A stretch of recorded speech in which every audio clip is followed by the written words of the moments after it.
which they announced in May, cutting red tape for British food and animal product exporters. My friend and fellow MP, Max Wilkinson, told me recently about a real business owner in his constituency. Sarah runs a small plant nursery, the kind of family business that built Britain. Before Brexit, importing from Holland was straightforward and simple. Now, every shipment faces a £56 phytosanitary certificate, a £33 APHA fee, £56 in handling charges, and a £145 common user charge. That's over £290. Over £290 per shipment conference. This is happening to small businesses across the country. This is the legacy of the Tory government. Conference, Sarah shouldn't have to choose between selling plants and filling in forms. How many other businesses like Sarah's are being crushed under the weight of Brexit bureaucracy? Let me tell you, there are thousands. And when Labour and the Conservatives turn their back on small business conference, we stand with them. We are the Liberal Democrats, the party of small business, then, now, and always. The amendment would also call on the government to launch a national information campaign on the EU's incoming entry and exit system for immigration and border checks. With this system due to begin operation next month, it is vital that the government moves rapidly to provide British travellers with the information they need. Conference. Let me be crystal clear about the choice facing our country. We can stay on this path, or we can choose the Liberal Democrat path. The path of ambition, of partnership, of taking our rightful place back at the heart of Europe. The Conservatives and Reform won't do it. They're too busy fighting yesterday's battles. Labour talks a good game, but where is the urgency? Where is the ambition? Where's the passion for Britain's future? Only we, the Liberal Democrats, have the courage to say what needs saying and do what needs to be done to back British business. So please give this motion your support, Conference. Let's send a message that echoes from this hall to the corridors of Brussels, that Britain is back, back at the heart of Europe, back in business, back where we belong. Because, Conference, when we fight to reconnect with Europe, we fight for Britain. When we fight for our young people's futures, we fight for all our futures. Together with its amendments, Conference, I commend this motion to you wholeheartedly. Thank you. Thank you very much. Could I please ask David Chalmers to stand by, and I call Mike Martin, who's our MP for Tunbridge Wells, to move Amendment 1.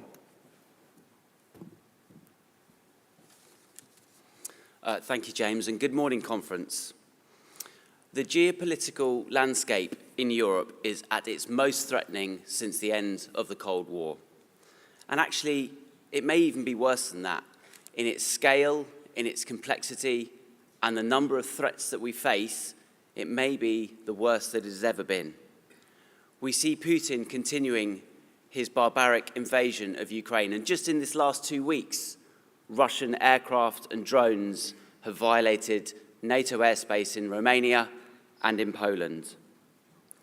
While this goes on, there's a continuing cyber campaign against our allies in Europe and against us. Both government, parliament, and industry are under constant attack. Whilst this happens, we have the most unreliable partner that we have ever had in the White House. And this has been a theme that has run through our conference over the last few days. We have a president who, unlike any of his predecessors, would rather cozy up to dictators than work with long-standing allies against the common threats that we face. And so that is why I'm particularly pleased to be moving this amendment to the motion today. If passed, it would call on the government to commit urgently to secure the UK's access, our access, to the Security Action for Europe Fund, or SAFE for short. SAFE is a new EU defence fund offering up to 150 billion in loans to member states, pump priming our joint defence industries. And whilst it wouldn't allow us to access those loans directly, it would allow British defence firms, who, Conference, are among some of the best in the world, to partner up with European defence funds and access this funding and deliver joint procurement. And this, and I know I sit on the Defence Select Committee, is one of the main things that we need to do over the coming years. Working together with our European partners delivers economies of scale, it maximises efficiencies in procurement, and it ensures that our drive to rearm provides the best value for money for British taxpayers. Conference, there's also a human element to this. Like many of my colleagues on the green benches, I served in the armed forces. I was an army officer. And I know firsthand what war is about. And so it's because of that that we cannot pass up this opportunity to work more closely with our European allies in the defence space. It's an opportunity that we cannot afford to miss. And that is why I believe that the UK's participation in SAFE is more important than ever. It would boost jobs at home, it would help us meet our security commitment with our allies, and it would reduce our strategic reliance on an extremely unreliable White House. Conference, I encourage you to support this amendment and the motion as a whole. Thank you. Thank you very much. Could I please ask Jack Bell to stand by, and I now call Councillor David Chalmers, Chair of the Federal International Relations Committee, to move Amendment 2. Good morning, Conference. I should like to move Amendment 2. We welcome the government's so-called May reset deal as a small step in redressing the damage of the Conservatives' botched Brexit deal. But let's be clear, Labour has shown very little real ambition. If we are serious about rebuilding our ties with Europe, then we need to move further and faster. One crucial part of that work must be a veterinary and phytosanitary or SPS agreement. Such a deal would cut through mountains of red tape for hundreds of British farmers and food exporters. Every day, they are paying the price of extra costs, delays, and paperwork. An SPS deal would ease that burden and unlock trade that should never have been blocked in the first place. This amendment calls on the government to set a clear deadline, implement an SPS agreement by 2026. That is sooner than the vague talk of 2027 or beyond. It would provide clarity and certainty for British businesses and would lock in benefits more quickly for communities up and down the country. But this isn't only about trade. It's also about the rights and experiences of ordinary citizens. In just a few weeks' time, the EU's new entry-exit system will come into effect. Yet the government has said almost nothing about how UK travellers will be affected. We know the system will mean longer queues at passport control during the rollout phase. We know British citizens will need clear information to prepare. But instead of leadership, we have silence. This is what this amendment calls for, a national information campaign to make sure people understand what is changing and how it will affect them. Conference, this amendment is about ambition and responsibility. Ambition in pushing for an SPS deal that delivers for farmers, exporters and businesses. Responsibility in ensuring that British citizens are not left in the dark about changes that will affect millions of travellers. Let's send the government a clear message. Stop drifting, stop dithering, and start acting in the national interest. I ask you to support this amendment and Amendment 1 and the motion as a whole. Thank you. Thank you very much. Can I ask Hannah Betsworth to stand by, and I now call Jack Bell from North Edinburgh, East and Leith to speak for the motion.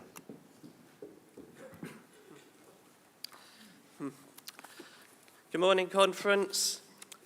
I like this motion, but I don't think it makes it clear whether we're actually committed to rejoining the EU or not. I heard a lot of good things about how it's important for security, jobs, growth, opportunities, but I am rather worried about the next election. I know a lot of people, and I've seen a lot of videos of people not really understanding what our position on Europe is. It's all well saying rebuilding a broken relationship, but unfortunately, the average voter does not know what that means at all. What I would like to see in a future motion is committing to undoing Brexit, because we've seen the damage it's done. It's the elephant in the room. Labour does not want to do anything because they're worried about red wall voters turning against them and going to reform. So we've got Labour and the Conservatives in a downward spiral, and it only seems to be us and Reform which is in the ascendancy. So what I would like to do is to make it clear to all voters is that if you want Brexit undone, if you want the damage reversed, if you want to be out of this permanent recession, which Brexit no doubt has caused, you should vote Liberal Democrats. So support the motion as a whole, but make sure at a future conference we go further and make it clear that if you live in Scotland, you don't need to back the SNP, and the only way back into the EU is not through an independent Scotland. Or if you live elsewhere, make it clear that the Liberal Democrats are the biggest and best party if you want to see the disaster undone. So thank you. Vote for this motion in full, but let's build on that. Thank you very much. Could I please ask Richard Kilpatrick to stand by, and I now call Hannah Betsworth from the Liberal Democrats in Europe to speak for lines 72 to 74.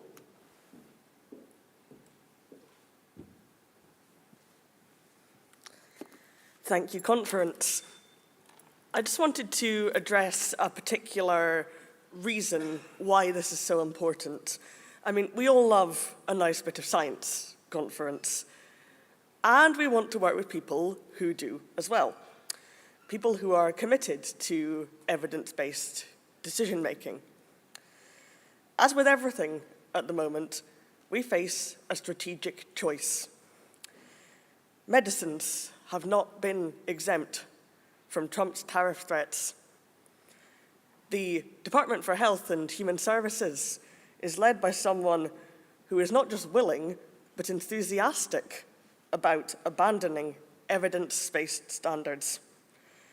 Right now, we need stability and we need commitment to solid, high-quality evidence. That's why I'm focusing on the lines in this motion about engagement with the European Medicines Agency. It's really a no-brainer. It's mutual benefit. We can stay engaged with each other and learn from each other's experiences, and we have to do it. It is essential that we do so. Duplication and fragmentation of regulatory requirements makes it harder for pharmaceutical companies, many of which are the small and medium enterprises that people have so passionately spoken about the importance of for our economy. And it's important to help them get their products to patients. Collaboration and mutual recognition agreements do exist, and they are a chance for both the UK and the European Union to reduce that regulatory burden and maintain our position as a global life sciences hub. We need to support these innovative medicine developers to get their products to patients across the UK and Europe. We need to remain at the forefront of regulatory excellence and of defending scientific expertise and evidence. And in a changing landscape for both European and global medicines, we, as the Liberal Democrats, need to be at the forefront of maintaining these commitments to our values and to supporting our strategic autonomy. So I thank you for your time, and I'd ask you to support the motion and both amendments as a whole. Thank you very much. Could I please ask Ros Savage to stand by, and I now call Richard Kilpatrick from Manchester to speak for lines 9 to 14 and 50 to 53.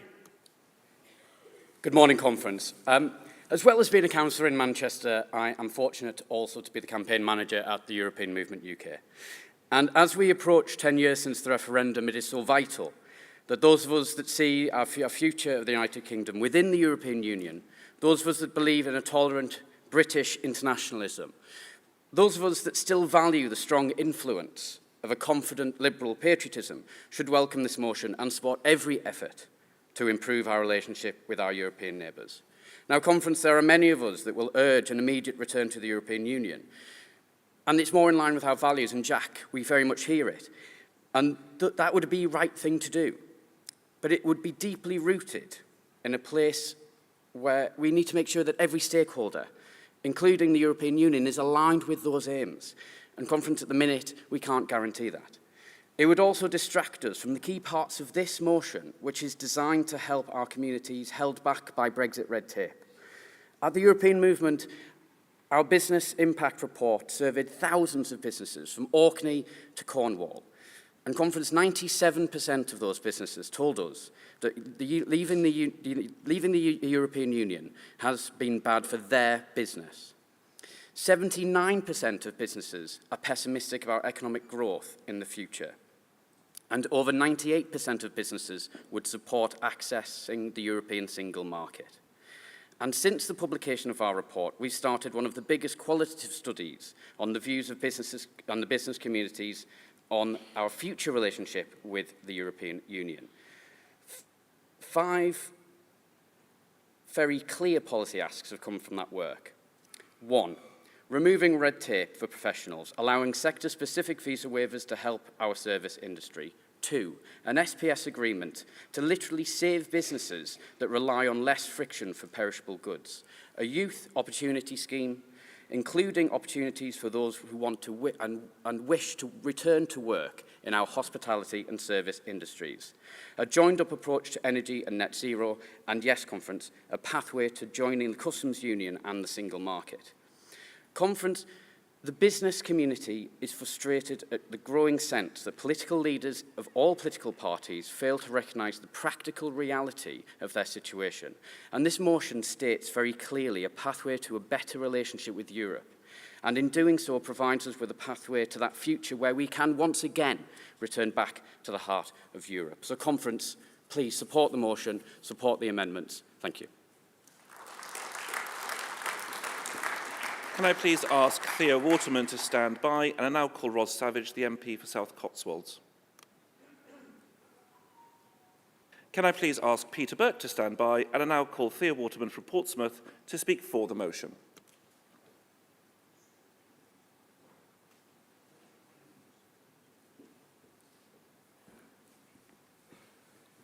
Good morning, Conference.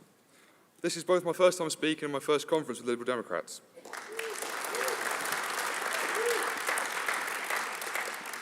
I come here today as a young 17-year-old still attending college who is looking to go to university and eventually enter the wider workplace. This step in my life feels greatly affected by Brexit, and I feel this is something amongst many of my peers as well.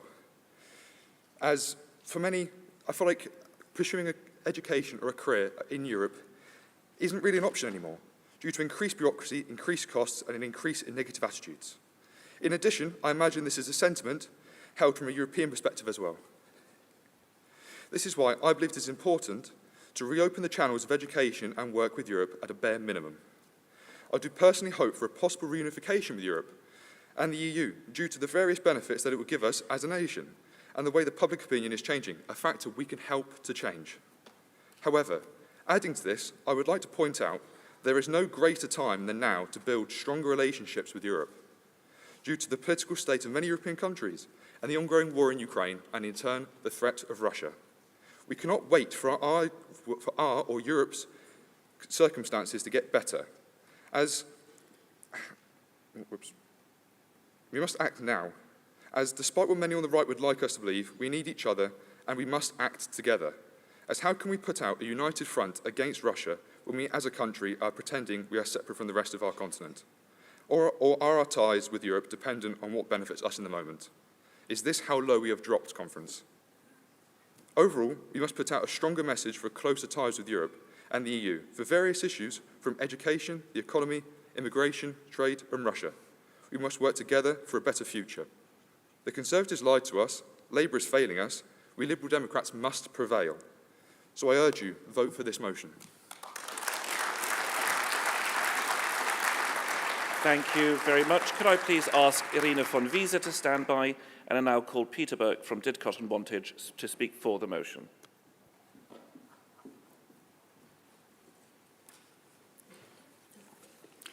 Conference.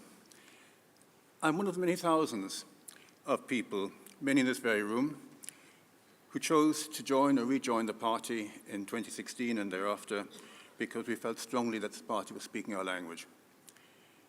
Our hopes at the time that the harms of Brexit could in some way be mitigated proved to be in vain. If anything, over the last 9 years, we've had unpleasant surprises. Things have worsened.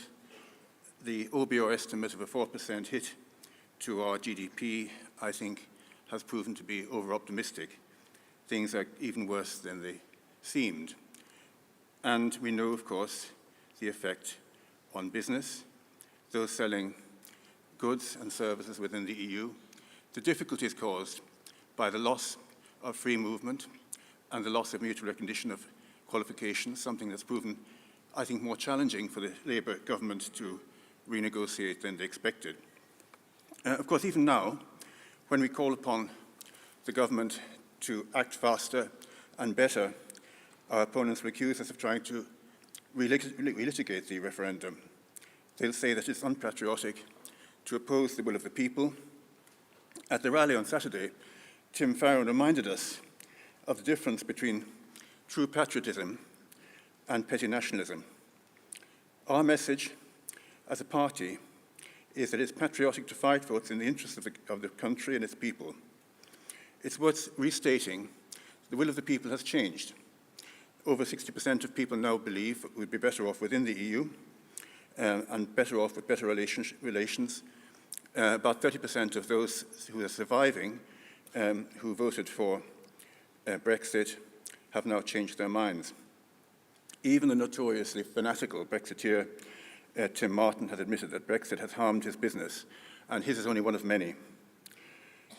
The Labour Party, in drawing absurd red lines, is attempting to win back a part of the electorate which has moved beyond its reach, and sacrificing the support and respect of many whom it really needs. By tying its own hands, it's condemned itself to negotiating from a position of weakness. I'll just mention one other element which hasn't come up so far, the benefit of a reset for negotiations with Northern Ireland, and the position which that unfortunate territory has been placed in by Brexit. Conference. For us in this party, this motion sounds a bit like motherhood and apple pie, but it still needs to be said. So I call upon you to support the motion in all its parts, together with both amendments. Thank you. Thank you very much. Could I please ask Edward Lucas to stand by, and I call Irina von Wiese from Southwark to speak against lines 70 to 71. It's actually 4, but thank you. Good morning, conference. Well, I had a script, but actually our first-time speaker, I think it was Peter, the student here, has taken most of the words right out of my mouth, so thank you for that.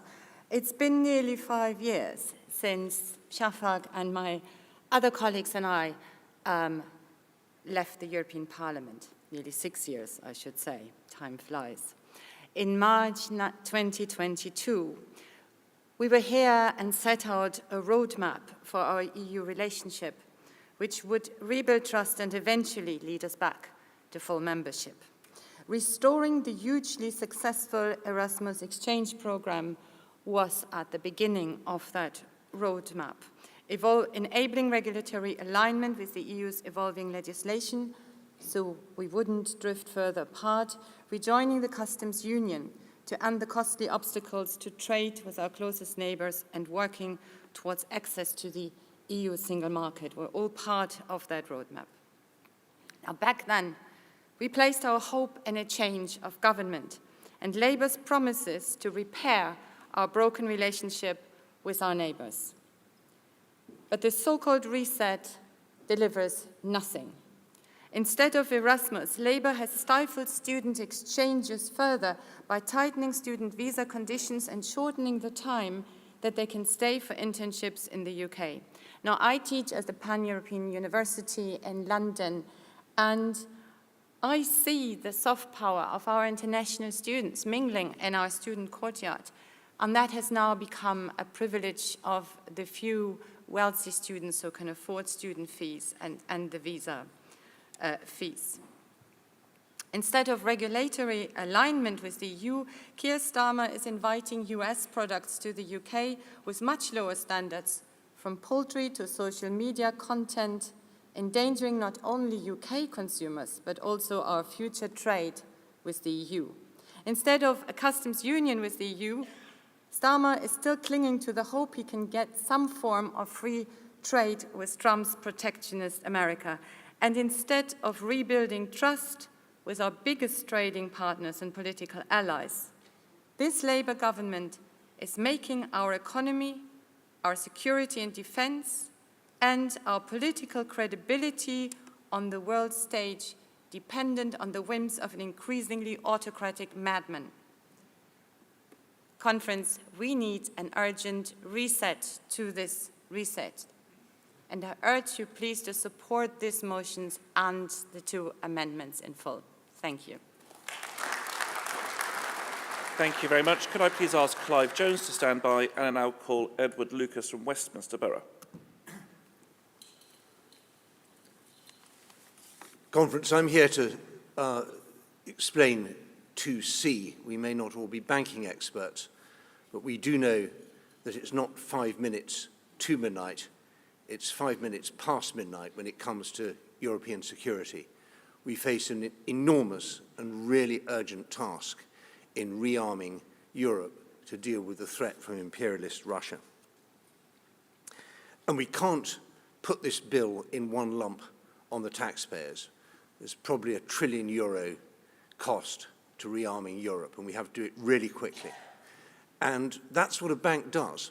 It spreads the cost of what you need to do. Now, our European Rearmament Bank faces 2 very simple questions. And the first is, America in or out? And sadly, as a lifelong Atlanticist, I've had to say, out. We don't trust the United States as an ally, and we don't trust the United States as an arms supplier. We can't be sure that American weapons will work when we need them. So this bank is a Buy Europe bank. It will boost Europe's defence capacity so that Europe can make the decisions it needs in defending its own security. And the other big question we face is UK in or out. And I'm so pleased that every European country that we've spoken to has said categorically, we want Britain in. This is the first big practical step that we are taking post-Brexit to put Britain back at the heart of European security that it belongs. But this isn't just about more money, though the more money is urgently needed. It's about spending the money better. I don't want to see this great splurge of money going into rearmament, going into an old, broken system where we get defence inflation. Higher prices, longer lead times, and higher share prices for our defence companies. Now, I'm nothing against defence companies, but it's not the point of rearming Europe to double the share price of Rheinmetall. The point of rearming Europe is to make us safe from Russia, and we need to ride the revolution in military affairs that we've seen in Ukraine. We need new weapons delivered more quickly, and we need interoperability. We need open data architecture, 3D printed spare parts, all the things that soldiers and sailors and aviators love and defence contractors hate. So our rearmament bank is at the heart not only of rearming Europe, but reforming Europe's defence. And I'm so proud to have Britain as part of this European project. Thank you, Conference. Thank you very much. Could I please ask Calum Maguire to stand by, and now call Clive Jones MP, who's our spokesperson for trade, to speak for the motion. Thank you very much, Chair, and good morning, Conference. Our future prosperity and opportunities rely on rebuilding fair and practical trade with Europe, especially after the Conservatives' disastrous Brexit deal with the EU. Europe remains our largest trading partner. Last year, UK exports of goods and services to the EU were £358 billion, 41% of all of our UK exports. Imports from the EU totalled £554 billion, 51% of our imports. But these levels of trade are still far below what we enjoyed pre-Brexit. Businesses across the Thames Valley, where I live, are trying to forge closer relationships with our European partners, and they would clearly benefit from a customs union. While the UK does not need to automatically align with every EU rule, it must not be used as an excuse for inaction and not aligning where we can, and where it will be a benefit for British business and British jobs. The British Chamber of Commerce say that 45% of businesses that they surveyed said that customs procedures were the biggest barrier to trading in Europe. 39% cited export documentation as the top barrier. I know many businesses who have walked away from trading with Europe because of the difficulty in filling in all the forms that they need to be filling in if they want to trade with Europe. But I know many others who have taken on dedicated people just to fill in the red tape forms. Red tape created by the Conservatives' botched Brexit. Over the years, we have seen many Conservative ministers coming on our televisions telling us about excess red tape and they were going to cut it. And yet they have created so much red tape, it is now strangling many of our businesses. The facts are simple. Strengthening EU-UK economic ties, such as a bespoke customs union, would cut red tape. It would generate £25 billion a year for the Exchequer. And what could we do with that revenue? Invest in our hospitals, in our schools, in supporting crumbling public services, and maybe even fix a few potholes. I led for the Lib Dems on the product and regulation and metrology bill in the House of Commons, where I called for a customs union to cut red tape, yet this was not supported by the Conservatives. They want nothing to do with Europe, and they abstained.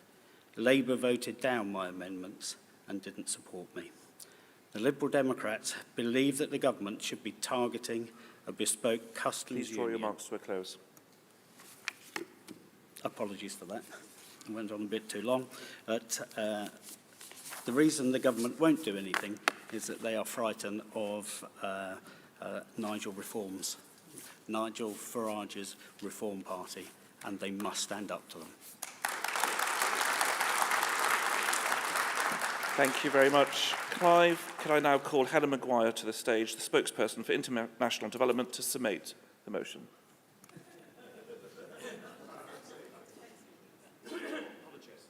Apologies, Defence. Sorry. Good morning, Conference. And just to clarify, I'm the spokesperson for Defence. So thank you, Conference. It's been a great debate in support of such a vital motion. Despite its promise, Labour's reset agreement with Europe simply lacked ambition. It failed to set out a path for the UK to deepen our trade relations with our biggest economic partner, or to begin talks on a customs union which would slash red tape for UK businesses and boost growth at home. It also failed to substantially strengthen our defence ties with our continental allies, despite the shared security challenges we face. And as we look to grow our economy and respond to external threats, we know that we can no longer afford to pass up opportunities to expand ties with our European and Commonwealth partners. Rather, we must put Britain back at the centre of Europe, and this is exactly what this motion seeks to do. So please approve Amendment 1, putting us inside the SAFE agreement, because at such an uncertain time, we need to be part of this £150 billion defence fund, because we need to be working with our allies as the threat of Putin is right on the forefront. Please pass Amendment 2, because we need to have an effective SPS deal. This is vital to our UK businesses who at the moment are suffering through red tape and bureaucracy. Let's make it easier for our farmers to export and for other businesses to export. Jack Bell called for us to go further, and we will absolutely, as parliamentarians, look into this. And Hannah Betsworth spoke a lot about getting further involved in the regulatory framework and making sure that we're at the heart of human sciences in Europe. Richard Kilpatrick supported the motion. Thank you for your thoughts. And Theo Waterman, well done. You're a first-time speaker, 17-year-old. Absolutely congratulate you. Well done for speaking. Peter Burke spoke for the motion. Ina von Wies, she said that the EU reset deal wasn't doing enough, and we absolutely agree we need to be doing more there. And Ed Lucas spoke about the rearmament bank and the absolute importance at the moment with the threat of Putin that we have a bank that we can actually, the defence companies can actually grow from and build the defence capability in the UK that we need. And Clive Jones also spoke about how absolutely vital it is that we closer our ties with Europe, because at the end of the day, the EU is our largest trading partner. So, Conference, if this motion is passed, together with its amendments, it would cement our position as the only party championing the opportunities of deepening our ties with Europe, both for boosting our economy at home in the face of Trump's ruinous trade war, and for strengthening our common defence with our allies in Europe standing up to Putin's barbarism. This government owes it to our young people to be more ambitious. They are craving the opportunity to travel, to work and live in the continent. Labour needs to get the Youth Mobility Scheme over the line. We are the only party that is holding the government's feet to the fire over the reset deal, as we call for more clarity and urgency for securing an SPS agreement, and as we call for more details on how the government will support UK travellers facing long queues at EU passport control. We know that our European countries are calling for us to have closer ties with the UK. In my trip to Estonia recently, this is exactly what they were saying. They want us to be leading. They want us to be back at the centre, and we need to fight for this. So for all these reasons, Conference, I commend this motion with these amendments. It will bring us back closer to Europe, put us back at the heart of Europe. So please, Conference, support this motion. Thank you.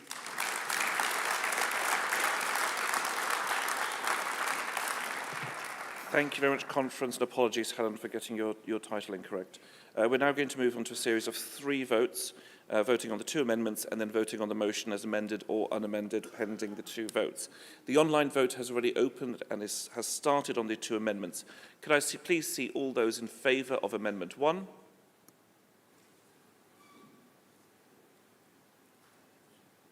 And all those against? Thank you very much. Can I see all those in favour of Amendment 2? And all those against? Thank you. One moment, please. I'll just wait for the online vote to catch up.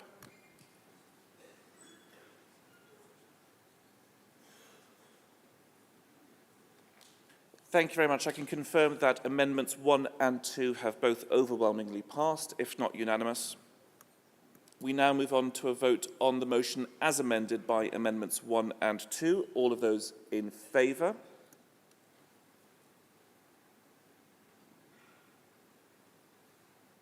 And all those against?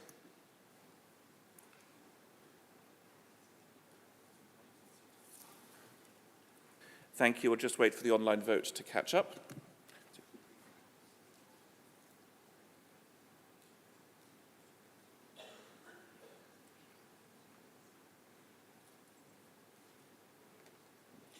Thank you very much, Conference. I can confirm that the motion has passed as amended by Amendments 1 and 2. Thank you very much.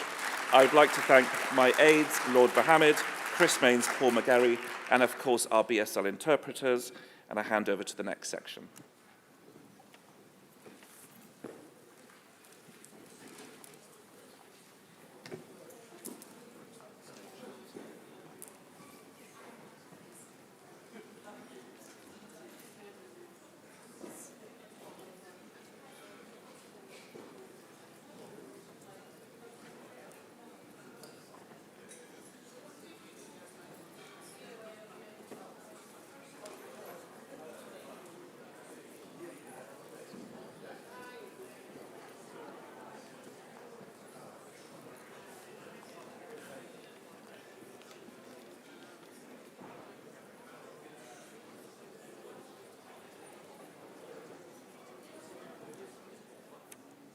Good morning, Conference. Can you settle down, please, because we're going to go straight on to the next item. So please, everyone, including Nick, settle down.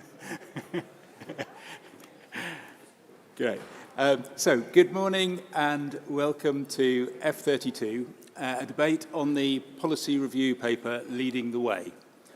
The motion starts on page 68 of the agenda on paper or in the app. FCC have accepted a drafting amendment and 4 moved amendments, and all of them can be seen starting on page 5 of today's conference daily. Now, in addition to speeches from the platform, I'm going to be calling a series of 1-minute interventions from the intervention mic in the hall. If you wish to participate in that, please complete an intervention card, which is available from the steward's desk on your left of the stage.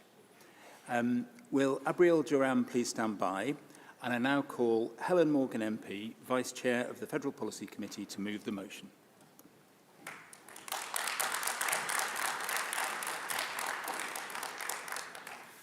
Well, good morning, Conference. It's a huge pleasure as one of the 3 Vice Chairs of Federal Policy Committee to propose the motion that's the culmination of our year-long policy review, chaired by Ed Davey and vice-chaired by the wonderful Eleanor Kelly. Thank you, Elle. I must start by thanking everyone who worked really so hard on the Policy Review Working Group to produce this paper today. They've engaged with hundreds of members right across the party, kicking off the process a year ago in the consultation session at a conference in Brighton. And Conference, some of their findings will not surprise you. We know that our country has great strengths. As an MP, I meet inspiring people every single week, from the dedicated individuals working in our NHS, to our world-leading creative industries, from our resilient farmers, to the many tireless volunteers who enrich our communities every single day. But anyone who's knocked on doors in recent years, and if you haven't, I strongly encourage you to, will know that many people are disillusioned and have lost faith in politics because nothing seems to work anymore. We're in the midst of a cost of living crisis, with people struggling to pay their energy, food and rent bills, while the government's economic plan for growth is frankly incomprehensible. Our NHS and social care systems are in turmoil, with long waiting lists, horrifying ambulance delays, people being treated in corridors, and millions missing out on essential care like dentistry or help to remain independent at home. The twin crises of climate change and biodiversity loss threaten our environment and our health. The water companies are polluting our rivers and beaches with impunity. We face a housing crisis with a severe shortage of affordable and social homes and unacceptable levels of homelessness. Our communities are plagued by crime, our rural areas are neglected, lacking access to essential services and infrastructure. Our immigration system is broken, with an enormous asylum backlog and dangerous channel crossings taking vulnerable people's lives. Prejudice, discrimination and entrenched inequalities continue to blight the lives of too many people, including women, LGBT+ individuals, ethnic and religious minorities and disabled people. And our political system has left millions feeling powerless and excluded. The far right and the populists have seen, and Conference we know they have taken, an opportunity to prey on those who feel helpless. It's only the Liberal Democrats who can take on those populists, find the solutions for change that we need, and deliver a more optimistic and a better future for Britain. Liberal Democrats have a proud history of leading the way, from investing in education to legalising same-sex marriage, tackling climate change and cutting energy bills, right through to protecting human rights. And we must once more take on this challenge, leading the way to a fair, free and open society. A society built on our fundamental liberal values and the ones that we share with the people whose doors we knock on every week, right across the United Kingdom. Freedom and equality, community and internationalism, environmentalism, democracy and respect for human rights. As this paper says, our approach starts with people. It's about giving every person the power, freedom and opportunity to flourish and to thrive. And that means tackling the changes our country faces head-on and developing serious and evidence-based plans to tackle those challenges. Because if we don't take on the challenge, the populists will, and their values of division and cynicism will drive Britain further down. Now, conference, no one can accuse the Liberal Democrats of not having enough policies.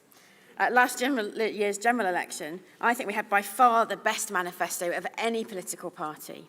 As a new MP and as a new member of FPC, I was really proud to see how much thought, care and research and straightforward hard work went into developing that manifesto.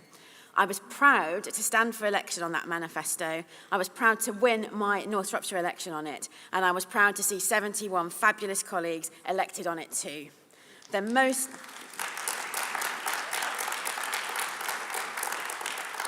It was the most successful Liberal manifesto in more than 100 years. But we can't afford to rest on our laurels. There is still more work to do and many more problems to be solved. So this motion, and the paper alongside it, sets out a clear plan to make sure that when the next general election comes around, we have the answers British people are looking for. We've already got 6 new policy working groups up and running. One on the economy, how to turn it around and make sure everyone sees the benefits of growth. One on improving our high streets and town centres. One on primary healthcare and one on mental health to improve services for patients and shift more care into communities. One on safeguarding our democracy and rebuilding people's trust, so badly shattered by scandal after scandal. And one on international security, in a world of Donald Trump, Vladimir Putin and Xi Jinping. And beyond those, we are proposing further papers to transform the way we do health and care, to support small and growing businesses, to make our justice system work better for victims of crime, and to empower local communities and help rural areas to thrive. As ever, these will be working groups made up of you, our members, so I strongly encourage you to get involved. But it doesn't stop there, because the Federal Policy Committee also supports all 4 amendments before you today, highlighting the importance of closing regional inequalities, tackling poverty, reducing racial inequalities, and raising standards in education. Taken together, conference, this is a bold and ambitious plan for policy development in this Parliament.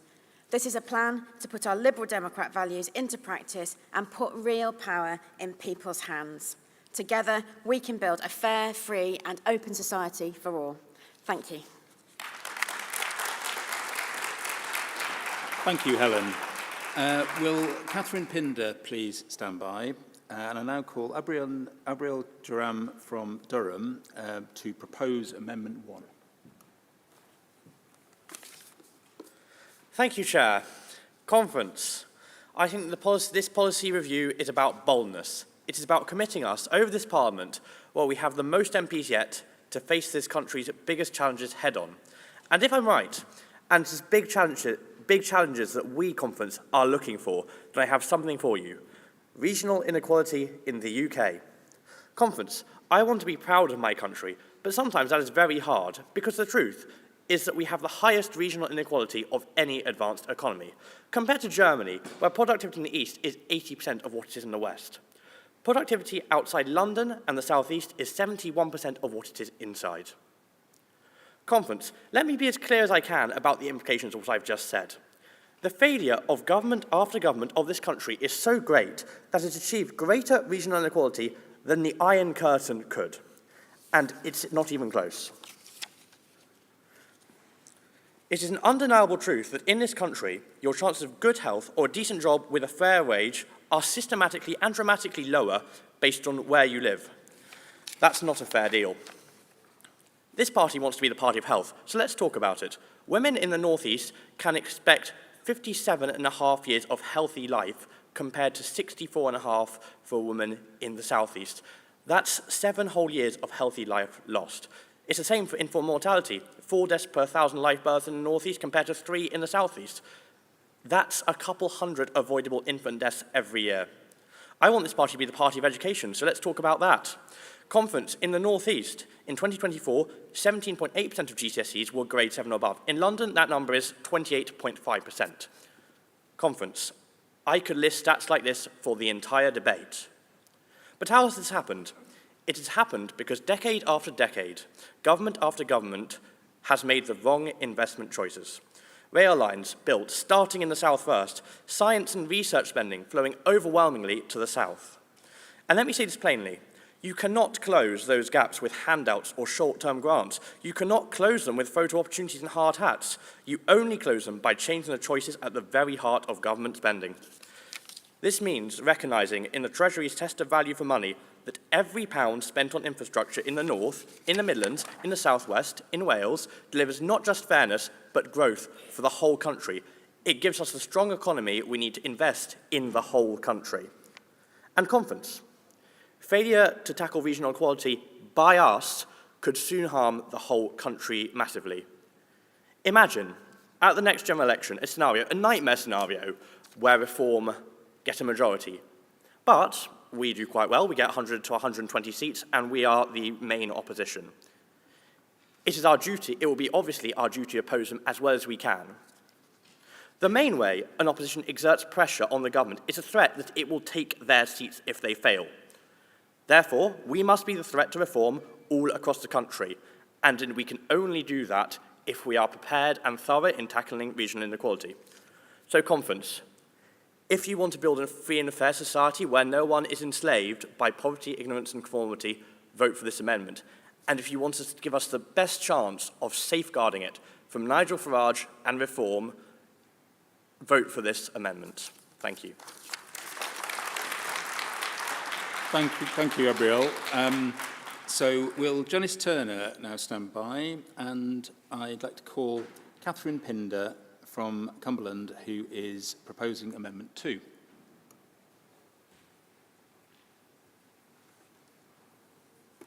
Good morning, Conference. It is our policy passed in the York Conference in 2023 and restated in the manifesto last year that we will set a target of ending deep poverty within a decade. This policy continues that we will establish an independent commission to recommend further increases in universal credit to ensure that life support covers life's essentials of food and ordinary bills. I want to re-emphasize this policy of ours because we are a party committed to fighting poverty, which our present government doesn't seem inclined to do at the moment. And there is no sign of them doing simple things like ending the ban on the limitation on child poverty benefits, which is the best way of relieving poverty in children. So it is up to us, I think, to fight to end poverty. In November 2018, we had the UN Rapporteur on extreme poverty visiting us and finding with dismay that there were 14 million people living in poverty, in relative poverty, that is, with less than 60% of median income. And he was shocked.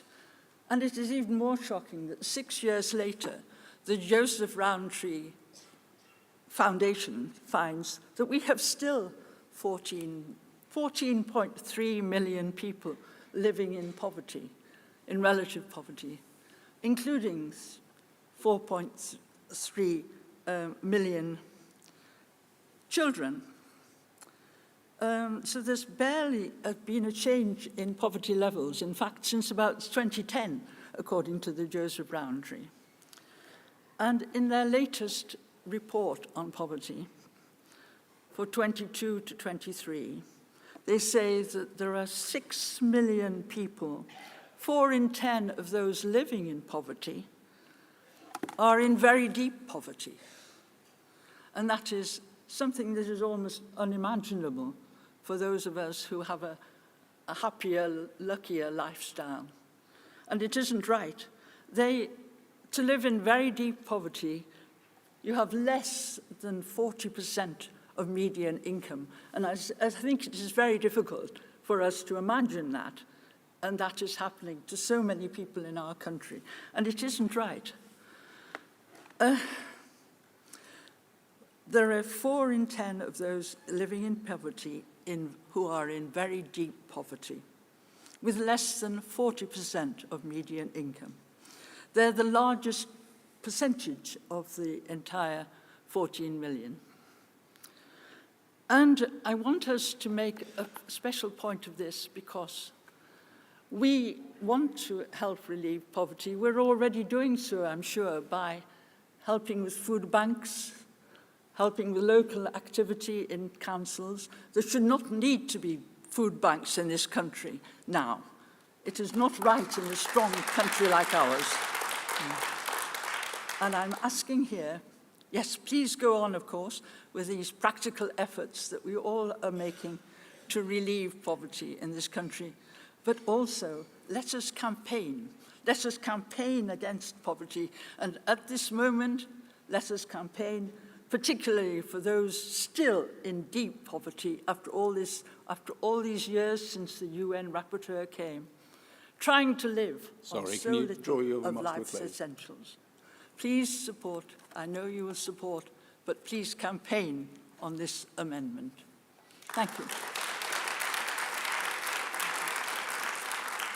Thank you, Catherine. Will Simon McGraw please stand by? And I now call Janice Turner, Vice Chair of LDCRE, who will be proposing Amendment 3.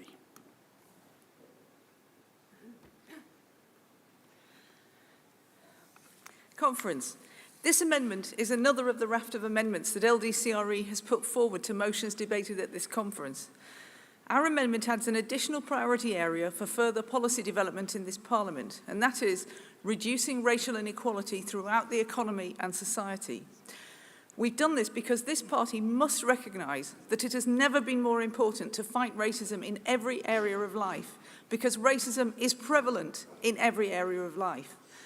Let me give you 3 examples. Employment. Many studies have shown that discrimination in employment is real, even at the job application stage. 2 official studies, 10 years apart, one for the Department for Work and Pensions, showed this in stark terms. Matched pairs of job applications were sent in response to job advertisements in the public sector and private sector. Ethnic identity was conveyed using names widely associated with ethnic groups, randomly assigned to each application. In the first survey, 39% of minority ethnic applicants got invited for interview, compared with 68% of white applicants. And that's the people who have matching job applications, they're the same. It also found that 4% of public sector employers were likely to have discriminated on the grounds of race, but 35% of private sector employers were also likely to have done so. The similar study 10 years later, in 2019, found that little had changed. If you can't get a job, or a well-paid job, it affects your housing. The Joseph Rowntree Foundation's report into structural racism in housing says that more than a quarter of ethnic minority working adults spend over a third of their income on housing, compared to just over 1 in 10 white workers. All but one of the 10 most ethnically diverse local authorities in England outside London has a significantly higher rate of eviction possession claims than the 10 least diverse. A key driver of this is the Tories' hostile environment policy regarding immigration and discriminatory rental legislation.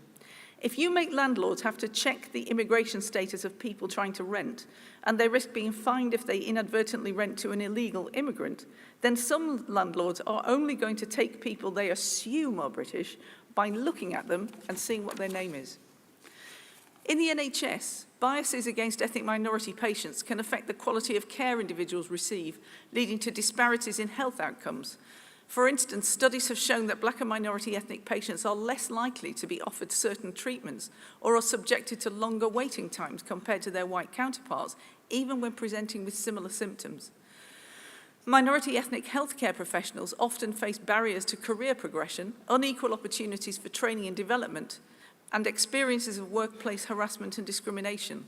The lack of diversity in leadership positions hinders efforts to create an inclusive and supportive work culture. People refer to the snow-capped peaks of the NHS for good reason. So I hope this shows you that we can't just say that we're all in favour of race equality. We have to produce policies that will actually achieve it. With the rise of the far right, this is no time to think that this isn't a priority. The Alderdice Review, published in 2018 into how our party could become more diverse, said as much. But the party has a long way to go before we can say that it's been fulfilled. Committing the party to prioritising action on race equality would be a very good start, so long as it isn't ignored again. Support this amendment, and once it's passed, join with LDCRE in ensuring that it's fulfilled. Thank you. Thank you, Janice. Will Chris Bowers please stand by? And I now call Councillor Simon McGraw from Merton, who is proposing amendment number 4.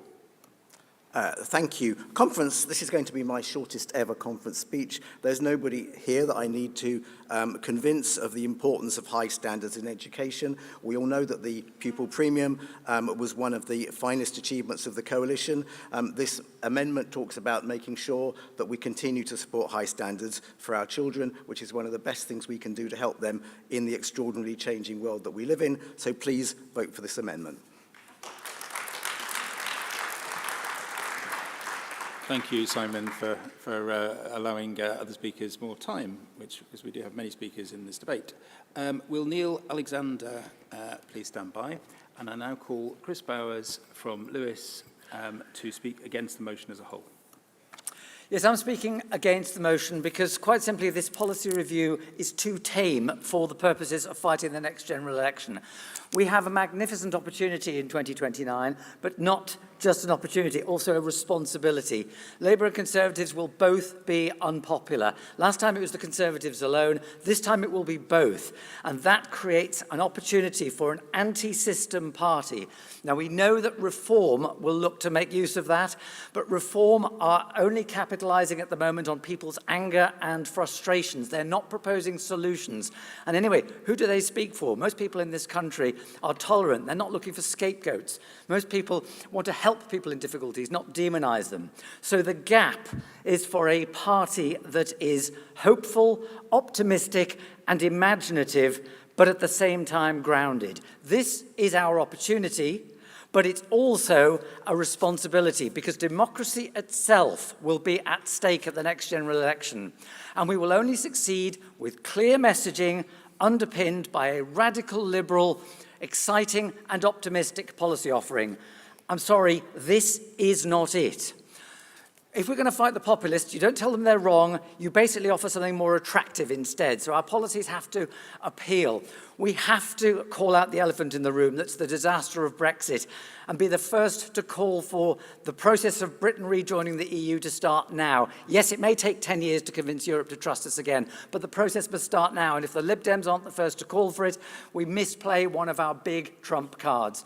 We need to show we take the concerns of the next generation seriously by having bold policies specifically on housing and climate change, but also on others. We need to go out of our way to show that we really appreciate and respect the legal migrants who contribute so much to our social and medical services. We need to re-emphasize education so we teach critical thinking, not rote learning. And above all, we need a new economic model that incentivizes all the right things. A Keynes 2.0, if you like.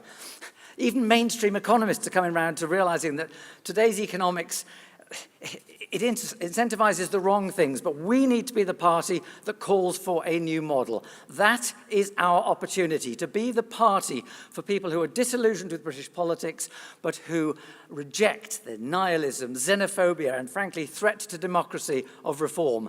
That is our responsibility to defend democracy, but I don't see nearly enough of the imaginative policies in this policy review. And at times it's actually a bit delusional. It says we did well last year because we offered a hopeful vision. No, we did well because the Tories were abject. We have a magnificent opportunity, but we've got to send this back to the drawing board and come back bolder. I urge you to vote against the motion. Thank you. Thank you, Chris. Will Paul de Court please stand by? And I now call Neil Alexander from Highlands, who is speaking for the motion as a whole.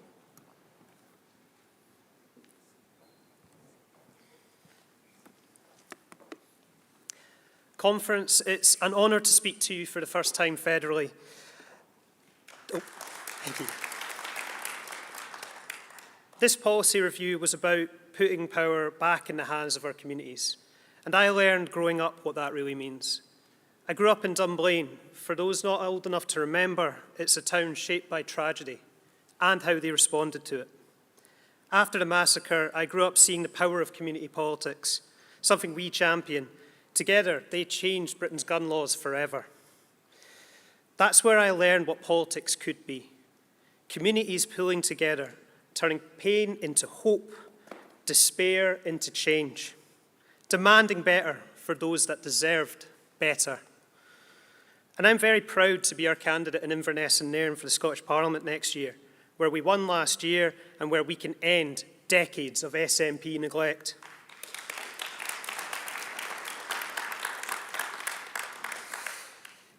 When my fiancée and I moved north all those years ago, we fell in love all over again, not just with its beauty, but with its people. We were made to feel like one big community family that we were part of. But friends, those same people who did everything for us feel forgotten. Forgotten by broken promises. The Nairn bypass was promised before I was old enough to vote, and still they wait. Forgotten with a lack of mental health support across the Highlands. And while Regmore crumbles, new hospitals in the Central Belt are getting built, and this Scottish Government doesn't care less. And when we will also, as a party, not forget the children who wait for years for support with their additional support needs, and that's why we are their champions at Holyrood. It's time for change. It's time to show both governments it will be Liberal Democrats who will lead for rural communities. No more an afterthought and abandoned while SNP and Reform play their divisive games, while Starmer mimics Farage. This motion and the work that's been done on it calls for us to lead the way. The coming elections must be about the society that we seek to build and what we dream of. And that has always been our Liberal Democrat message. It's why we were successful last year. The fight we must take on and win, we will be the light in the dark. Because Inverness and Nairn deserves better. The Highlands deserve better, and Scotland deserves better. Conference, I know what communities can achieve when they come together. I've seen it, and we are ready for change. Conference, let's lead the way. And I promise that I'll be taking our fight to Inverness and Nairn next year. Thank you. Let's lead the way. Thank you, Neil. Will Jan de Brucci please stand by? And I call Councillor Paul de Court, who is the leader of St Albans District Council. Great.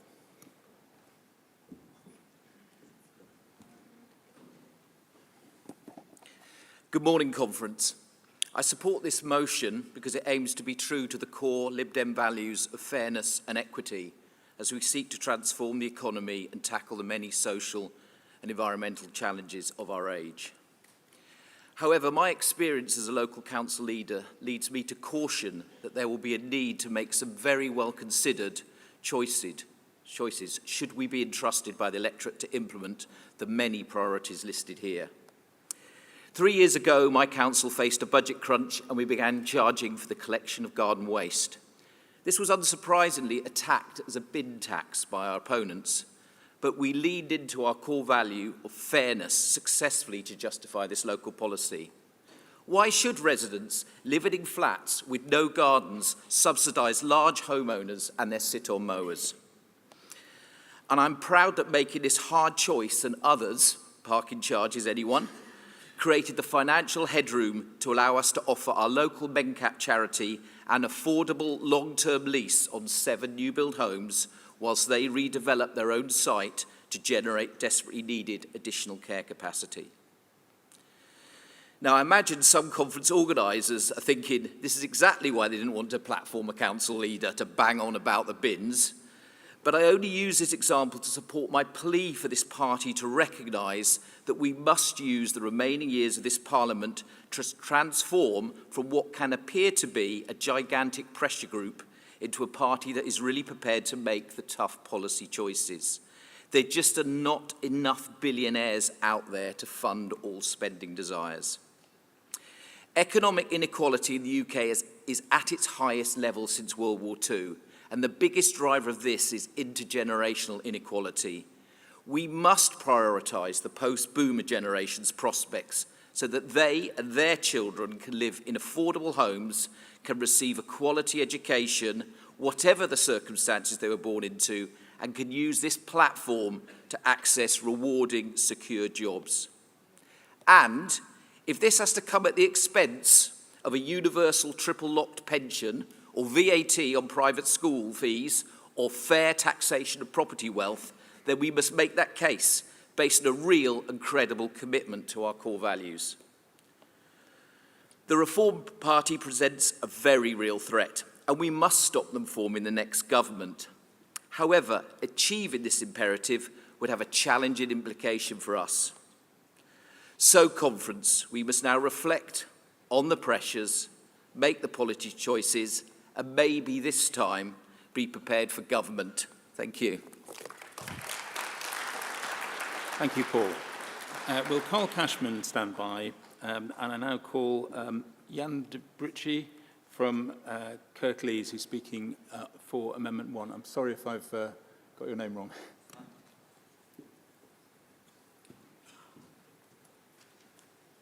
Morning, Conference. Thank you for the opportunity to be able to speak. I don't have anywhere near the facts and figures that the proposer of the amendment had. He spoke brilliantly. I was quite impressed with that. I was also impressed by the person who was opposing the amendment. I think we can do more and we can go further with this policy in the coming years. I don't think this is the final stage.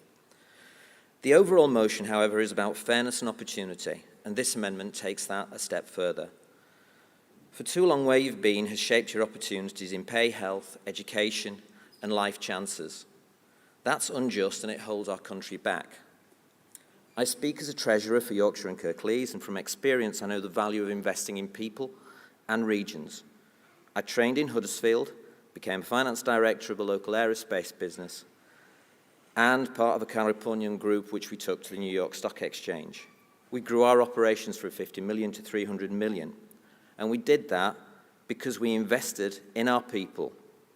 We invested in their skills, we built loyalty, and we got outstanding returns. I also saw how business was hit hard by extra costs and complexity in Brexit, and I'm working with a startup business that's suffering the same issues at the moment. These experiences are my reason for joining the Liberal Democrats, and we can't allow regional inequality to pile yet more barriers on top. Let's emphasize we're a party that supports those regions who traditionally have been underinvestment. Give us something to talk about on the doorstep. This amendment makes sure we are clear. Every region deserves fair access to investment, skills, and infrastructure. Closing gaps in productivity, pay, health, and connectivity is not just morally right, it's economically right. If we invest in further flung regions, we will return your investment multiple times over. Conference, let's back the amendment and show that when we invest in our region, we all rise together. Thank you.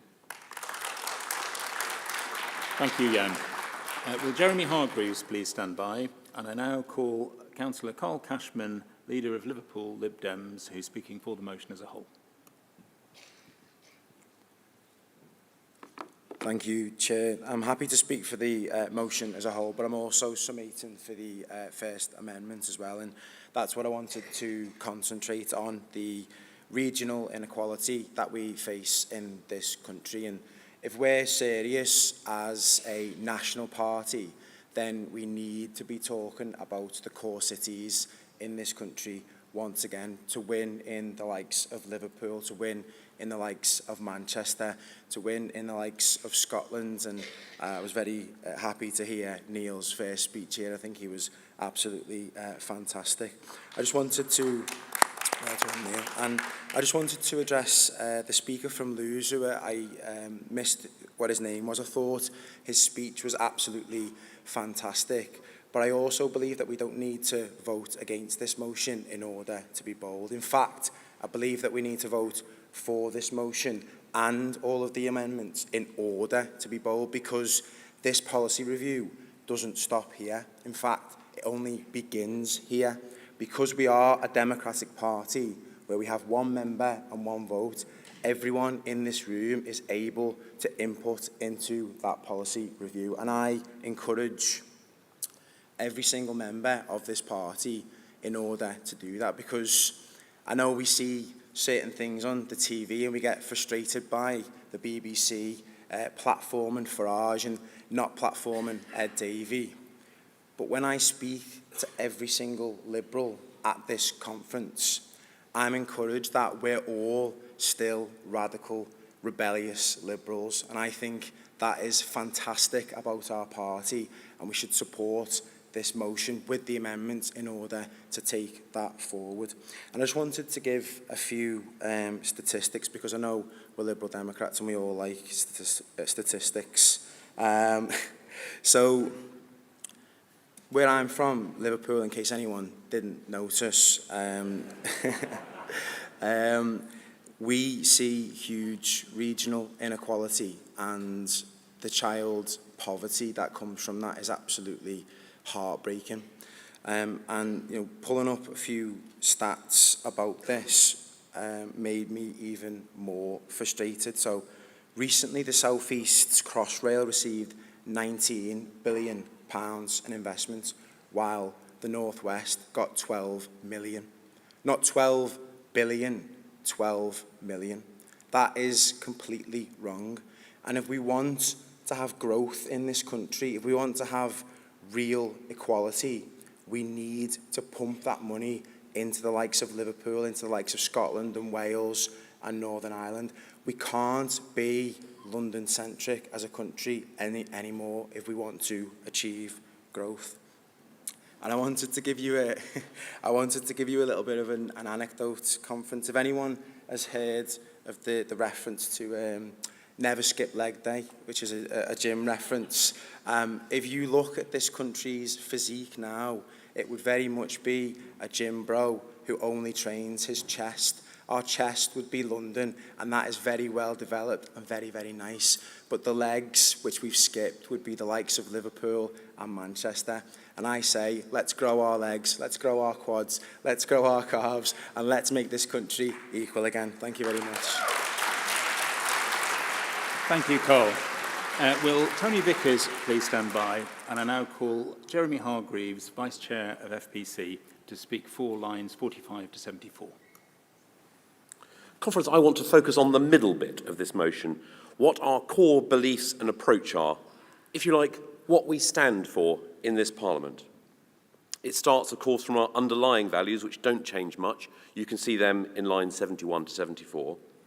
But the important decision today is where those liberal values should guide us to go in facing today's challenges. Firstly, things can get better. A long-standing tenet of liberal philosophy since the 17th century, and not by recreating some mythical past, as Nigel Farage would tell you, but by understanding today's challenges and responding to them in a liberal way. Our approach is about creating a life together as a country which is, and these words matter, fair, free, and open, where everyone has the chance, the ability, and the resources to fulfill the liberal ideal to drive their own success in life, where they're helped to do that by prioritising a good education for everyone, where everyone has the health and social support they need, a life together where everyone's rights are respected, a society where communities are empowered and businesses and entrepreneurs are valued, a Britain where we protect the environment and collaborate actively internationally to promote the rule of law and liberal democracy. I can see a few of you nodding along quietly, wondering when I'm going to say anything that anyone would disagree with. But here's the crunch. Not everyone outside this hall does agree with these approaches. Some of them we share with some other people, at least some of the time, until they rub up against tough choices. But together, these are our own distinctive Liberal Democrat cocktail of beliefs and priorities. We share that with no one else. And many of them, including ones we used to take for granted, are now under threat. Equal rights for all. Actually acting on the environment rather than just mumbling about it. Actually standing up for our values internationally. And actually supporting communities, not centralising councils away from them. And actually helping businesses to create wealth, not talking it up in one sentence and then weighing it down by extra burdens in the next. And so, if anyone asks you what the Lib Dems stand for in this Parliament, what we're trying to achieve, it's this. So please do vote for it. But really, much more importantly, please use it to drive what you're doing, whether that's as a councillor, a campaigner, as an MP, or a leaflet writer. These are our values and our approach. Let's use them to guide what we try to achieve. Thank you. Thank you, Jeremy. After the next speaker, we're going to take some interventions. So will the people who put in intervention cards stand by at the intervention mic? And will Simon Hughes stand by as the next speaker after the interventions? And I now call Tony Vickers from Newbury, who is speaking against lines 99 to 100.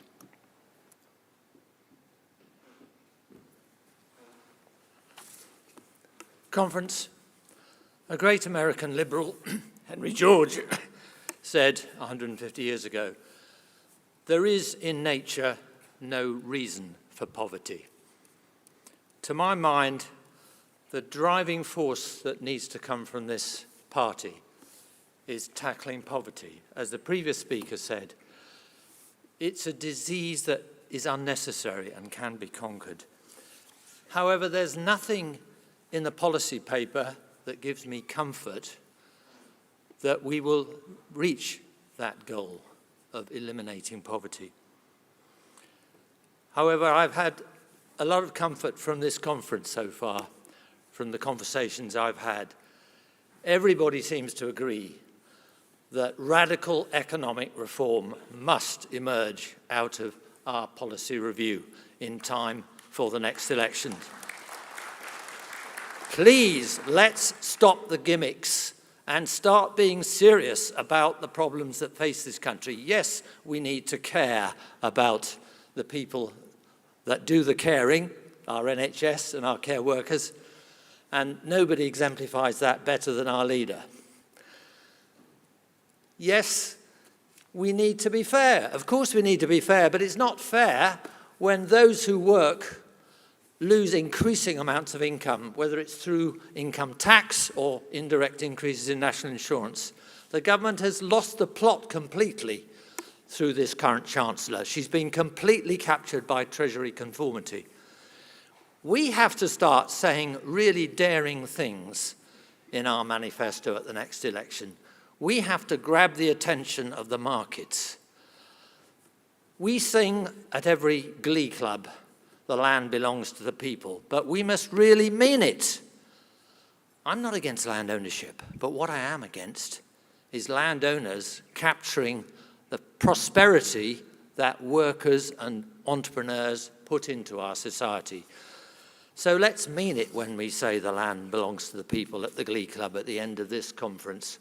And let's go forward and dare as well as care and be fair. Thank you, conference. Thank you, Tony. So we're now moving to a series of 3 interventions. So the way these work for people who haven't been in a session with them is that they're strictly 1 minute. The mic is cut at the end of 1 minute. So first from the intervention mic, can I call Michael Berwick-Gooding?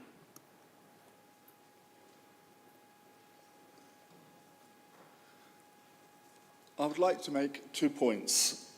At the conference session in Harrogate, there was quite a lot of people calling for us to have a taxation policy review, including the idea of taxing wealth.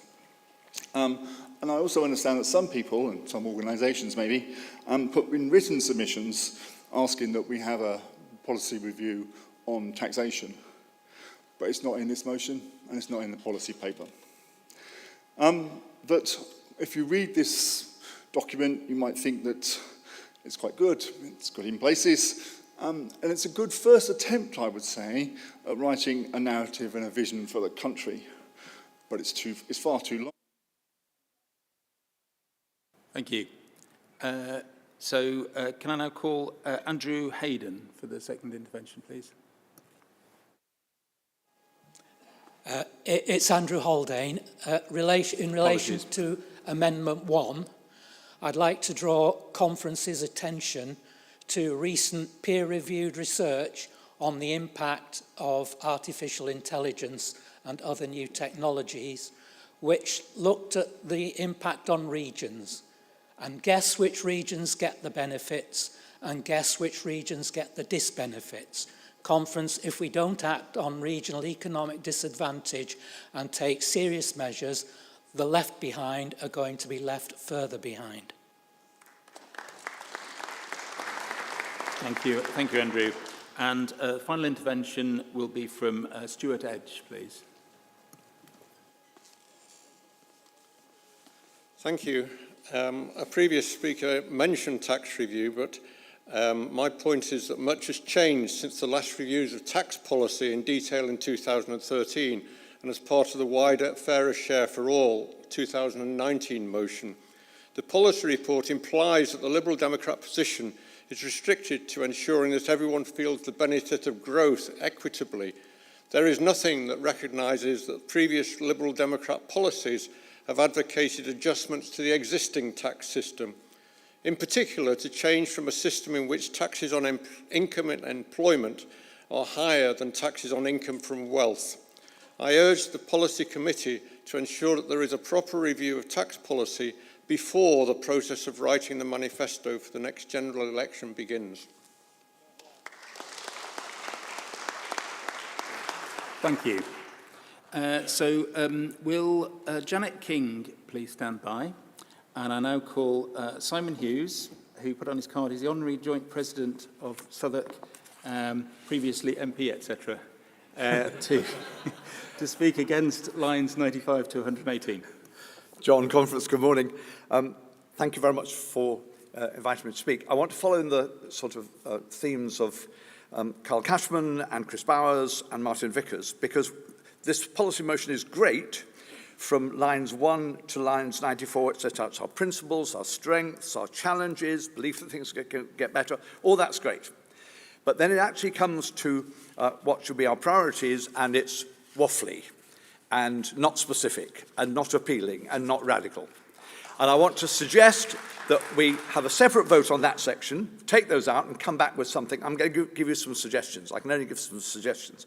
So, we should be, for example, not just the party of a fairer Britain ending poverty, but that means lifting tax, taking poorer people out of tax and increasing taxes on the wealthy, dealing with big bonuses, the energy companies and the gambling companies.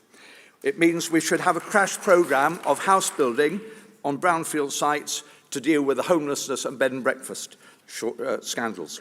We should have a lifelong training and skills offer for everybody in our country. We should have statutory youth services really trying to engage with young people to deal with the challenges they face. In all our communities, we should end the nonsense that you can never get through to anybody in person. It's all remote and on the phone. That's really frustrating for people locally and nationally, and offer in all our communities face-to-face contact with people in authority so you can get things done and see that they're being done. We should increase sport and activity hugely to deal with the obesity crisis. We should have immigration policy decided annually by Parliament on the basis of the Immigration Advisory Committee so we know how many immigrants we need for the jobs that we have to do. We should have the strongest collaboration with our European neighbours. We should have an absolute commitment to the international rule of law, which means the ECHR and the Refugee Convention, and be really tough on countries like Russia and Israel, which are seeking territorial encroachment on the territory of others by further sanctions on them, and we should say it very clearly. And we should oppose English nationalism by saying what we are is the party of a diverse, federal, United Kingdom, supporting all our communities and all our regions.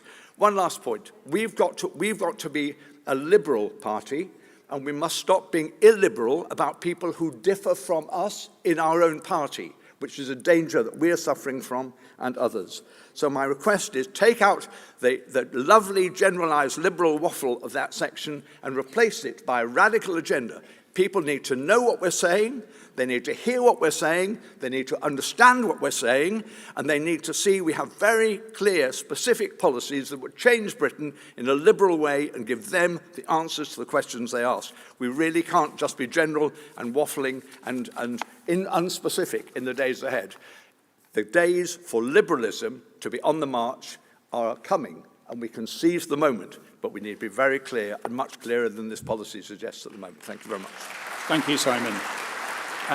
Will Christine Cheng please stand by? And I now call Janet King, who's an exec committee member of Supporters of Seekers of Sanctuary, who is speaking for lines 36 to 38. Good morning, conference. I'm speaking as someone who works and founded the local welcome group, and I'm sure amongst the audience here, the members here, there are many other members, active members of welcome groups throughout the country. We know how we can differentiate our party from the others, although it sometimes sounds as if we feel that we're not getting very far with that. We know that one way in which we are different is that, and why I'm a member, is that we are actually the most generous, the kindest, and the most humane party.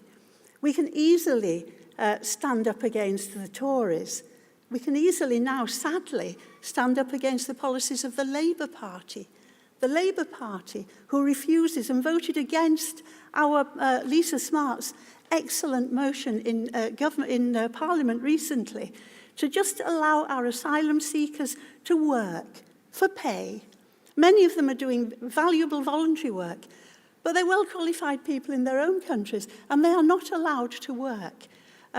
Well, they're not all brain surgeons or qualified bricklayers. They apparently can work because they seem to be shortage occupations. The majority, including the young Iraqi asylum seeker I'm accommodating at the moment, is not able to work. He was a policeman in Iraq, and he's not able to do any sort of work apart from voluntary work in this country. That needs to change. We were only asking that within 3 months, by which time many of them are well able to work, should be allowed to pay their way, to help our revenue, to give Rachel Reeves a bit more money by paying income tax and by doing what they want to do, not having to live on benefits and becoming more and more dependent. Because that long wait for a decision on their asylum claim after the screening, some are sent back home, as you know, because during the screening they're not even seen as being valid to apply for asylum. But in that long wait before the substantive interview, that can take months, it can sometimes sadly take years. And the wait after the substantive interview, quite a rigorous process. I've sat in on substantive asylum interviews. They can last nearly all day. A friend of mine from Iran who'd become a Christian in Iran and had to leave when the Revolutionary Guard had taken her laptop, and she knew she was in trouble. Qualified teacher over there. She couldn't work as a teacher, of course, over here, but she had a long interview. The interviewer cried along with her. She was an Iranian herself. I think anybody could read into that she was going to get her asylum, her indefinite leave to remain, and of course she did. But they didn't tell her that for over 12 months. So for another long 12 months after the 3 years she'd waited. Yes, I'm sorry. I have so much more to say, but I'll write it all down, and perhaps some of it will offer you a paragraph or two in the revised review that we're all going to hopefully vote for today. Thank you, Janet. Okay. Will Charlie Maynard please stand by? And I now call Christine Cheng, who was a member of the Policy Review Committee, who will be speaking for lines 41 to 44 and 71 to 74. It is so good to be with you, conference, and just to be in a room full of like-minded people. I wanted to spend the first couple of moments just speaking to what Simon has spoken to a moment ago from the policy review's perspective. And just to say that the point is actually not to set policy in this paper. The only point of this paper is really to set an agenda for the issues that we are going to cover. And I think many of the suggestions that Simon offered could potentially end up in the next manifesto quite easily. But this is not a manifesto paper. What this is just a roadmap for the issues that we are going to look at. And that's why, as Simon said, the last bit looks a little bit waffly because it is not meant to be clear. You actually are meant to set the policy when we actually put together those working groups. And actually now to the substance of my remarks. So I wanted you to fully support this motion and the policy agenda behind it, and specifically the need for yet another, international security policy working group. So I want to focus your attention to the lines that were mentioned, in particular looking at threats from Russia, China, AI, and global conflict, but along with the bit in 39 to 41 that says that we have a political system that has been fundamentally broken for generations, leaving millions feeling powerless and excluded. Conference, these two sets of concerns are fusing to get together today in the British body politic, and we saw that in the marches a couple of weekends ago. So here is the truth. Yes, we are on an island, but our politics are deeply interconnected with the rest of the world. And the international order that has supported our politics, our democracy, it's collapsing around us. And here I turn to the United States, our closest ally, and all that has happened to its institutions, its freedoms, its rights under the second Trump presidency. And yes, I'm going to say it, it's authoritarian turn. We have to be clear-eyed about what is happening across the Atlantic. Trump is a man who has refused to accept the result of a free election. He incited a mob to storm the Capitol on January 6th, leaving 5 people dead, and democracy itself under siege. He is a man who talks openly about retribution against his enemies, mass deportations, and has completely politicized the American courts. These are the hallmarks of authoritarianism.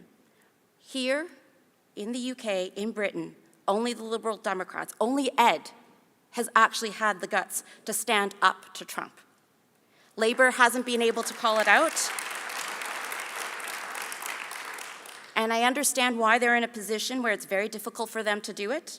The Conservatives and Reform obviously do not want to call it out for their own reasons. And that basically leaves us, as Lib Dems, for being the conscience of this country. Ed, as the spokesperson for that conscience. So much change is happening hard and fast. The UN is falling apart. The ICC, the International Criminal Court, has been threatened with sanctions. International humanitarian law is being undermined daily, as we are seeing. Russia's war crimes in Ukraine are not being called out. And if we remain complacent, Western democracy, I promise you, will risk becoming Western autocracy. Conference, if we are serious, if we are genuinely serious about defending democracy, we have to defend it not just here at home, but we have to defend it abroad.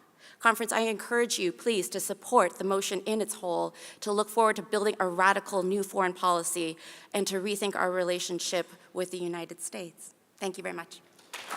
Thank you, Christine. Will Sean McLeod please stand by? And I now call Charlie Maynard from Witney, speaking for the motion as a whole. Or MP, I should say. Good morning, everyone.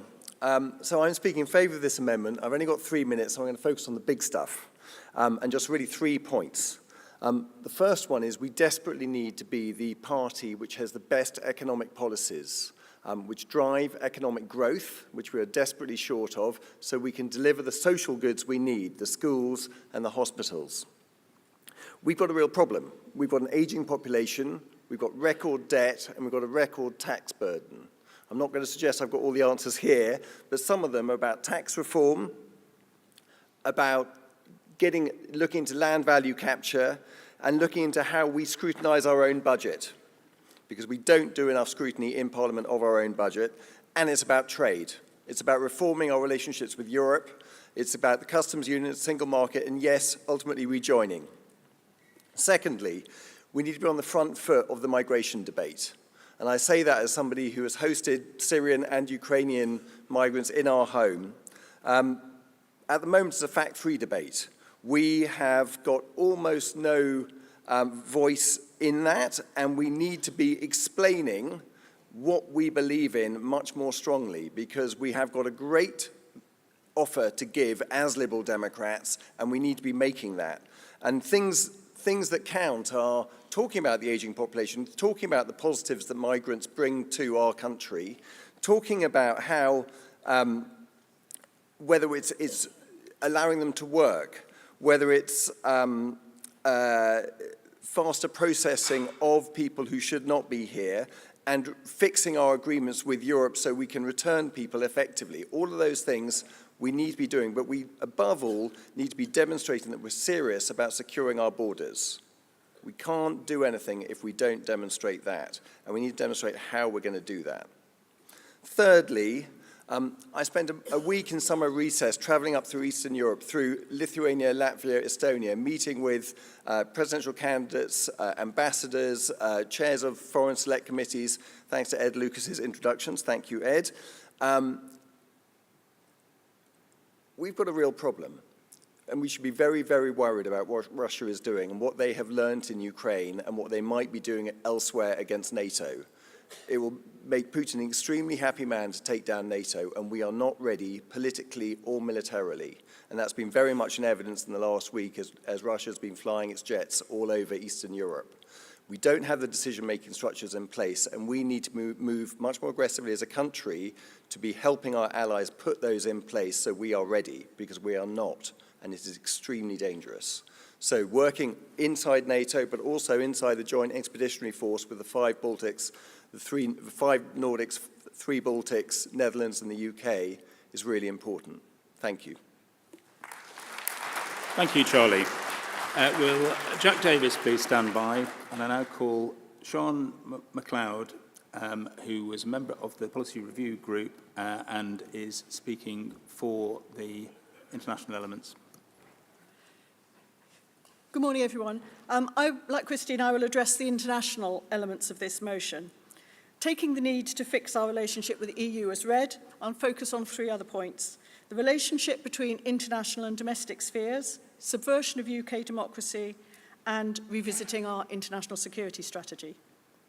In this age of digital connectivity and global mobility, events anywhere in the world can have implications for individuals and communities in the UK as well as for British nationals abroad. Conflict, natural disasters, political upheaval.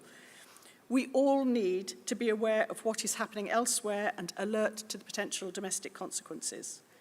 Such consequences include attacks on our democratic values and institutions. We may be an island, but coast guards and gunboats cannot block toxic disinformation or political subversion any more than they could halt a pandemic.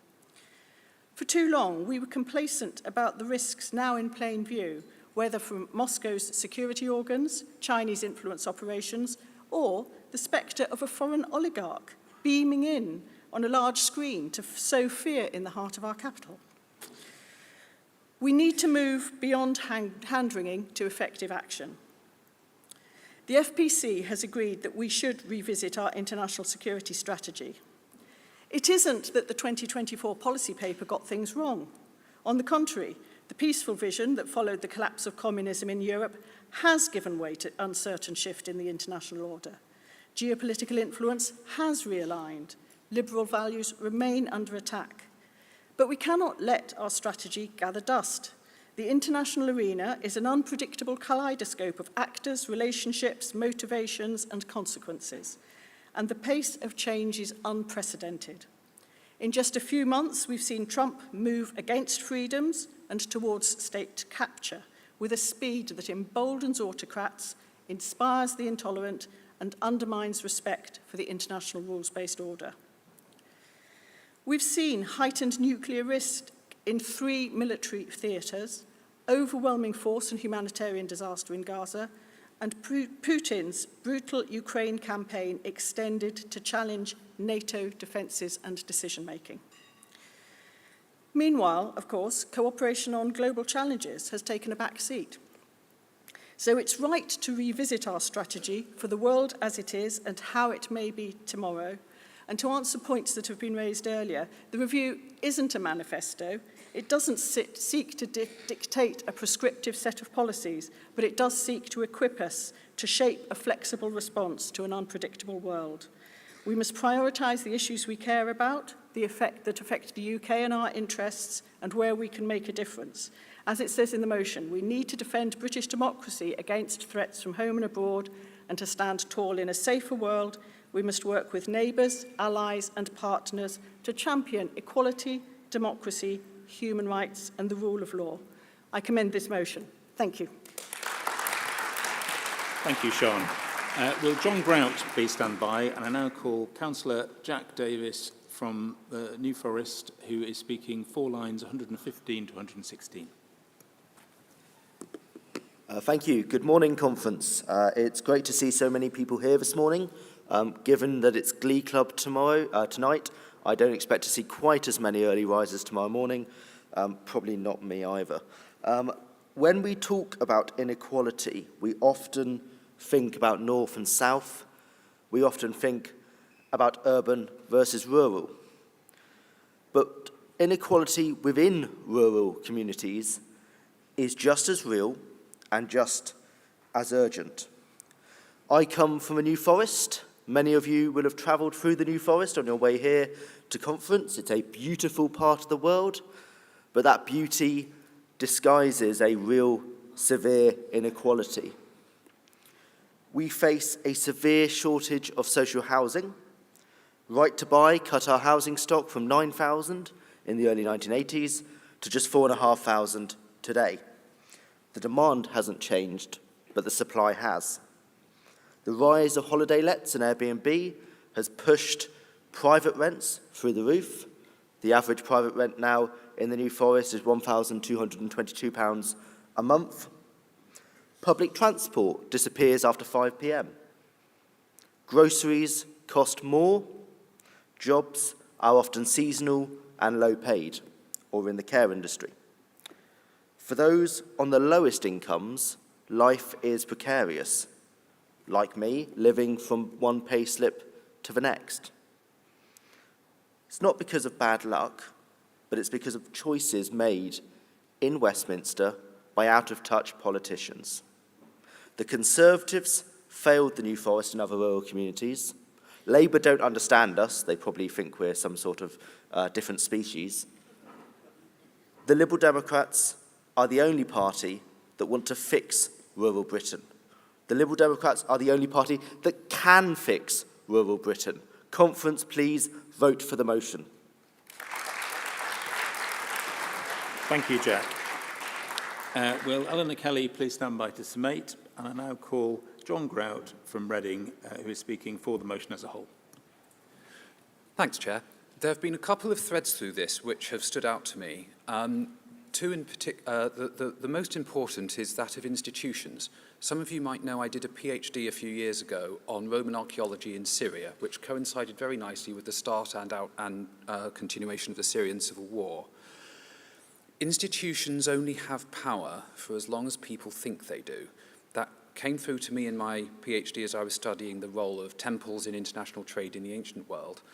And watching the Syrian civil war unfold, I got to see that reflected in our modern world, as institutions largely stood by helpless as Syria tore itself apart under the rule of a pretty brutal dictator and external forces manipulated by foreign actors who didn't have the interests of the local people at heart. One of the most heartbreaking consequences of that was the loss of Syria's tangible and intangible cultural heritage. I was particularly studying the temples of Palmyra, which were destroyed the week I handed in the first draft of my thesis. And in fact, the chap I'd wanted to study with was killed by Daesh that same month. So the role of institutions in all of this is powerful. One of the things we've seen since then, since around the time I was doing my PhD, is a concerted attack on the institutions of this country and this world by people who feel that their institutions' power is contrary to their own. We saw a good example of that in Trafalgar Square the other day when Elon Musk beamed in. So in this policy review, which is largely very good, one of the things we need to emphasise is the role of institutions to have a positive effect in people's lives. Since the banking crash, people have felt increasingly that institutions don't have a positive effect on their lives. And what Reform are very good at doing is therefore saying, well, those institutions clearly need to be torn down. No, they don't. They need to be strengthened. They need to be made to work for the people, ideally by the people. So when it comes to this, please let's emphasise that in our messaging. I appreciated the contribution from the gentleman from Lewis, if nothing else, because it helped me tick off another point on my Lib Dem conference bingo card. But a lot of the points he made could be fixed in messaging, not in this paper. We need to tell people what we're about. We need to tell people what we stand for, but show them that the institutions we defend, whether they're domestic or foreign, EU or internal to the UK, can and do work for them. And look to our local council leaders. We've got 72 MPs, but we've got 76 council leaders in this country who are doing really good work on that. Let's emphasise that in our messaging and make sure that people know that the institutions in this country can be made to care for them and can be made to work for them, and it's the Liberal Democrats that can do that. So please vote for this motion and all of the amendments. Thank you. Thank you, John. So finally, I now call Eleanor Kelly, who is the Vice Chair of the Policy Review Working Group, who will be summating for the motion as a whole. Thank you, Chair. Conference, this time last year, I stood at this podium launching this review, and I said, you are what is going to make this. And you did.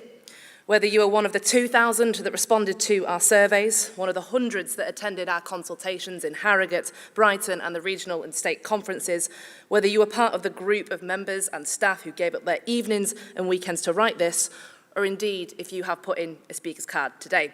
So firstly, it would be remiss of me to not thank Abriel, Catherine, Janice and Simon McGrath for their amendments by drawing out those key elements of the paper, reducing regional inequality, eradicating deep poverty, truly tackling racial inequality and championing education.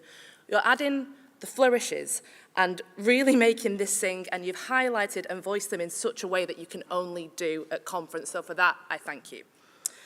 Now, no matter if you've spoken for or against, you've done the hard work, you've made this review, and that's what makes this party's policy development unique. But to meet some of your arguments more directly, Tony and Michael, your points about a tax-specific policy working group. The process of writing this has been both an opportunity and a responsibility to stand up for Liberal values, and that, of course, requires being conscious of the need to ensure electability. Conference, I like winning elections, we change lives. And we risk being incredibly self-indulgent by doing a tax paper standalone when the country and those most vulnerable therein need Liberal Democrats now more than ever, because the alternative could well be Farage in number 10. From an optics perspective, it just doesn't make sense to launch a raft of tax increases, however fair they may be, without telling people what you want to spend them on. We can achieve good tax policy within the economic strategy laid out in this paper and without sacrificing the entire news cycle around a future conference. Simon Hughes, just to echo Christine's speech really, I am inclined to agree with a lot of what you said. However, the point of this exercise was not to prescribe substantive policy, economic, international or otherwise. It is a strategy. And now to Chris, which was the first counter that we heard. I really appreciated the way that you engaged with this policy process in the spring. You asked the question, what would Paddy do? What would Paddy do? Everything he had to do to make sure that Nigel Farage stays away from the levers of power. That's what I believe Paddy would have done. And how would he do it? Well, Paddy had 2 ears and 1 mouth. He sincerely listened to people and prioritised what they wanted to talk about, and that doesn't require compromising on a bold and distinctive vision. Indeed, I see that every day in this party. Ed boycotting the state dinner, bold. The keystone that is resetting our relationship with Europe, bold. And the rest of the 2024 manifesto around that, the health of the raft of health policies, which were the leading reason that people voted for us, actually, more so than removing the Conservatives. It put social care at the top of the agenda. We were the only party manifesto to even use the words, period, poverty. It was bold and distinctive. It is a vision, and I am proud of it. Thank you. To move on to the specific topic of immigration. Casting my mind back to the start of the year, I don't think that we could have entirely predicted this horrifying far-right wave that we are experiencing at the moment, or at least I couldn't quite imagine Labour being so utterly impotent in its response. And this is an example of where times have moved so incredibly fast, and it demonstrates where the agility of existing conference policy mechanisms come into play.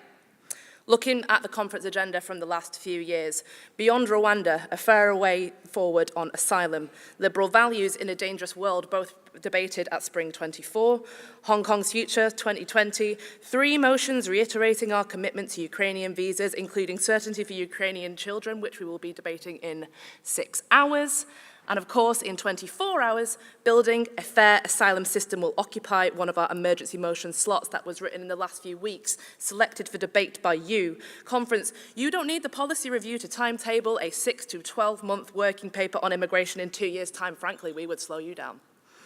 Likewise, resetting our relationship with Europe, that keystone, the preceding For a Fair Deal policy paper that we did before the manifesto in 2024, rebuilding trade and cooperation with Europe, we did that in 2022, the EU-UK Trade and Cooperation Agreement and the future of the UK-EU relationship. Sorry saying that 3 times fast, we did that in 2021, and of course, making the UK-EU reset count, which we debated 2 hours ago.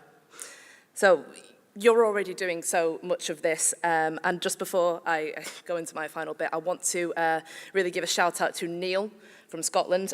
We need voices like yours articulating our vision.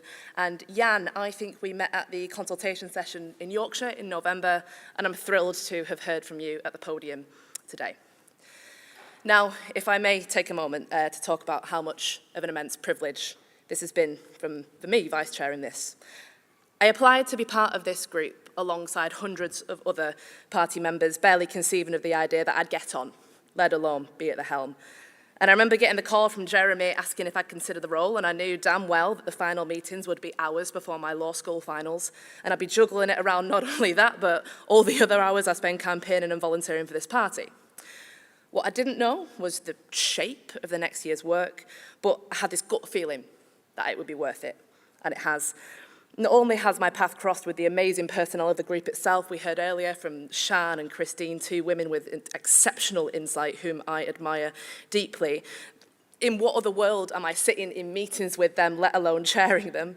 But what I appreciate the most is the new perspective that I have into the wider membership, the nexus of ideas and personalities that define us, and I find a sincere sense of pride in having harnessed even a small part of that into this project. So from the bottom of my heart, thank you.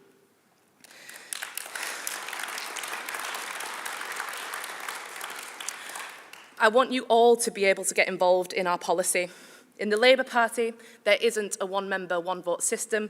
The Conservatives don't even vote on their policy, and I dread to think of how many interns have lost an eye during Reform's weekly spin around and throw a dart at the board policy sessions. Our internal democracy, the opportunity to shape the policy that you sell on the doorstep, is what makes us unique. And I know at the best of times that can be opaque. This, however, is a roadmap that shows where we're going and how you can contribute. And so we start with voting for this morning. This afternoon, you can put in a speaker's card. When you go home, write your own motions, submit them to York Conference in March.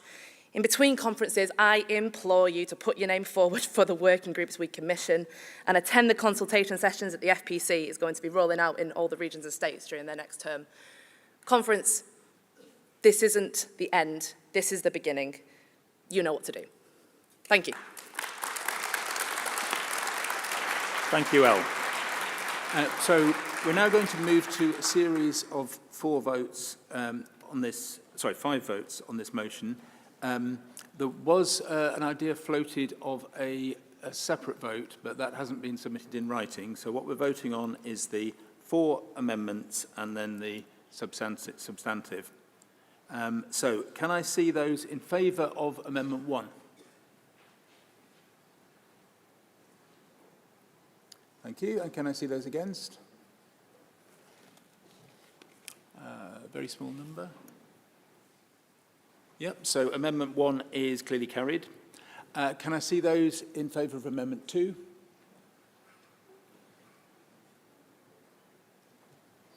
And those against?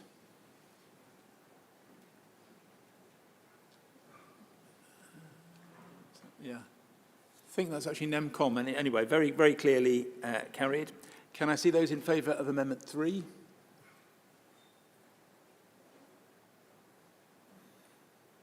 And those against?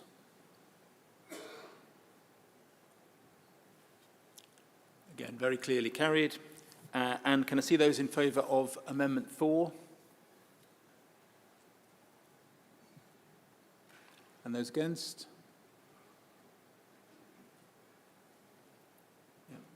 So again, I think that was NEMCON again. Great. So all the amendments were passed. So we're now going to move to a vote on the substantive motion as amended by all 4 amendments.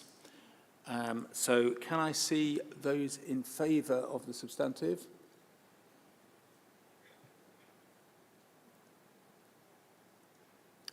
And can I see those against the substantive? Let me just check online.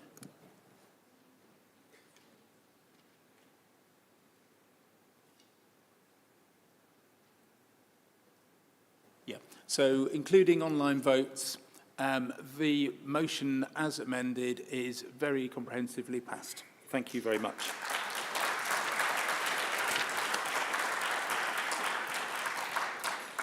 So thank you to my aides, Lucas North here and Paul McGarry in the hall, to the speakers in this very wide-ranging and passionate debate, and to the very, very many members who submitted cards that I didn't have time to call. So I now hand over to Jenny Rigg, who will chair item F33.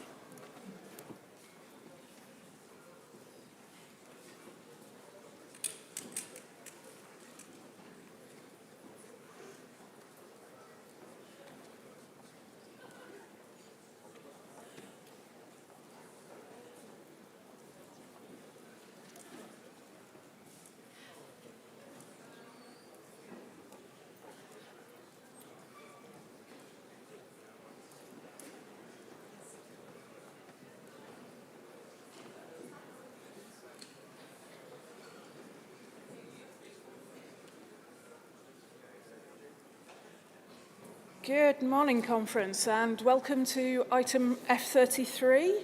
I would like to now welcome our spokesperson for Science, Innovation and Technology and the first ever MP for the new constituency of Harpenden and Berkhamsted, whose birthday it happens to be today. So please give a big birthday round of applause to Victoria Collins.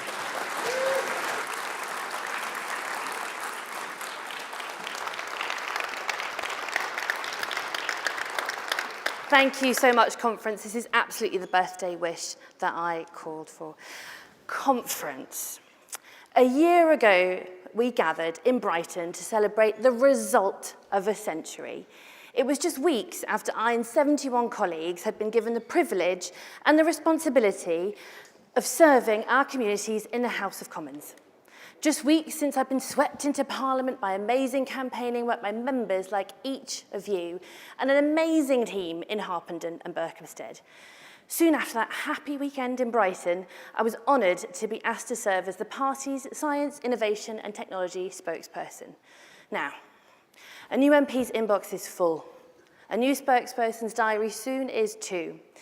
In the weeks and months that followed, I needed to set up my office, to begin to bed in as a constituency MP and start the work needed to perform as a spokesperson. It was a daunting task. I needed to think about how I could make this job count, about how I could make sure that our party led the way on science and technology, to consider where we could make a difference. I needed to pick up the phone and begin a lot of conversations, many about supporting innovation, research, getting AI policy right. But over those weeks, it quickly became clear that there was one issue on everyone's lips.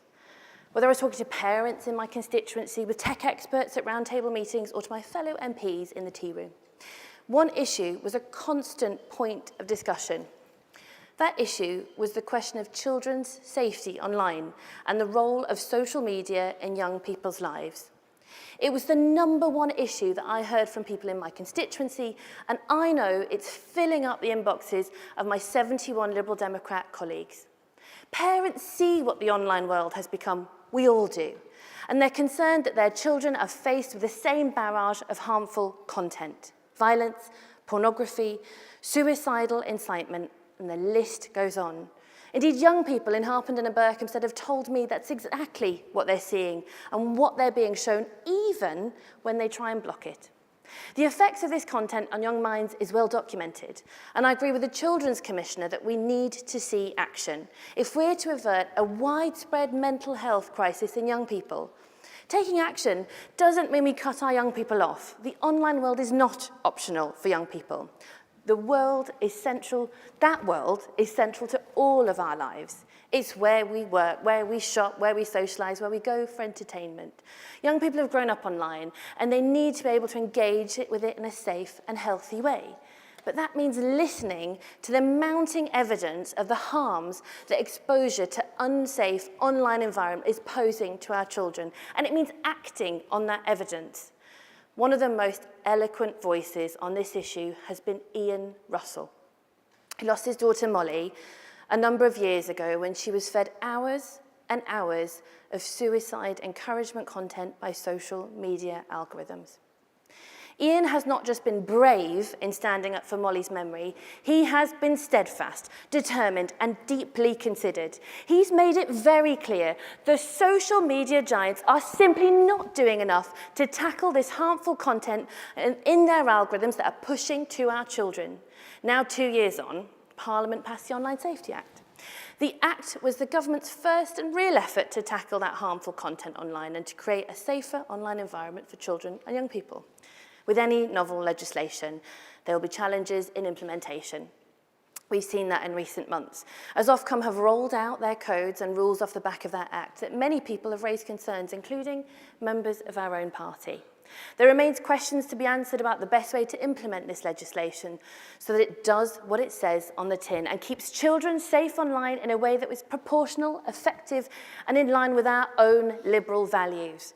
That's why I and Tim Clement-Jones, our Lord's technology spokesperson, wrote to the Secretary of State last month, calling on him to put in place a cross-party committee from both houses of Parliament to properly scrutinise the rollout of this legislation by his department and Ofcom. Parliament must play its role in scrutinising how these rules are applied. This simply is too important. We cannot get it wrong. But while the Online Safety Act aimed to address harmful content and force the tech giants to take more responsibility for what they show to children, it didn't address the underlying problem. It's not just the harmful content that is worrying parents, teachers, and young people. And it's not just the harmful content that is driving this mental health crisis we're seeing in our kids. It's the way that these platforms are built specifically to keep young minds hooked. Push notifications, infinite scrolls, likes, and streaks, all of these features are designed to deliberately create a product that is extraordinarily suited to capturing attention and keeping them coming back for more. Most of us in this room will know the feeling of spending far more time than we'd like on addictive social media apps. I'm not going to look around to see who's on their phone. For our children, the effect is all the more pronounced.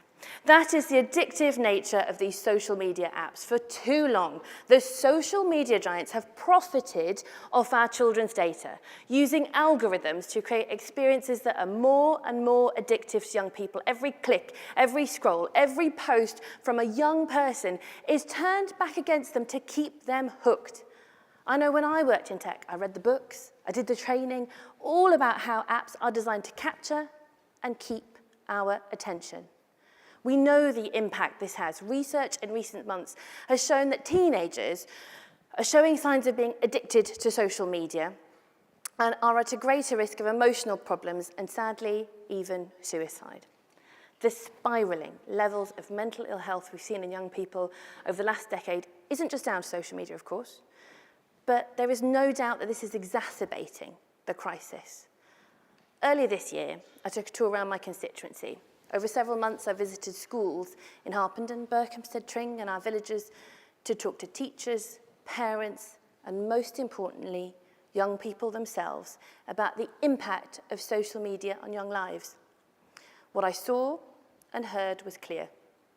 We need to do so much more to protect our young people. And that didn't just come from teachers and other adults. It came from the young people themselves. One sixth former said social media is as addictive as a drug, and I feel the negative impacts of my addiction to it every day. Another simply wrote, "Help, I cannot stop." Our children know the impact that addictive social media platforms are having on them, and they want to be given a chance to break free from them. So much so that pupils from Ashlands and Berkhamsted School followed up with their own initiative to tackle this issue head-on. Their voices are why earlier this year I tabled an amendment to the data bill to raise the digital age of data consent to 16, in line with many of our European neighbours. That step would have meant that social media giants would no longer profit off the data of children under 16, nor use their data to feed addictive algorithmic content. The Labour government voted that amendment down. Thank you, thank you. But that Labour government let us down, they voted that down. And this is a government that makes noise about online safety, but consistently fails to deliver. Peter Kyle, until recently our Science and Technology Secretary, has mooted time caps, curfews on addictive social media apps, but moves on to another department, leaving behind a record of failure.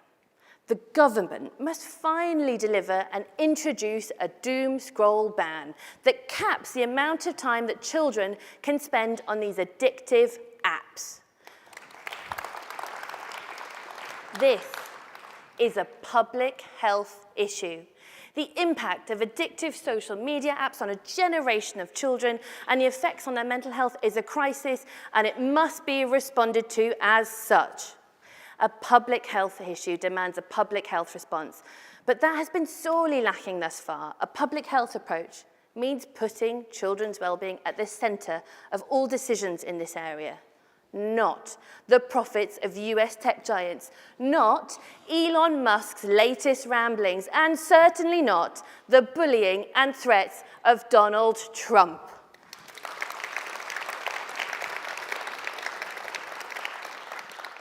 It means taking this issue seriously and bringing forward meaningful, evidence-based solutions that can help reclaim our children's lives from an online world that has been designed to attract their attention for profit. And it means taking real steps to educate children and their parents about the risks of untrammeled social media and access and steps that they can take to manage that. Only when we give parents and children the tool they need to tackle this issue can we hope to begin to move towards a solution. If we are going to take on this multi-billion-pound industry, we need to be brave. We have long recognised that online content poses a threat to public health. We need to know. That's why, today, I'm calling for addictive social media apps to come with mandatory health warnings for under 16s, 18s, under 18s. Just like cigarettes or alcohol, these addictive products, well-documented risks, especially for young people. The evidence is clear that excessive use of these apps exposes children to mental health issues, to anxiety, sleep disruption, and to real harm to attention spans. Don't they deserve to know?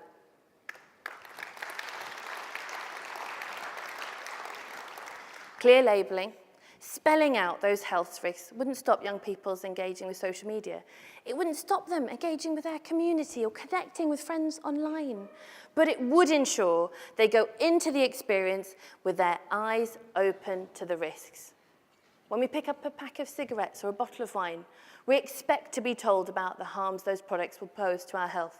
So why is social media, the key driver of a crisis in young people's mental health, any different? Of course, health warning labels would be no silver bullet. Tackling this crisis will require a wide public health response. But when we're talking about our children's health, we must take the steps that we can. Global voices, like the former US Surgeon General, have already called for this step. Several US states are examining legislation to introduce warning labels and conference. That is why we should be brave, be forward-looking, and say that the UK should lead on this. We should become the first country to require that tech giants profiting off our children's attention at least come clean about the risks about their addictive products to young people. Conference, thank you. Conference. I am proud of the work that we have done so far. Our party has been the loudest voice in Parliament saying enough is enough, making clear that we can no longer afford to put Silicon Valley profits ahead of our children's health. I know we will continue to lead on keeping our children safe online, on building a better online world and protecting children from the addictive products being pushed their way by tech billionaires who couldn't give a jot. Conference, we Liberals know that real liberty, real freedom means freedom from harm. If we want to deliver that freedom for our children, we're at a crucial moment, a moment that demands action. I know that our party will not be found lacking. Thank you.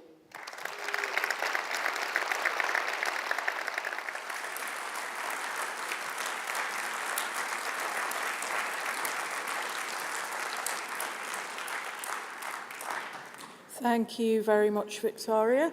We're now going to move to the lunchtime fringes, which I hope you will enjoy, but don't forget to come back at 2:10 and we will be discussing protecting Hong Kongers. Thank you very much.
Good afternoon, Conference. Welcome back to this afternoon session. We are starting with item F34, the policy motion on protecting the rights of Hong Kongers. You'll find the text of the motion on pages 72 to 75 of the agenda, and there are 2 amendments which you will find on page 7 of today's Conference Daily. Can I please remind all speakers to keep to time, and we'll try and fit in as many as possible. So could I ask Bobby Dean from Sutton to stand by, and now call to move the motion, Larry Nagan from Brent.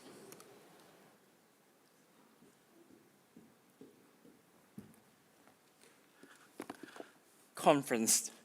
2019 was the first time I spoke on this stage. It was an unforgettable year. Unfortunately, today, we do not feel secured.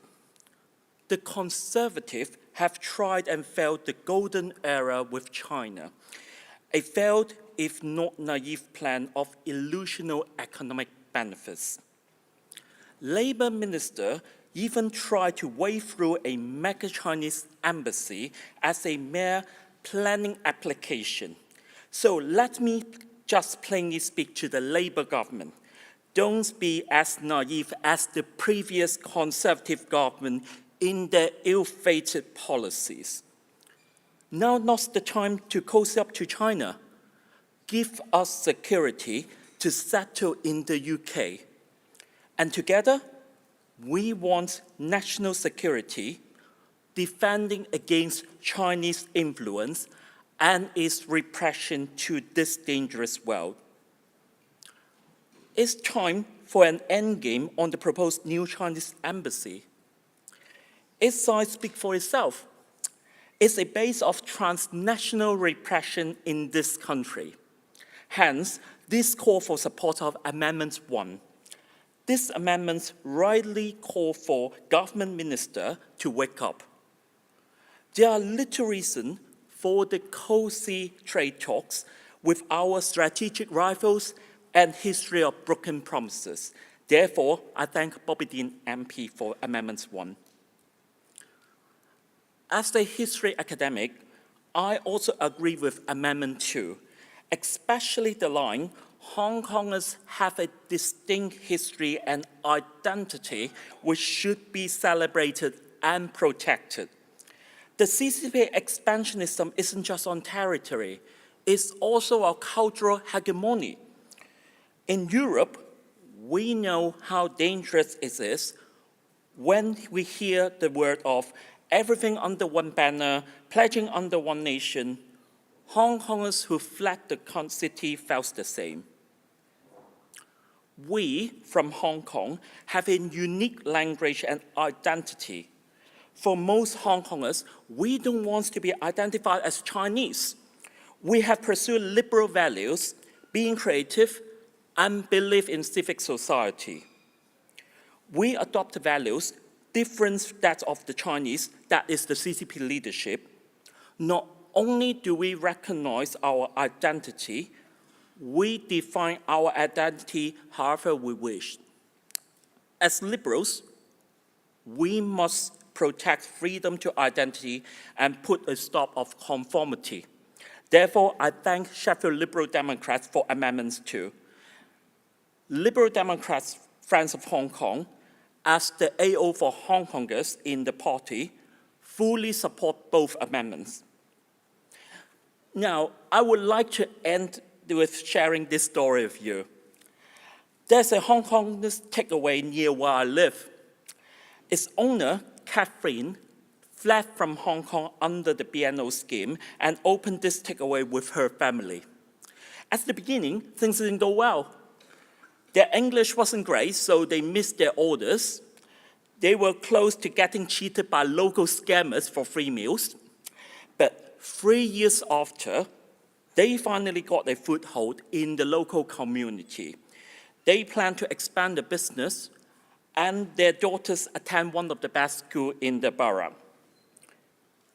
But now, because of Labour's as of yet not commitment to BNO 5+1, they could not apply for business loan because no banks would lend money to anyone with unclear residential status. They're also scared with the growing repression from Chinese states, they were afraid because they wouldn't know which day they would be threatened with bounties, intimidation, and harassment.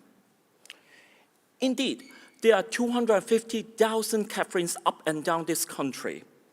For passing this motion, we will give them a message loud and clear. Hong Kongers, Liberal Democrats will always stand with you. On this note, conference, please vote for this motion and Amendment 1 and 2. Thank you very much. Thank you very much, Larry. Would Rob Rice from Sheffield please stand by? I now call to move Amendment 1, Bobby Dean, MP for Sutton. MP for Carshalton and Wallington. Sorry about that. That's okay.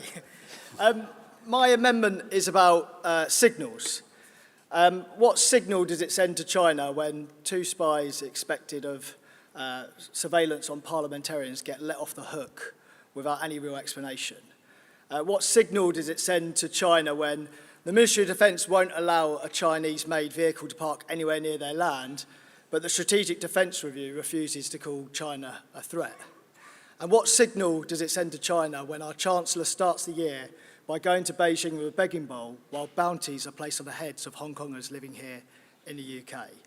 I think what it does is it sends a signal to China of weakness, and it's time that Britain stood up to the threat that China poses.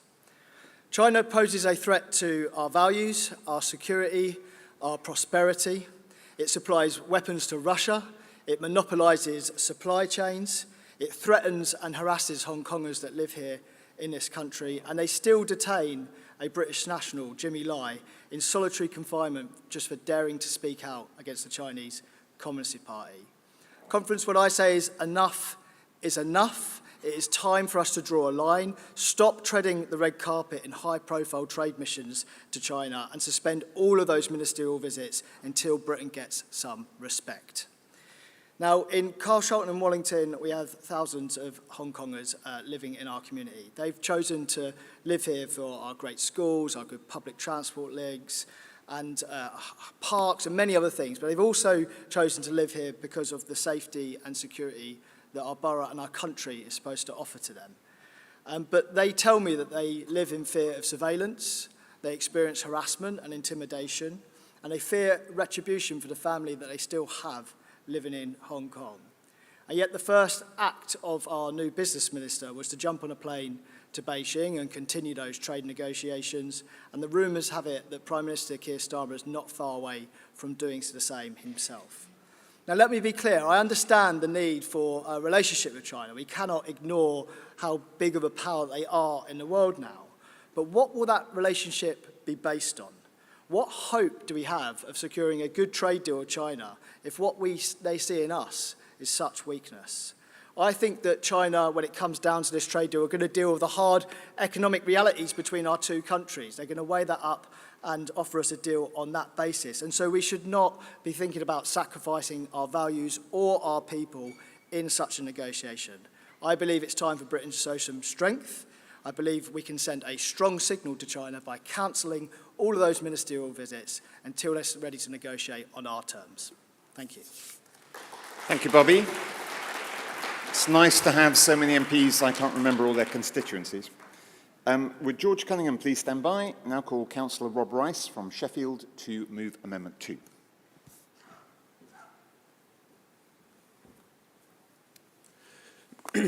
Thank you, Conference, and I'd also like to thank the Lib Dem Friends of Hong Kong for bringing this motion. It's right that we, as a Liberal and Democratic party, stand up against authoritarian states, regardless of their size or power. We should champion the rights of those to live their lives in the way that they want to live. Now, I'm going to admit I'm not great at languages. The angry notifications I get from the little green Duolingo bird is evidence of that enough. And to be fair, being able to speak English is a bit of a cheat code, but I do understand that language for some is more important. There is a connection to their history, to their identity, and to their culture. Accents and dialects tell us a lot about a person when we first meet them. Tells us where they came from. It's not hard to tell that Carl Cashman is a Scouser, and I am very much not, despite the striking physical similarities. It also allows us to connect us to our communities. Andrew George, MP, as if I understand this correctly, gave his Commons oath in Cornish. Now imagine if he was told that he was not allowed to do that, or the only way that he was allowed to do that was if he admitted that it is right that the cream goes on the scone first. But that is exactly what is happening to Cantonese language education. Research presented to the United Nations shows that the educational material is being filtered through Confucius Institutes and through publishers that have got strong links to the Chinese Communist Party. This skews the education of Hong Kongers and their children, and provides and presents in front of them a favourable representation of the Chinese state. We must listen to parents. We must defend their right to educate their children on their culture. We must defend their right to do it in an unfiltered and unmolested way, and one that does not twist language in a system of control. Identity is strongest when it comes from inside us. It's about the words, it's about the stories and the language. It is a way that isn't controllable. Passports, they can be taken. Citizenships, they can be stripped. But language endures. It connects us. It provides us a link to our identity. But most importantly, it cannot be stripped away. Conference, thank you. Doje zai. Thank you, Rob. Would Vera Hobhouse from Bath please stand by? I now call to speak in favour of the motion George Cunningham from Lib Dems Overseas. Conference. As a former chair of Lib Dems Overseas, I have been asked by Christopher, our most active member still resident in Hong Kong, to bring this message to you for this important debate. He says, the simple act of speaking to you, even from afar, carries real risks. Many of us who remain in Hong Kong know this feeling well, the quiet fear that our words might be monitored, that our voices may be deemed dangerous, and that speaking the truth can bring harassment from those who silence dissent. Since I believe gratitude is stronger than fear, that is why I speak to you through George Cunningham across these barriers today. Thank you. Since 2020, when Beijing imposed the national security law on Hong Kong, life in our city has changed beyond recognition. Freedoms we once took for granted, the right to speak openly, to gather in protest, to write without fear, have been steadily stripped away. Independent journalists have been silenced. Civil society groups have been dismantled. Activists have been imprisoned or driven to exile. Ordinary people censor themselves in daily conversation, uncertain of what might one day be considered a crime. The result is not only the erosion of human rights in Hong Kong, but also the quiet suffocation of a once vibrant society. So Christopher in Hong Kong further says, and yet in our darkest hours, Hong Kongers discover that we are not alone. Across the great distances, our Liberal Democrats friends here in the UK keep us in their hearts. Your solidarity reminds us that freedom is not bounded by geography. Your campaigns, your advocacy, and your welcome for those of us who had to leave Hong Kong has given us strength and dignity. For those Hong Kongers who have found refuge here in the UK, your support has been more than practical. It has been a lifeline of hope, also for those of us who remain behind. So this afternoon, I want to say to you, thank you from the depth of my heart and on behalf of countless Hong Kongers who cannot speak these words themselves. Thank you for believing that freedom, human rights, and the rule of law are worth defending. Thank you for walking with us in our exile and for keeping our cause alive when silence might have been easier. Though I cannot join with you in person, my spirit joins with you all. May we continue to stand together, not only for Hong Kong, but for universal values that bind us all.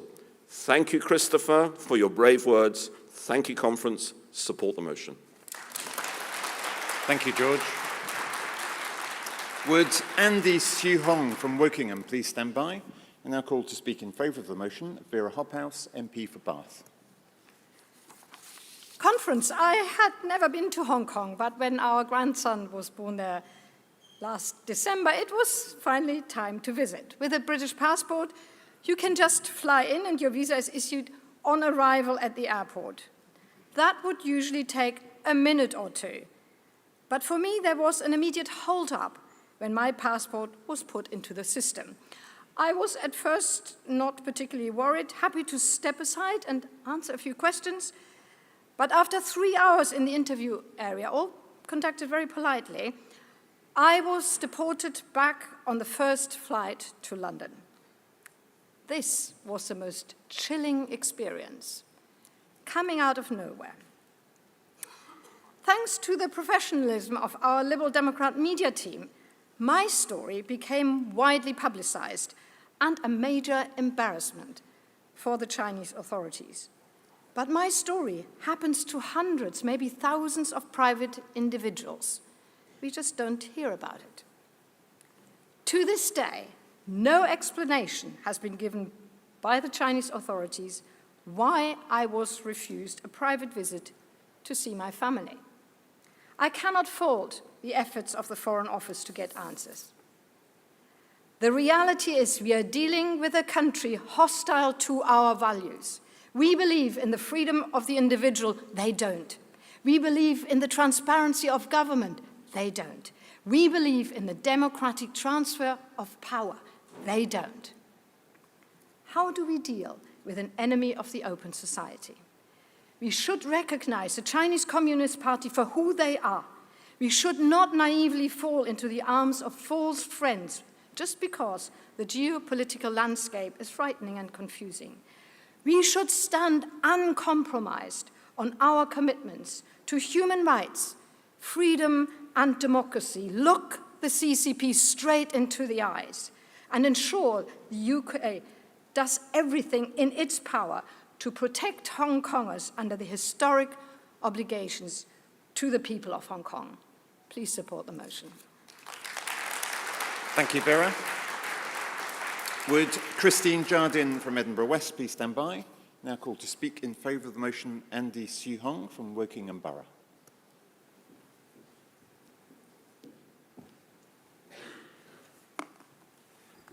Thank you, Conference. I'm Andy Siu Hong.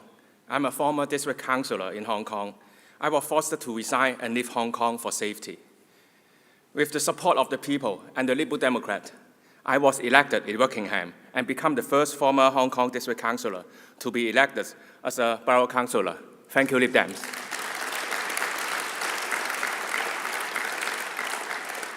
I'm deeply connected with the Hong Kong community here. We protest, we speak out loudly, we even pass a motion in the Borough Council to oppose the Chinese super embassy. But even if we speak now, many political activists are still jailed in Hong Kong. And we never forget why we left. Deep in our heart, we believe that no matter what, we must do everything we can. That's why Hong Kongers protest almost every month. That's why the turnout rate is so high in every single election we are able to vote. As we are the party that stands on values, we should and we must truly care about Hong Kongers, not just speak out, but speak out loudly. Not just stand with Hong Kong, but stand firmly with Hong Kong. I believe the motion shows how Lib Dem stand firmly with Hong Kong and stand firmly to our values. Do we want overseas police station? No. Do we want a spy base? No. Do we want our country to depend on dictators? No. No matter the color of your skin, no matter where you come from, no matter where you do live, we all don't want the UK to be put at risk. We all don't want our freedom to be harmed. And we all don't want this great country, the mother of parliament, to go soft on a dictatorship. Can we stand firm for our safety? Can we stand firm for our democracy? Can we stand with Hong Kong? We must stand firm from London to Brighton, from Reading to Scotland, from council to parliament, on the street or on the line. Together, we are strong. Together, we will win. Let the value that binds us together to be the action we take together. Thank you. Thank you very much, Andy. Would Paul Kohler from Merton please stand by? I now call to speak in favour of the motion Christine Jardine, MP for Edinburgh West. Good afternoon, Conference. 2018, I went to China on a British Council mission and I learned a very important lesson. We have a blind spot when it comes to China and Hong Kong. We made an agreement that we would leave when the lease was up, and there was a fantastic ceremony. The Black Watch played the retreat to the barracks as we left, and everything was going to be wonderful. We had an agreement. But we have a very short-term view of history. The Chinese, not so much. Everywhere I went in China, I was reminded of the drug wars. Every question I asked the Chinese government representatives, they reminded me of the drug wars. And I thought, why? What's it to do with me? And then we went to visit the original headquarters of Jardine Matheson in China, and there on the wall in stone was my name. I was being reminded of my connection to Hong Kong and the Jardines, because the Chinese have very long memories and a very long-term view of history. That is why when we say, yes, but we need connections with China, we need trade with China, we look at now. The Chinese look at history, and they look at the long-term view of history. And they look at Hong Kong, not in terms of the agreement, but in terms of a grievance that goes back hundreds of years. And no person with a connection to Hong Kong, like Vera, can forget for a moment that the Chinese resent that. I went to a protest in Edinburgh a couple of years ago in support of the Hong Kong community in Edinburgh. And midway through what I was speaking, I was aware of this drone filming everything that I said, everything that everyone else said, and a gentleman sitting back behind the crowd with a rucksack, and in that rucksack were the controls, we think, for a drone. We have to be very careful. The Chinese embassy in London, the super embassy, they want the consulate in my constituency, they are there for a reason. They are there because the Chinese have not forgotten anything from their history. We have, and Hong Kongers in this country, and anyone with a connection to Hong Kong, mustn't ever forget. Which is why when Bobby says we have to be careful of the signals we are sending, we have to be careful about everything we say. And the signal that we must send today is that we will do everything in our power to protect the rights of the Hong Kong Chinese, both in Hong Kong and here in the United Kingdom. And we will not allow the Chinese to throw our MPs out without a reason, to build super embassies in London, consulates with massive satellite dishes, and take control of our energy in the North Sea. No. Send them a signal that says, we will not allow you to threaten the future of the Hong Kongers here. Thank you. Thank you, Christine. Would Liz Taylor from Sutton please stand by? Now called to speak in favour of the motion, Paul Kohler, MP for Wimbledon. Good afternoon, Conference. As the MP for Wimbledon, I represent one of the highest populations of Hong Kongers in the country. Since the introduction of the National Security Law, as we know, freedoms and civil liberties in Hong Kong have been systematically restricted. This extends beyond the territory, with the CCP engaging in transnational repression, including placing bounties on BNO visa holders in the UK and elsewhere, and ongoing surveillance of individuals and their families. This is happening to people who are contributing to our communities, working, paying taxes, participating in society. Yet the government's immigration white paper introduces uncertainty over the BNO settlement pathway, proposing an increase from 5 to 10 years for indefinite leave to remain. This risks undermining the security of residents who are already fully integrated into the UK. I believe this motion gives us a practical and achievable framework to protect Hong Kongers in the UK. Giving a 5-year settlement pathway, for example, gives certainty to people who so desperately need it. Measures like blocking the proposed Chinese mega-embassy and enhancing protections against transnational repression would send a clear signal that we will not tolerate attempts to intimidate activists on our soil. I also welcome the idea of targeted sanctions, the dedicated Home Office role, which will help ensure consistent oversight and accountability. As a member of Parliament's Human Rights Joint Committee on Transnational Repression in the UK, I heard from Hong Kongers deeply worried for themselves and their families back home, including direct threats and bounties on their heads. Their stories are a stark reminder to the UK that the UK has a responsibility to give Hong Kongers here the security and certainty they deserve. They should be able to live, work, contribute and protest without fear, just like the rest of us. Conference, please support this motion. Thank you, Paul. Neither of the two amendments have been opposed, so we're not taking summation speeches on behalf of the amendments. So after the next speech, we'll be moving to the votes. So now call to summate on the motion, Luke Taylor, who's MP for Sutton and Cheam. I got that right. Thank you very much.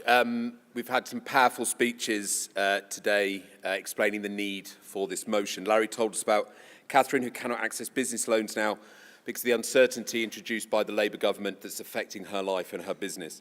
Bobby talked about the plight of Jimmy Lai and the need to suspend ministerial visits, as in Amendment 1.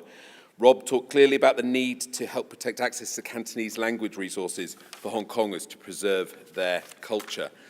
George spoke about the risk that Hong Kongers like Christopher, who he quoted, face, just standing up for their rights in Hong Kong. Vera told us about the chilling results of speaking out against China and how that affected her and her family. Andy, incredible speech about his pride for becoming elected as Liberal Democrat councillor and after fleeing the CCP in Hong Kong. Christine told us about her experiences of surveillance by the CCP, and Paul talked about, again, the uncertainty that the Labour government has introduced for Hong Kongers. So, as the MP for Sutton and Cheam, I'm incredibly proud to represent one of the most vibrant Hong Kong communities in the country. And every single day I see the incredible contribution that Hong Kongers make to Sutton, in our local businesses, in our schools, in our hospitals. And everywhere you look in Sutton, you see it. Just this April, we achieved a spectacular result in the Sutton Central by-election in my constituency, where our fantastic team got Richard Choi elected, the very first Hong Konger on our council. And that by-election... At that by-election, we took 57% of the vote, wiping the floor with both the Tories and Reform in the process. I could go on all day about that by-election. It was a fantastic result. But I know the work of protecting Hong Kongers is so much bigger than just winning a by-election, because we have rightly welcomed those hard-working people into our community, but so have the long arms of the Chinese transnational repression followed closely behind. The very dystopian ambitions of the Chinese Communist Party should be front of our mind as Liberals. Surveillance, threats and harassment are being unleashed on Hong Kongers as I speak. We've seen the Chinese government put bounties on the heads of pro-democracy activists who have chosen to rebuild their lives in our country. So, conference, I ask you to turbocharge our campaign to protect Hong Kongers. Back this motion and the amendments, and do so with pride, because in doing so, you are following the greatest, most pure principles at the heart of our party: liberalism, internationalism, and the protection of and the celebration of wonderful, enriched communities. Thank you. Thank you very much, Luke. We're now moving to a series of 3 votes, so get your voting cards ready, please. Can we have the lights up in the hall? So the first vote is on Amendment 1, then Amendment 2, then the main motion as amended. For online viewers, the voting is already open. So I'd like to see the vote on Amendment 1 first. Can I see all those in favour of Amendment 1? Thank you very much. Could I see all those against Amendment 1? Yep, small number. That is very clearly carried. Thank you. We move to the vote on Amendment 2. Can I see all those in favour of Amendment 2? Thank you very much. Could I see all those against Amendment 2? I don't think I can see anyone. One against online. That is very clearly carried. So now we vote on the main motion as amended by Amendments 1 and 2. Can I see all those in favour of the motion as amended? Thank you very much. And can I see all those against the motion as amended? Let's just wait for the online vote to catch up.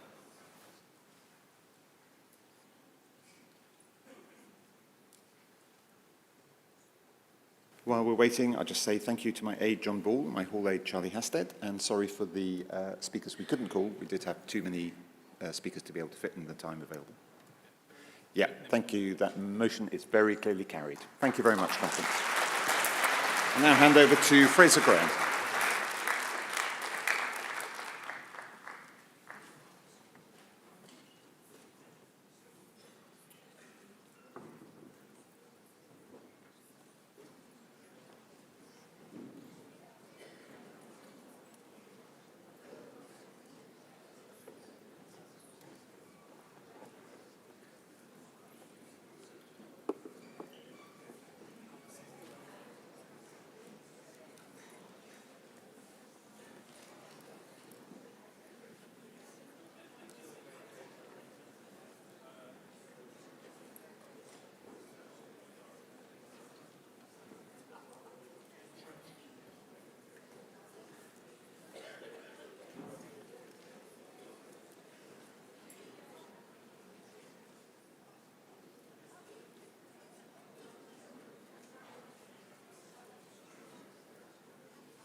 Good afternoon, Conference, and welcome to session F35.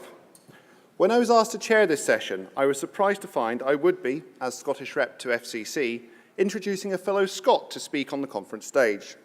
And when I asked some of my Scottish Party colleagues for some words about our next speaker, the unanimous and instant response was, "He's brilliant." So it gives me immense pleasure to introduce Calum Miller MP for Bicester and Worcester and our spokesperson for Foreign Affairs.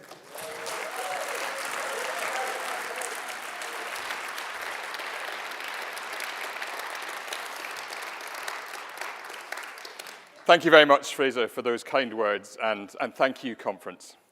Well, look, if we keep coming back to Bournemouth every couple of years, and if every couple of years we come back with more MPs and councillors, the idea that Britain's seaside towns are under threat, or its bars, or indeed its marching bands, will be severely threatened. Yet across our nation, things do not feel so upbeat. We know we face challenges in every community and in every public service. We also know that we face external challenges from those nations that would do us harm. And for those of us who care deeply about this United Kingdom, with its extraordinary history and rich traditions, we must care about how we stand on the world stage.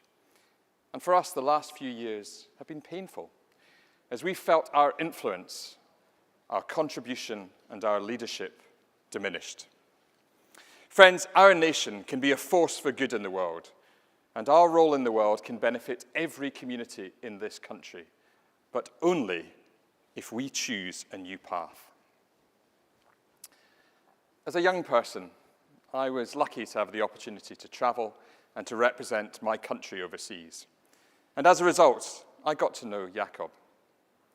Jakob was an experienced teacher and pastor from Prague, someone who by conviction was committed to freedom. For decades, Jakob lived behind the Iron Curtain, standing up for the rights of his students to express their beliefs and ideas, challenging the communist system and being sent to prison for doing so repeatedly. Jakob bore the scars of those times, but he was unbowed and proud to have seen his country through to more democratic times. As you'll know from your own experience, every now and then we meet people who have a profound influence on how we think about the world, how we feel about it. And for me, in the 1990s, Jakob was one of those people. You see, I'd watched the news. I remember Reagan and Gorbachev in Reykjavik, and I'd seen the wall come down. But I had never really stopped to think about what it took, day in, day out, to take a stand. It can't have been easy for Jakob. It required resolve, and it took courage. There was a time, not so long after I met Jakob, following the end of the Cold War, when too many of us believed that the arc of history was bending in our direction, that liberalism had won, dictatorship defeated, authoritarians weakened, and all would be well in the world. But we were wrong. Today, the forces of raw power, order, and control are on the rise. They take the view that might is right. Institutions we hold dear are under threat. An independent judiciary, the rule of law, a free press, freedom of political and religious expression, free and fair elections, a meritocratic public service, each and every one of them under siege. But conference, these institutions, which are designed to protect the interests of all from the power of the few, are under threat not only from foreign powers, but from actors here at home too, who no longer recognize their importance. And if we as liberals are to make our stand, as I believe we must, it won't be easy. It will require resolve, and it will take courage. But courage has always been the lifeblood of this party. Think back to our opposition under the leadership of Charles Kennedy to the invasion of Iraq.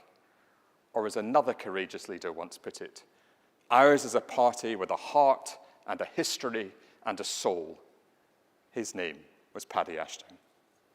Now is the time to reaffirm that courage, to inject liberal values back into the lifeblood of our foreign policy. So let us think first of security. Vladimir Putin has ravaged Ukraine, and he now threatens Europe. He's probing for cracks in the resolve of NATO. Only on Friday, Russian aircraft encroached on the airspace of Estonia.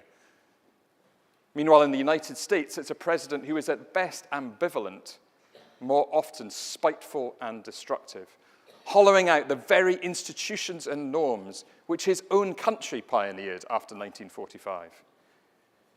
In response to such threats, we must take our security into our own hands. And that means a new set of commitments to strengthen our defence ties with our European and Commonwealth allies, to rebuild our defence at home, to give people better reasons to join and remain in our armed forces, and to do right by our service personnel and veterans. To the dictators out there, let us send the message loud and clear. We will seize frozen Russian assets and send them to Ukraine's defence.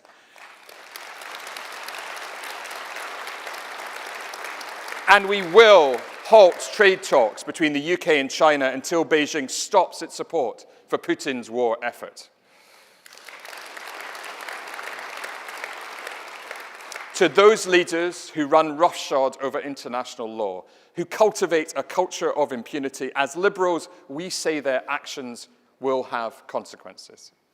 In Sudan, we will pursue those responsible for atrocities, including those external powers who are arming the warring sides. In Gaza, we have seen the terrorists of Hamas for what they are, and we have denounced their genocidal aims and violence before, on, and since the 7th of October. We have also pressed this Labour government to do more, to challenge the cabinet of Benjamin Netanyahu as they pursue the destruction of the Palestinian state. Layla was right to call for the recognition of Palestine, and we today welcome the government's belated decision to follow our lead.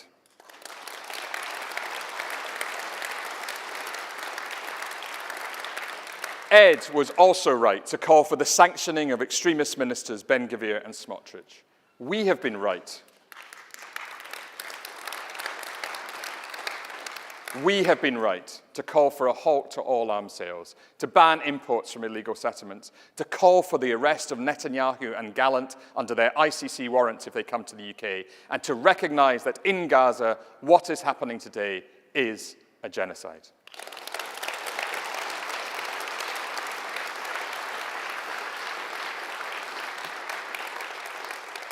Second, let's take the economy. In response to his tariff war, our government has bent over backwards to appease Donald Trump, while rushing headlong into the arms of dictators like President Xi.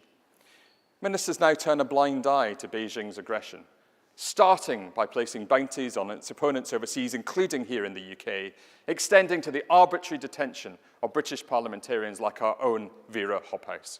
But rather than standing up for the rights of British residents and parliamentarians, the government would prefer to do deals with a country that shares neither our values nor our interests. Conference, I say to you, that is utterly shameful.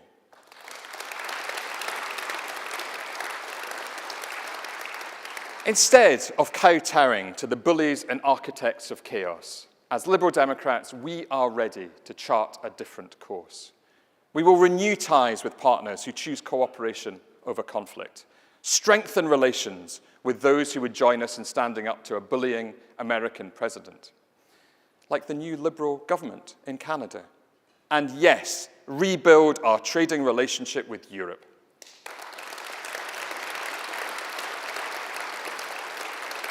Because if we are to undo the terrible damage done by the Conservatives' botched Brexit deal, we must secure a new UK and EU customs union.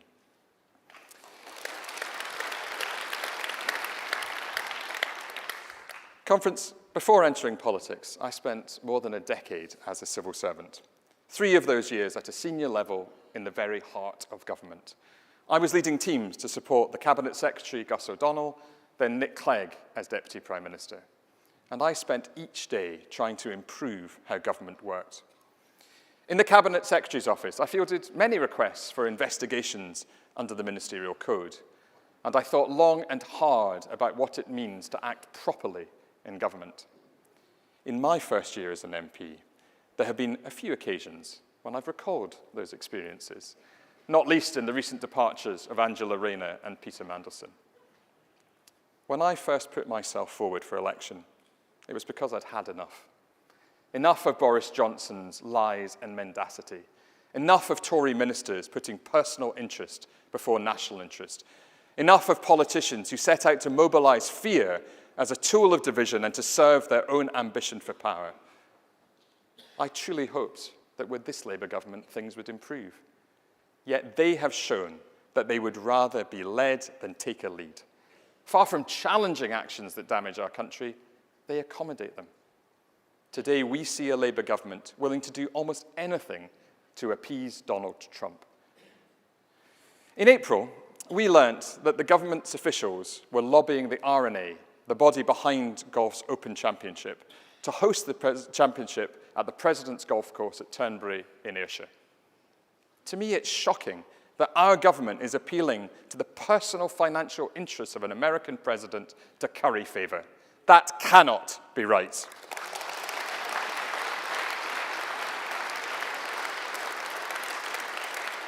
Or take Trump's #1 cheerleader-in-chief, Nigel Farage, a man who'd rather back Britain's bullies than challenge them, who'd rather erode the institutions which underpin our security and prosperity than champion them, who chose to denigrate our nation on the floor of the United States Congress. Shame on him.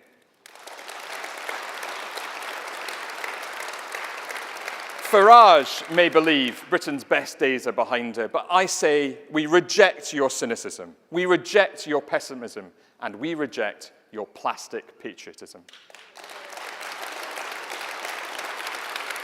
Last and most definitely least, the Conservatives. A party with no real leadership, no vision. The only legacy they left was one of irreparable harm to Britain and her place in the world. Slashing our troop numbers, cutting our aid budget, isolating our nation on the world stage. We haven't forgotten their record, and neither have the public. Conference, we must protect our politics from the insidious creep of cronyism. Next month, the government's Ethics and Integrity Commission will begin its work. The government must show that this commission can truly protect our values from foreign corruption. And that's why I am calling today on the government to refer its own lobbying over Turnberry as the first case for investigation.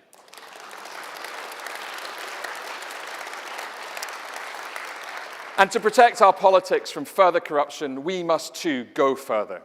The government must put the ministerial code on a statutory footing, and it should bring forward a new lobbying of foreign powers bill to expand protections against UK officials and ministers actively advocating foreign leaders' financial interests. Conference, we must Trump-proof our politics, especially in light of people like Farage, already measuring the curtains in number 10, who care more about what that office could do for them than what they can do for this country. As Liberals, we believe in building a better society for everyone, a mission that matters more today than ever before. I'm a dad to 4 kids, and we have a deal in our family. I was the one who put myself forward to stand for election and put myself on a focus leaflet, not them. And as a result, they won't appear in my literature. In fact, despite my best efforts, they're very unlikely even to deliver it. But they are a huge reason why I am standing here today. I care about my children's future. I care about their friends' future too, and the future for this country's next generation. Is it not our duty to hand on a world that is better than the one we inherited? It won't happen by accident. It means putting our shoulder to the wheel, being willing to try, being willing to fail, and being willing to try again to shape a better society. So let us draw inspiration from people like Jakob, who teach us that it won't be easy, that it will require resolve, and that it will take courage. Friends, today we renew our commitment to courageous liberalism, to defend and extend our country's interests at home and abroad. Thank you.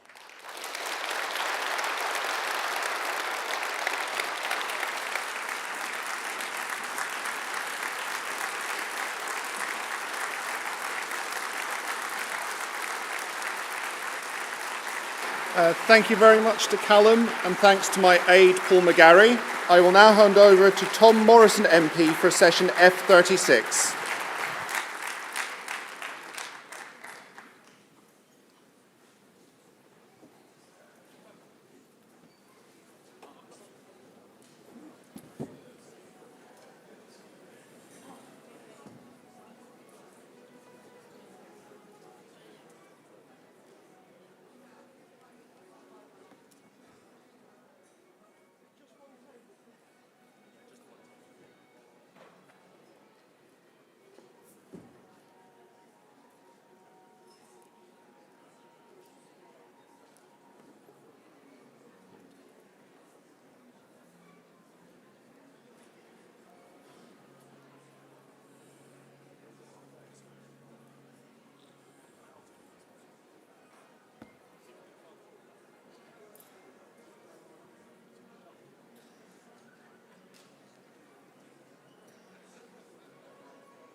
Good afternoon, conference.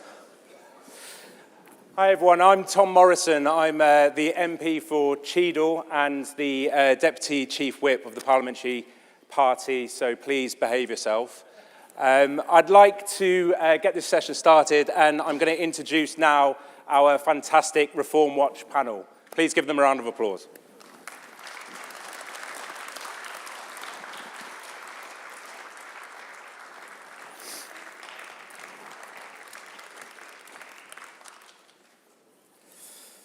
Brilliant. So with me, we've got Councillor Mike Ross, leader of Hull City Council. Thank you very much. Councillor Amanda Hopgood, who's the leader of the opposition on Durham City Council, Durham County Council, sorry. And Councillor Anthony Hook, who is the leader of the opposition on Kent County Council. Thank you. So I'm just going to set a scene a bit now. I want to take you back to the 1st of May 2025, where there was a bit of a change in the political dynamic of our country. And the polls are just closed, and the data's coming in, and the votes are being counted. And there was clearly something had changed in our political climate. And the good news is the Liberal Democrats yet again had record-breaking results. Yes. Good man, good man. Record gains. We ended up controlling more councils than the Conservatives, and we beat both the Conservatives and Labour in terms of seats. However, there was a new player on the scene. Reform topped the poll. They ended up with the most councillors. They won some councils, and they won some mayoral seats as well.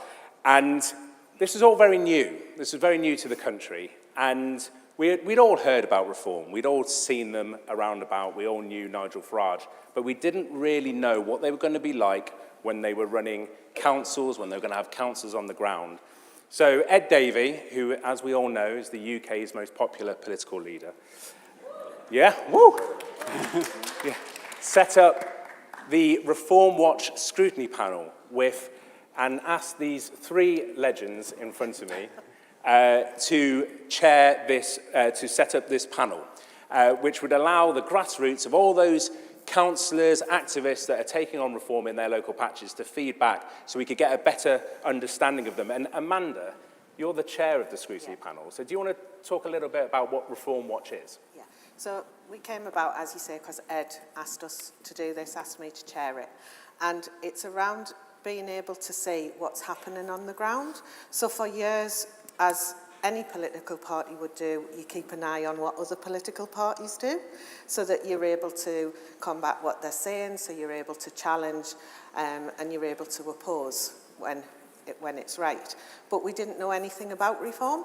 They hadn't won anywhere significantly, and all of a sudden they were here controlling 10 of the biggest local authorities in the country with billions of pounds worth of budget with no experience. So I think that's exactly why we came about, to see what it is that they're doing on the ground, what is different, what their messaging is, and hold them to account to delivering, most importantly, for our residents. Fantastic. So this has obviously it's had a bit of media attraction. I've had lots of, throughout the conference, lots of members and activists coming up to me asking me a bit about questions, and we've had some questions brought in, sent in through to this session. So what I'm going to do is I'm going to go through some of these questions. If I read out your name, then and as I'm reading out your question, if you could come down to the front, and I think there's a microphone just there, and you'll get a supplementary question as well. So the first person I'm going to call on is Andrew Hudson, if you're here, who's from the Westmoreland local party. His question is, it's very simple. Is patriotism the answer to hard right nationalism? Mike, can I start with you? So I remember Tim Farron giving a speech about how he was a patriot and not a nationalist, probably about 12 or so years ago at a conference. And I think it was very apt that he delivered the same message just a few days ago at the rally here again. We should and are a patriotic party, and we are patriotic people for all the reasons that Tim set out about believing in the country and believing in the people of the country. And that is a clear and distinctive message to the sort of nationalist vibes and a message that we've seen coming from others. And we should be proud of that. We should be proud of this country and the people who are here, because we do believe and want to change, but we want a liberal change that is right for this country, not the sort of change that's on offer from others. Brilliant. And Anthony, anything to add to that? I agree with that completely, and I think real patriotism we see in our communities all the time. People working for their community, volunteering, helping at their food bank, helping with a local charity, just working hard in our public services and paying your taxes, Nigel. That's real patriotism. Yeah, absolutely. Amanda, how about you? Yeah, I mean, I think you see patriotism from the Liberal Democrats on a daily basis within their communities. And it's about what we do for our communities, what we do with our communities. And it's about talking it up as opposed to talking it down. And that's what we do every day of the week and every week of the year. And I think Tim did an amazing job the other night at the rally in putting that across to people, exactly what it means for us. I'm not going to agree with him as a Blackburn Rovers supporter, but in terms of what he said the other night, was fantastic, and I think it would be hard for anyone to add to that in much more detail. Brilliant. Thank you very much. Andrew, have you got a supplementary question to that? Yes, thanks. Just say that you seem to have answered the question already before you even opened your mouth, the way the conference was going. But my question is, there could be occasions when the two come into conflict. Now, I'm not going to put Farage down this line, but 1940, Norway was invaded by Nazi Germany. The Patriots from the Shetland bus, the merchant seamen have voted with the feet, and some joined Ling Battalion. But the hardline right nationalist leaders wanted Quisling. And some of the hardline nationalists were actually queuing up to join the Viking SS. So sometimes, let's say, ultra-nationalists are not patriotic. Brilliant. Thank you very much, Andrew. So, I mean, can we just talk a bit more about this messaging? What does, in your view, can you give us some examples of what positive patriotism would be in our communities? I would say I think a mistake that Reform and the Nationalists made is they're very isolationist, and we've seen that on lots of issues at Kent County Council. So last Thursday, the Reform majority repudiated our climate change declaration, and their crazy attitude was, Kent is pretty small in the global scale, we can't do anything, therefore we shouldn't do anything. They completely missed the point that on so many issues, regions have to work together and countries have to work together. And right in May, when they took control, one of the first things they did was to end the small ways in which we show support for Ukraine. They have a blinkered view that doesn't understand if you want to make life on our doorsteps better, you have to look over the horizon sometimes. Liberal Democrats understand that, but Reform really don't. Amanda, Yeah, that's absolutely right. I mean, we're not isolated. We don't live in isolation. Humans don't live generally in isolation, and we've discussed this regionally when we did devolution. And an example we gave around that was around transport, for example.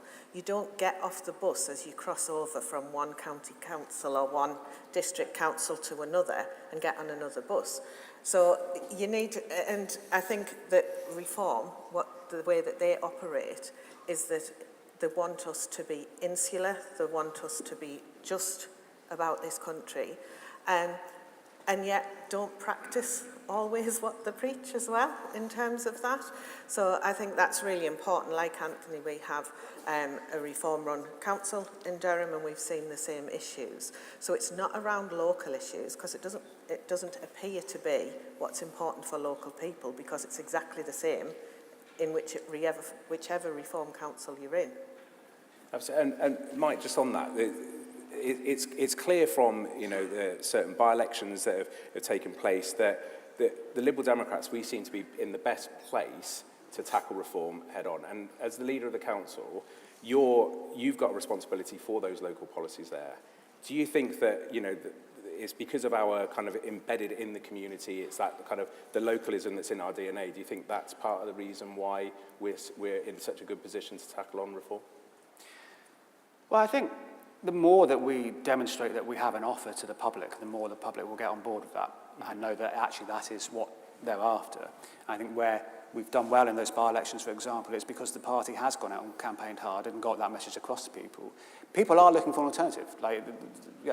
I completely understand Reform have done incredibly well, partly because the public out there is looking for something different. We need to demonstrate to the public why we are the difference they need to be choosing.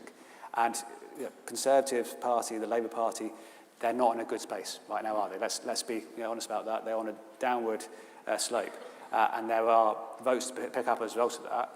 We need to do all we can to get people to come our way, seeing that we are offering what they need, and we are not the same as Labour and Conservatives. Brilliant. Right, we'll move on to question number 2. It's from Paul Edgeworth from Wearside. So, Paul, if you can make your way down to the mic if you want a supplementary question.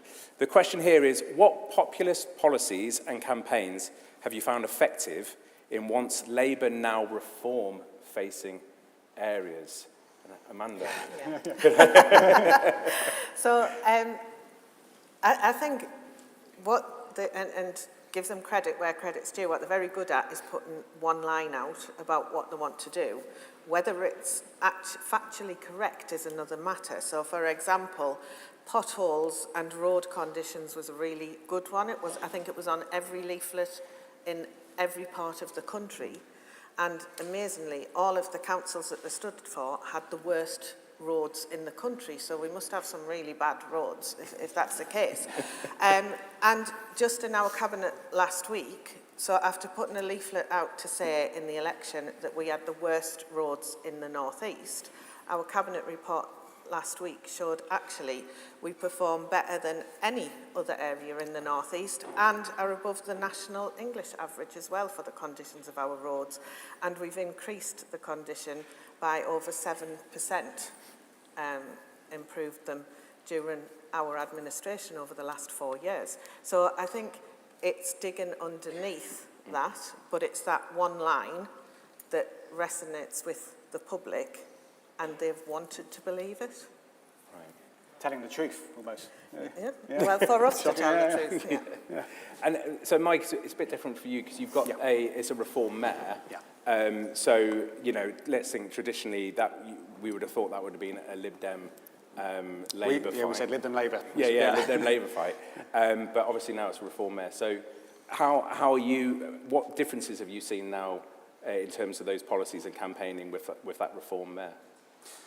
Well, I mean, I won't speak in great detail about the mayor himself, and it's fair to say he's very much come to this from the world outside politics, and so he's learning himself as he goes about. What has been clear, or clearer as life goes on, is that there's certainly more at this point of a reform message coming out in terms of some of the actions from him. That may have been the case at the start, particularly, and it's no surprise where I'm going to say about this, things like net zero, for example, and those sort of things that are important to us, certainly. And I think that's a challenge, because certainly in a region like ours, which relies so heavily upon the green energy sector for jobs, you would want that to be the area where investment was heading. And so I think the concern for me is if the message goes out that that's an area that isn't a priority for the mayor, it will put off investment. And we need to be saying to those people, actually, this is still important, and we need that investment to come our way. Brilliant. And Anthony, just before I come back to Paul, Anthony, what populist policies and campaigns have you found effective in these areas? So reforms off, I mean, Kent is very different to Durham. Kent is historically a deeply conservative area electorally, but the same sort of populism was what drove Reform's campaign last May, and I expect colleagues with local elections next year will see similar. What they did in Kent was 3 or 4 mail drops from their party leader nationally, and the message were about potholes, but also about immigration, small boats, and claims about the council's debt levels, which were stretching the truth. So things, in terms of immigration, the council doesn't directly control. What we found beat Reform is a really good quality, classic Liberal Democrat community campaigning. The way we beat Reform is, in a sense, not that different to how we've beaten other parties in elections. It's by being really good local campaigners with a good vision for how a positive vision for how we're going to make our area better. And the Liberal Democrats, although we were sad to see Reform come into power, we had a really good election in Kent. We doubled our number of seats, and that was largely because across more of the county than before, we were able to do very good community campaigns. Brilliant. So, Paul, any further questions you got? No, just keep up the good work. Thank you very much. Keep the That's the sort of supplementary. Yeah, there you go. Yeah, Paul. Yeah, you'll definitely get a drink at the bar later. So, I mean, and he's now made me do more work. So, I mean, actually, here's a really good point. Have we got any examples of where, like, hyper-specific, hyper-local issues like saving bus routes, protecting green space, do you think they're now even more powerful? Now there's a reform threat, because, I mean, Amanda, you were talking about how it's we've still got to make sure that local is important. Is that what you mean by that? Yeah, so, I mean, it's not a cliche, it's how we work. So where we work hard, where we're in our communities, where we demonstrate community work as Liberal Democrats, it did pay off for us. So the Liberal Democrats didn't lose to Reform in May. That was quite clear across the board. So we didn't lose a single seat in Durham and had a net gain of 1. So, and that says a lot about how Liberal Democrats work, what we do. So I think continuing to do what we do, campaign locally. So some of the issues, I mean, the boats was a huge issue, and anyone who knows the geography of this country knows that we haven't had a single boat come into the the shores of County Durham, and that the only boats that could possibly have been stopped was Durham Regatta. So to actually campaign on that was something that, why would you at a local election? And they've campaigned on a campaign of fear that didn't exist in somewhere where we represent. So we campaigned on local issues like making sure we keep our markets, making sure that we keep our cultural services, our libraries open and things like that, against an agenda of lower finances. And I think that's the point, in the sense of, they campaign on broadly national issues more or less, and they campaign on the sort of touch point issues that they are talking up as much as anyone else in the media. And we're talking about things that we think matter to people locally on the ground. And I think partly that's the case of, we knew that if you get a load of reform councils and council groups elected and start running places, they wouldn't really have an idea about what to do. And I think we're finding that out is the case, isn't it, really? Like the chaos that's been since. And something that's going to help us in future local elections is now Reform are building up a record of failure. And so there's specific things that we'll be able to point to in future elections that Reform are doing badly. For instance, in Kent, they've cancelled the sale of an old building that will now cost the taxpayer in the long term 65 million to refurbish, which is completely at odds with how they presented themselves last May. So many, many decisions like that we can remind the electorate of. And in terms of that campaigning, I'm really interested in that. Is there anything that you're finding that we need to change in terms of our tone, the way that, the way we use our leaflets? Is there things that are working with potentially those voters that are switching over? Is there anything that you... I think tactical voting is potentially more potent than ever. We are now truthfully casting politics in Kent as a Lib Dem versus Reform fight, and that is making people who've previously supported other parties, including the Conservatives, who used to be our natural opponents. Many moderate Conservatives will now vote for us, and certainly previous Labour and Green supporters are much more enthusiastic to vote for us. So the emphasis on the tactical voting is really important in establishing yourselves in every area as the choice against Reform.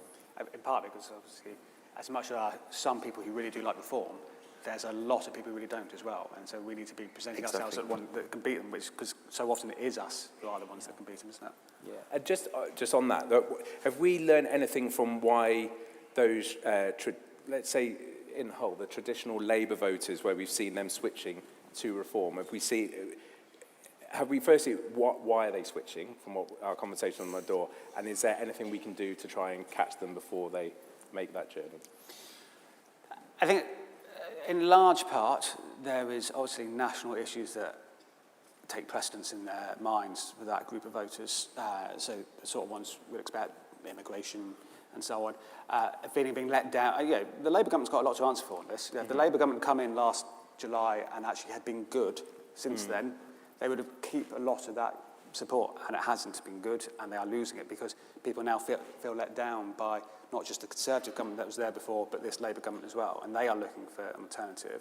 And so it's a case of they're thinking, that cohort of voters are thinking, well, what's the worst that could happen? Let's give Reform a chance. And so we need to get out there and actually demonstrate our alternative. But it's also, on the tactical voting point, actually, the more fertile ground will be those who don't want to see Reform win.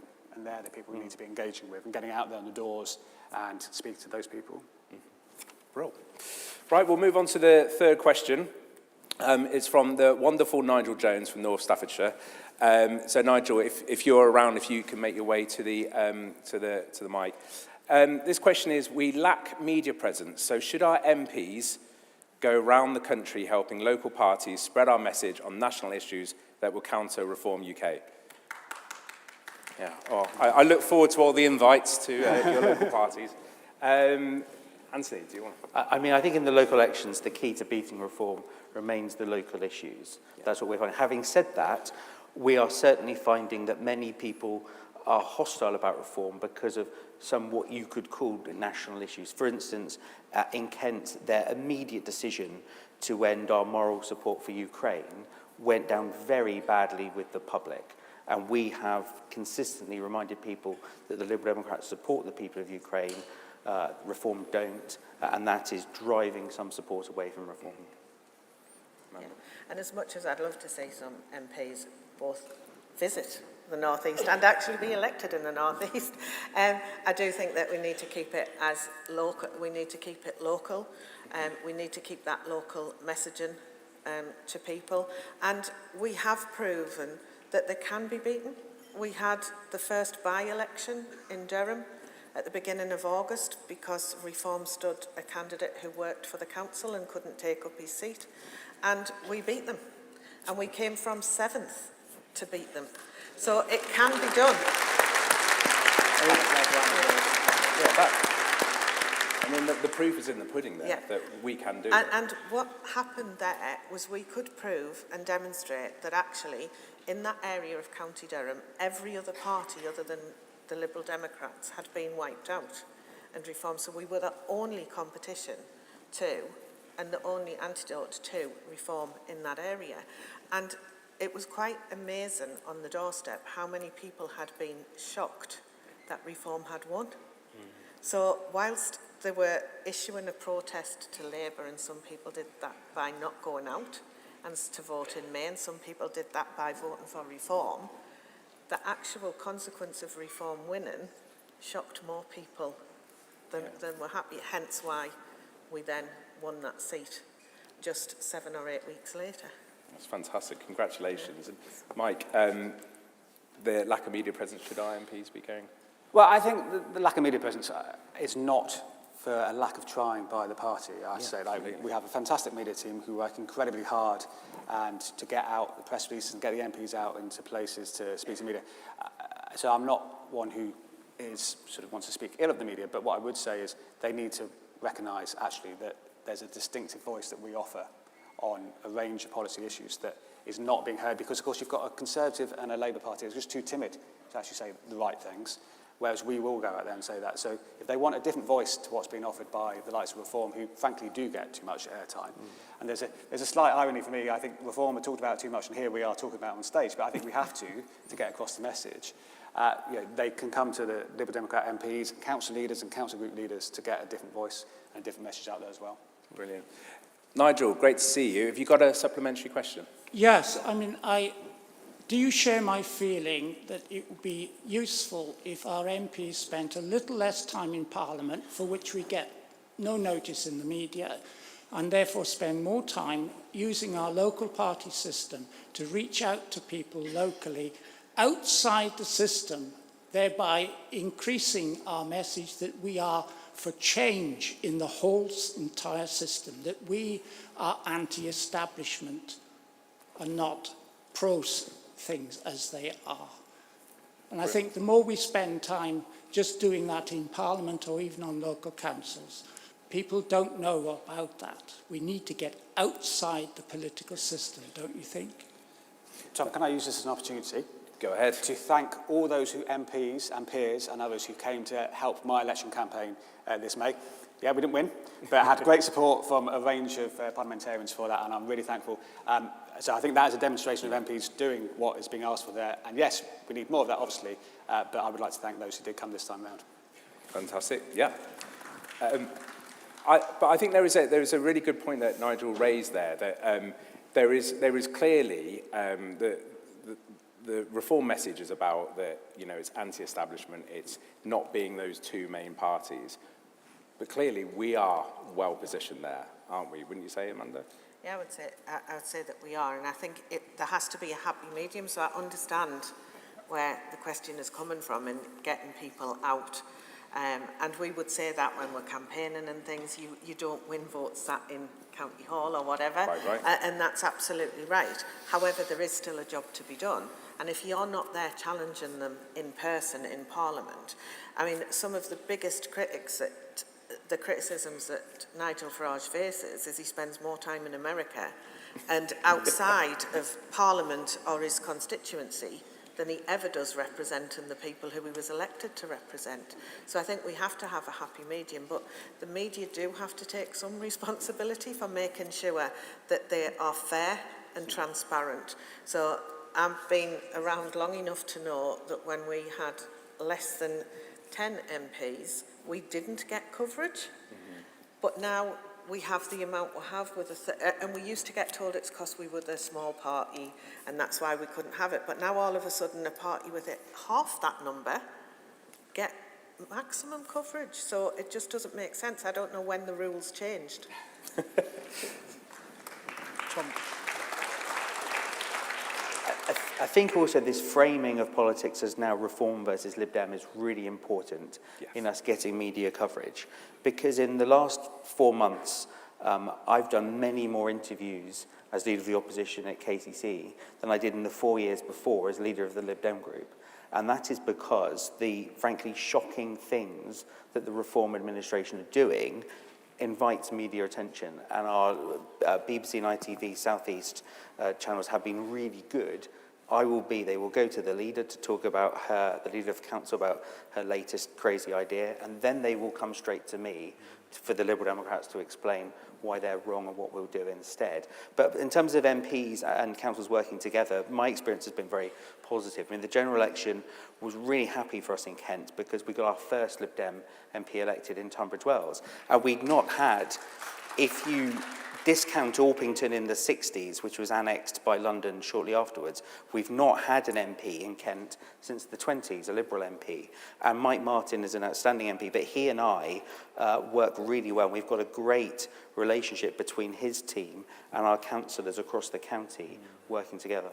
So that's a really good example. And do you think, Mike, that we should be doing more from the parliamentary side and those council leaders and leaders of the opposition to work together to find those common messages that we can both be saying in County Hall and both be saying in Parliament? Yeah, I think the party needs to work together across all levels, be it council groups, parliamentary party, alongside the likes of LGA and the campaigns department, so we have a unified message. What I would say is, on the point about being anti-establishment, like, I'm a Liberal Democrat, I'm a Liberal and I'm a Democrat, and that is fundamentally opposed to everything Reform stand for, and that is why it's so important to me that we go out there and take the fight head on, because people do need to understand that Reform are not going to be good for this country. They're not going to be good for their local communities. And yes, we want change, but we want a liberal and democratic change that puts people first, which is not what Reform will go and do.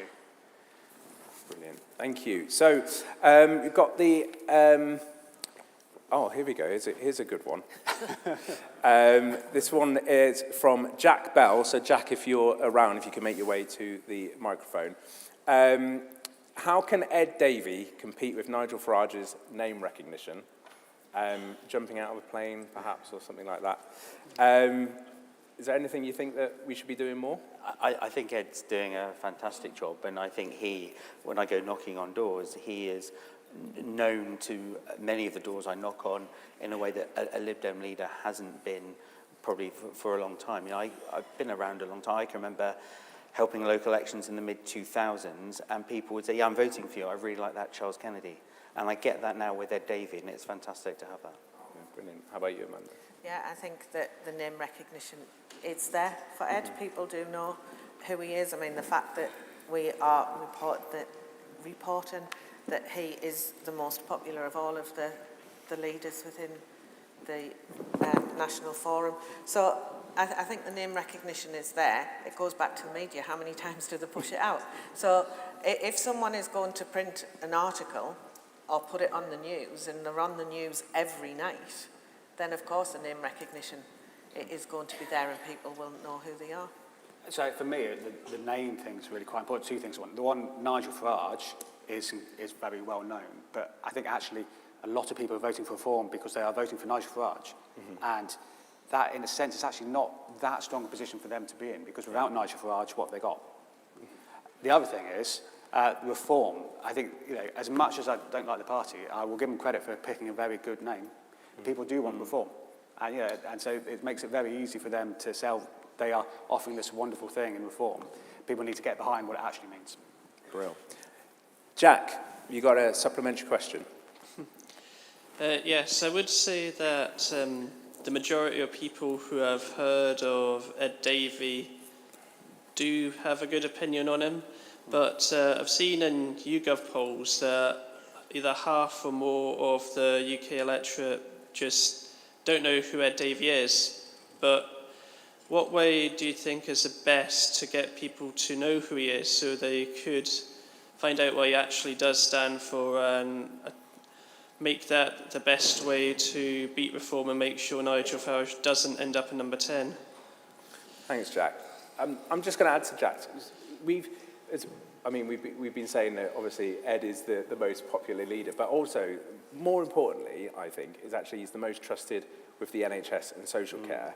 And we talked briefly about where voters are, and immigration was obviously on the tip of you, but actually NHS and social care is still very, very high up there in people's concerns.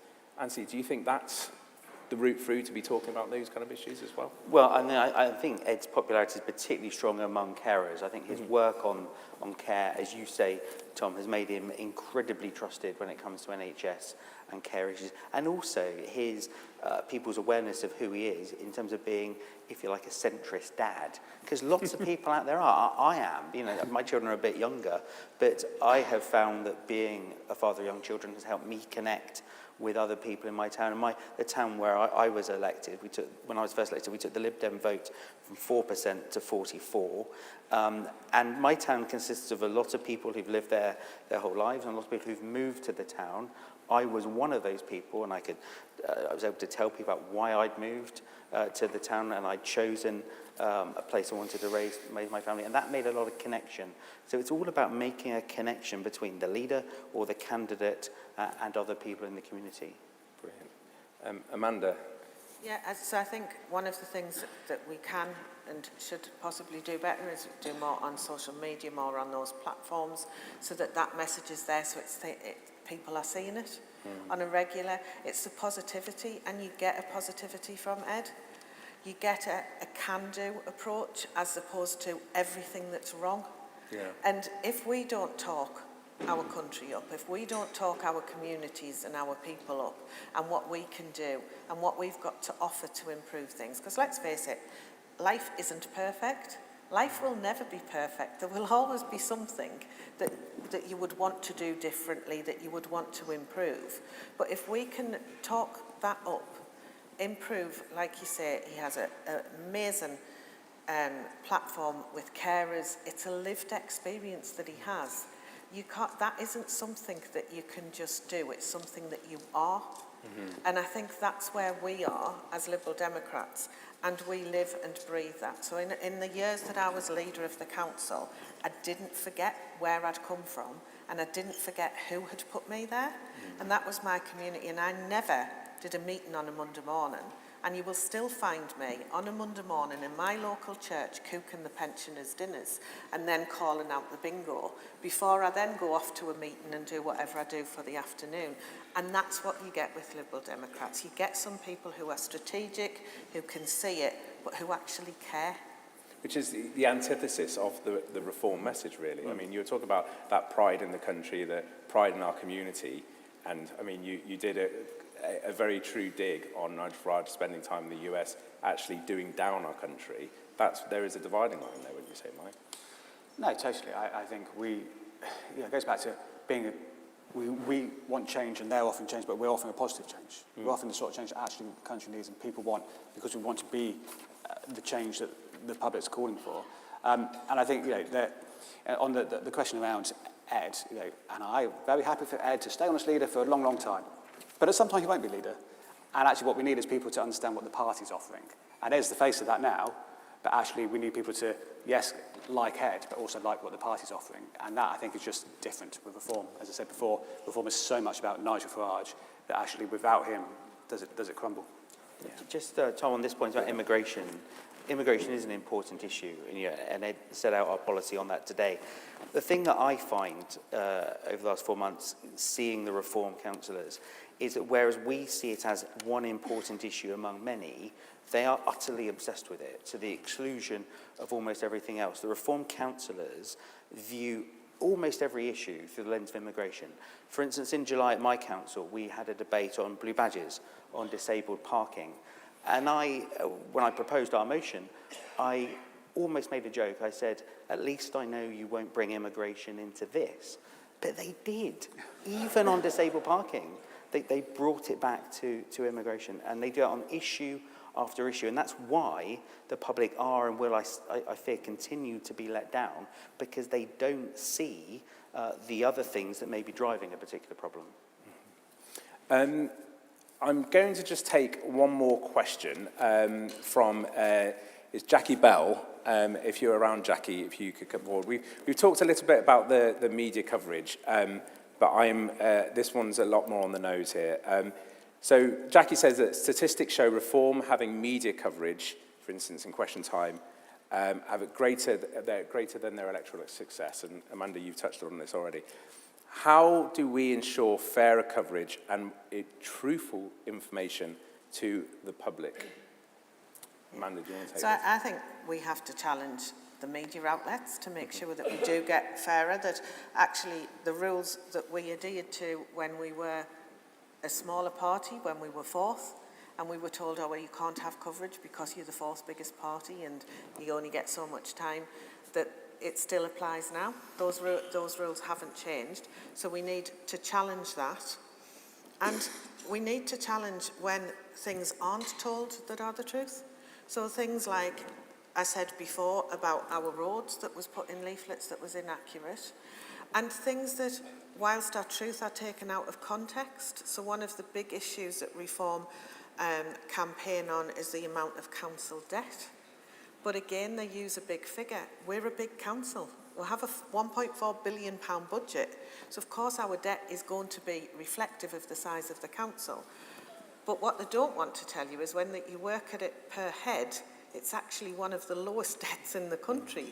But that doesn't make a good headline. And I did challenge the leader to this quite a while ago when they were campaigning about how much chief executives get paid compared to the Prime Minister. I says, but you haven't compared what the leader of the council gets paid to what the Prime Minister gets paid, which are the two comparative salaries. And just last week at the Reform their Reform conference, he now acknowledges that councillors don't get paid enough and calling for more because he's realised how hard a job it is. Surprise, surprise. So it's that kind of thing that we need to call out. So all of a sudden we've gone from councillors' salaries should be reduced and they should do it for free to actually being in the role and realising that it's a 60-plus hour a week job that we don't get enough. Or he doesn't get enough. And before I come to you, gents, Jackie, is there anything you want to add? Yes, it was just that I've been at some sessions today and yesterday regarding misinformation and how Reform are playing on things like social media, on the fears of people who may feel alienated and putting the blame on the likes of people who are different, immigration, etc. So it is how the party can up the truth on the social media as well to overcome that. Thanks, Jackie. So I agree, we as a party will want to get more out there on all forms of media channels, social, traditional, etc. And it's incumbent on the party to do that. What I'd say is it's also incumbent on all of us to do that as party members, as activists, as campaigners. And in a sense, this is a warning to all of us. Amanda's in the position, and Anthony in the position now, where they have sizable Reform council groups on their councils. We're not in Hull, but I very much know that Reform, as with other places across the country, pose a risk in Hull at the next elections. And so we need to be fighting hard to make sure they don't. And part of that is because of the level of media coverage they get, that there is just that level of support for them across so many places. And so all of us, wherever it is, need to be campaigning hard between now and the next election, whether that be 26 or 27 for you, to make sure we're going out there and getting that vote, because Reform are just going to be able to get a vote without having to do the level of campaigning that we need to do. And I think the best way to counter misinformation is good information. And it's a cliche to say, if you've got something you want to say, put it on a piece of paper and put it through someone's letterbox. But that's ALDC are right. That is incredibly potent and powerful and is effective. And knocking on doors, I think conversations are even more powerful than ever. Having said that, on the social media, I think we need to think about that, because Reform and the whole kind of hard right movement that sits adjacent and behind them have flooded social media with content. It's not just algorithms. Nick Clegg makes this point in his book about AI. The idea that algorithms are biased to the right is much overdone. And the right are just creating a lot more content. If you go on to, say, YouTube and put a question in like, is immigration good or bad, you will get a lot more content telling you one answer than the other answer. And I think we on the liberal side of politics need to up our game and create more content of our own. We need to make making videos for social media as natural and as commonplace as making a focus leaflet. We need to claim the narrative, don't we? Exactly, yeah. So we're just coming to time, and I can feel Chris staring at me. So I'm just going to come through, if you could give us one piece of insight or advice that we could give to our local parties on dealing with the threat reform, because as I said before, it is clear that we are the party that can stop this tidal wave, really. So, Anthony, can I go to you? My one piece of advice would be expect reform to say a lot of things that aren't true, but you can beat them with really good community campaigning. Amanda? Yeah, stick to what we know, stick to our moral compass around being true Liberal Democrats, about going out there campaigning, about being feet on the ground, and tell people what we do, tell people who we are, and put that positive message out, because a positive message of what we can do, as opposed to everything that's wrong, is what will really win people over. Brilliant. Mike? Take the threat seriously. We in Hull, as I say, we don't have a Reform Council group, but I understand that there's risk posed in places like Hull and elsewhere, and we need to take it seriously and campaign hard in the ways that has been set out there, and actually go out and sell our positive message. And with that, as ReformWatch panel, we want to support the party in this work, and that's why it's been set up by Ed, and so we want to work with the wider party on that. So if there's examples out there in your council areas and elsewhere, send it to us. We want to hear from the party membership as well. Brilliant. Thank you very much. Thank you very much, everyone, for joining us, and thank you to our ReformWatch panel. Brilliant. Well done.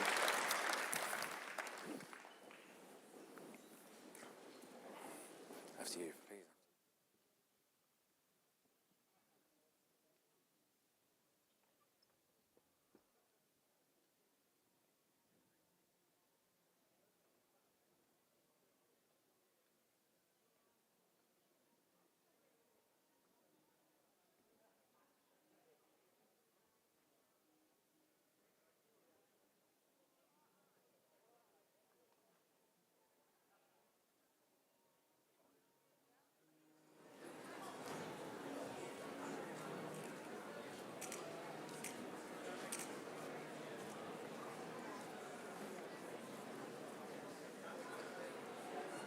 Can I ask everyone who's leaving the hall to start making their way out as quickly and quietly as you can so we can start the next session?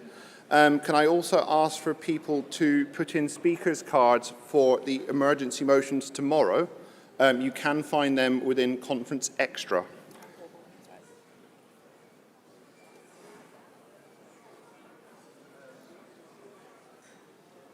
So good afternoon, Conference, and welcome to F37, which you will find on pages 76 to 79 of the printed agenda. We have had two separate vote requests on this motion.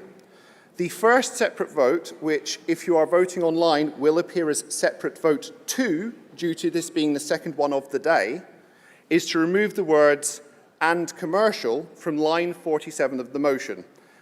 That, within Conference, reaffirms item 2.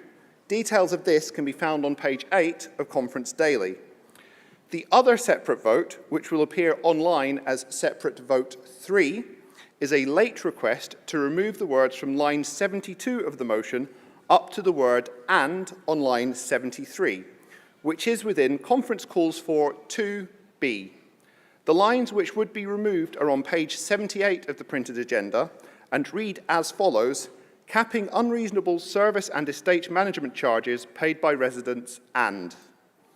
Can I please remind all speakers to keep to time? We are quite oversubscribed for this. And can I ask Babs Farmer to stand by? I now call Councillor Charlie Clinton from Borough of Brent to move the motion.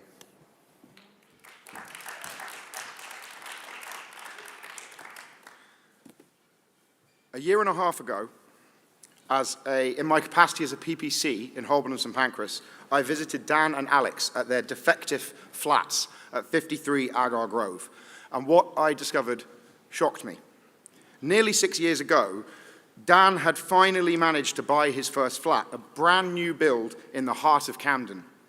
But when he arrived at his new home, keys in hand, Alex had already moved into the building a couple of months before, and she was waiting for him to tell him about all the issues she had already found in her flat. 6 years after that, Dan, Alex, and the other leaseholders have between them spent over £500,000 on legal fees, repairs, and other costs. And they are still stuck with unsellable, uninsurable properties which are like a millstone around their necks. In 6 years, they have not had a single day where they could simply enjoy their homes. The building should never have been signed off. There are cracks getting bigger all the time. When I visited, Dan pushed on a brick wall and it moved. When we were sitting on the couch, we could hear a ringing noise from 20 feet away in the kitchen, which was the glasses vibrating because the building is that unstable. There has been a complete lack of accountability at every level, and it is the twin crises of our feudal fleecehold system and our approach to building safety which are the cause. The developer cut corners to save money, took their profits, and shut down the company. That same man has set up new companies and is building more houses. That should terrify us. An investigation into the building safety inspector that signed it off originally determined that they had failed to do basic due diligence, but then they were exonerated in the final report. The management company did the absolute bare minimum, ridiculous patch fixes for major problems, which will sound pretty familiar to any leaseholders in the room. And ultimately, the insurer has refused to pay out because doing so would probably cost them more money than simply denying and delaying the claims. And if a large company decides they are going to fight a payout like that, there are very few people in this country who can actually win that fight. Dan and Alex have thrown everything at them. They have refused to back down. And to be honest, I'm in awe of their determination. But this is a battle they should never have had to fight. They are now being subjected to legal action by their insurer. If they lose that, they will be bankrupted. This is not how our country should work.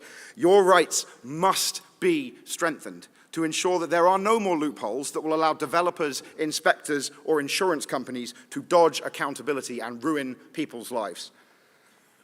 Dan and Alex's story is extreme, but it is not unique. This crisis is costing jobs and careers, it's costing people their health, and in the case of Amanda Walker, the housing campaigner, it cost her her life. In the wake of Grenfell, the Building Safety Act introduced some new protections, including helping with the costs of remediation. But this is a law that prioritizes process over principle and convenience over consistency. There is no reason why people who live in a building 10 meters tall should be exposed to crippling unpayable bills, while those in a building just 1 meter taller have got protection. Richmond House burnt down in 2019. That was less than 11 meters tall. 60 residents were left homeless in minutes, and it's just a miracle no one was killed. It was so nearly another Grenfell, and it just proves that the height of the building should not be a factor. This is wrong. We believe all leaseholders should be protected, including the 1.7 million who are currently excluded by the Building Safety Act. And we believe that every single leaseholder also deserves to be freed from this feudal system.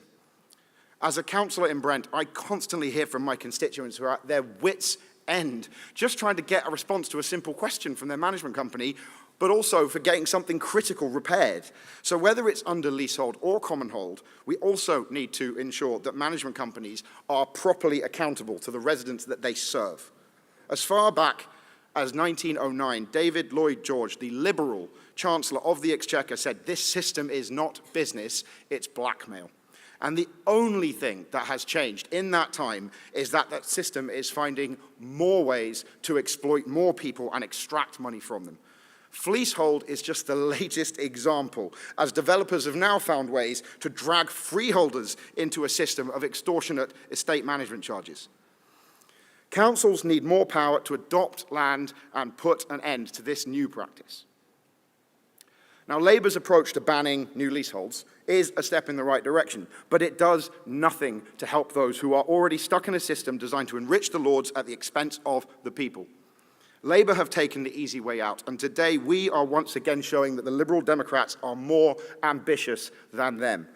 We will do what is necessary, not what is easy. For those who say it can't be done, I say this. Major systems change is never easy, so the fact that it is hard cannot be a reason not to do it, or nothing that matters will ever get fixed. This motion commits us to ensuring that no leaseholder ever has to pay for remediations that were not their fault, and to putting an end to leasehold for good, however long that takes. We will work with the industry to find a way, because that is what has to be done. And when it comes to building quality, there are those who say that more regulation will prevent us building enough new homes. I refuse to accept that argument. In my own ward back in Brent, there is a 27-storey tower block with over 200 flats, and years after it opened, it is still half empty because the building was so poorly built they had to take the flats off the market. Building homes which can't be lived in is worse than pointless, and when you scale up a flawed system, the flaws get bigger. They do not magically disappear. Labour are ignoring this simple fact, and Keir Starmer knows this, because he is Dan and Alex's MP. He knows their story, he knows the risks, and he is choosing to ignore them. Conference, we are an ambitious party, the one who wants to actually fix the foundations, not just talk about it. We're the only party ambitious enough to say we will free all leaseholders from remediation costs and from leasehold itself. And we are the only party ambitious enough to say, yes, we will build enough houses and we will build them well. So please show that you share that ambition by voting for this motion. Thank you. I now ask Steve Day from Greenwich Borough to stand by, and I call Babs Farmer from North Cotswold and Tewkesbury to speak against lines 72 to 74 of the motion.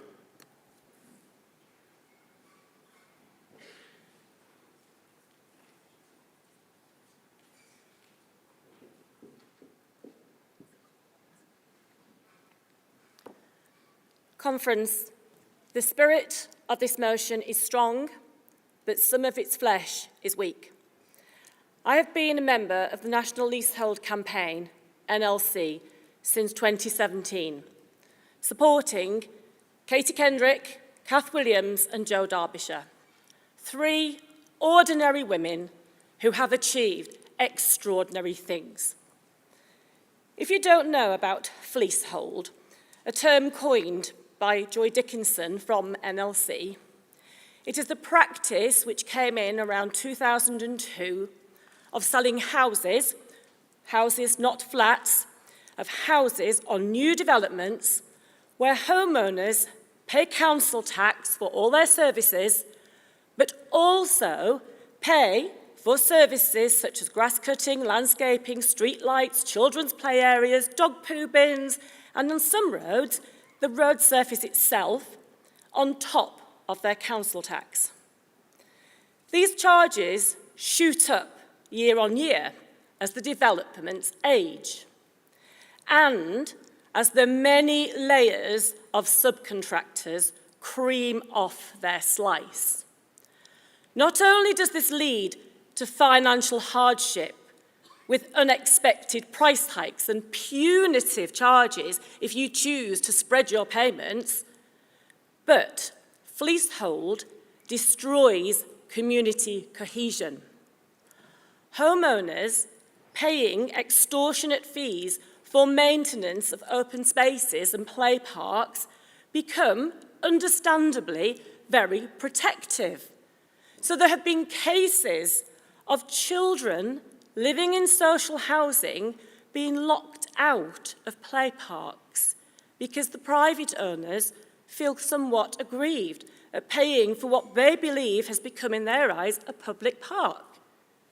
In my own community of Bishop's Cleeve and across Gloucestershire, we have numerous nature reserves and playgrounds on numerous developments, enjoyed by the whole community. But these are being paid for twice by the residents of those developments, once through council tax and again through fleecehold charges. Conference, this motion is weakened by the proposal in lines 72 to 73 for capping unreasonable charges. That is no solution at all. That is condoning ongoing daylight robbery. The only way to ensure fair, affordable maintenance of new developments is to scrap Fleecehold altogether. Stop developers using the roof over our heads as an income stream for life. Make them hand over all new developments to the local council. I call on the Liberal Democrats to condemn Fleecehold entirely. Can I now ask Councillor Chris Northwood from Manchester to stand by, and I call Steve Day from Greenwich Borough to speak for the motion as a whole.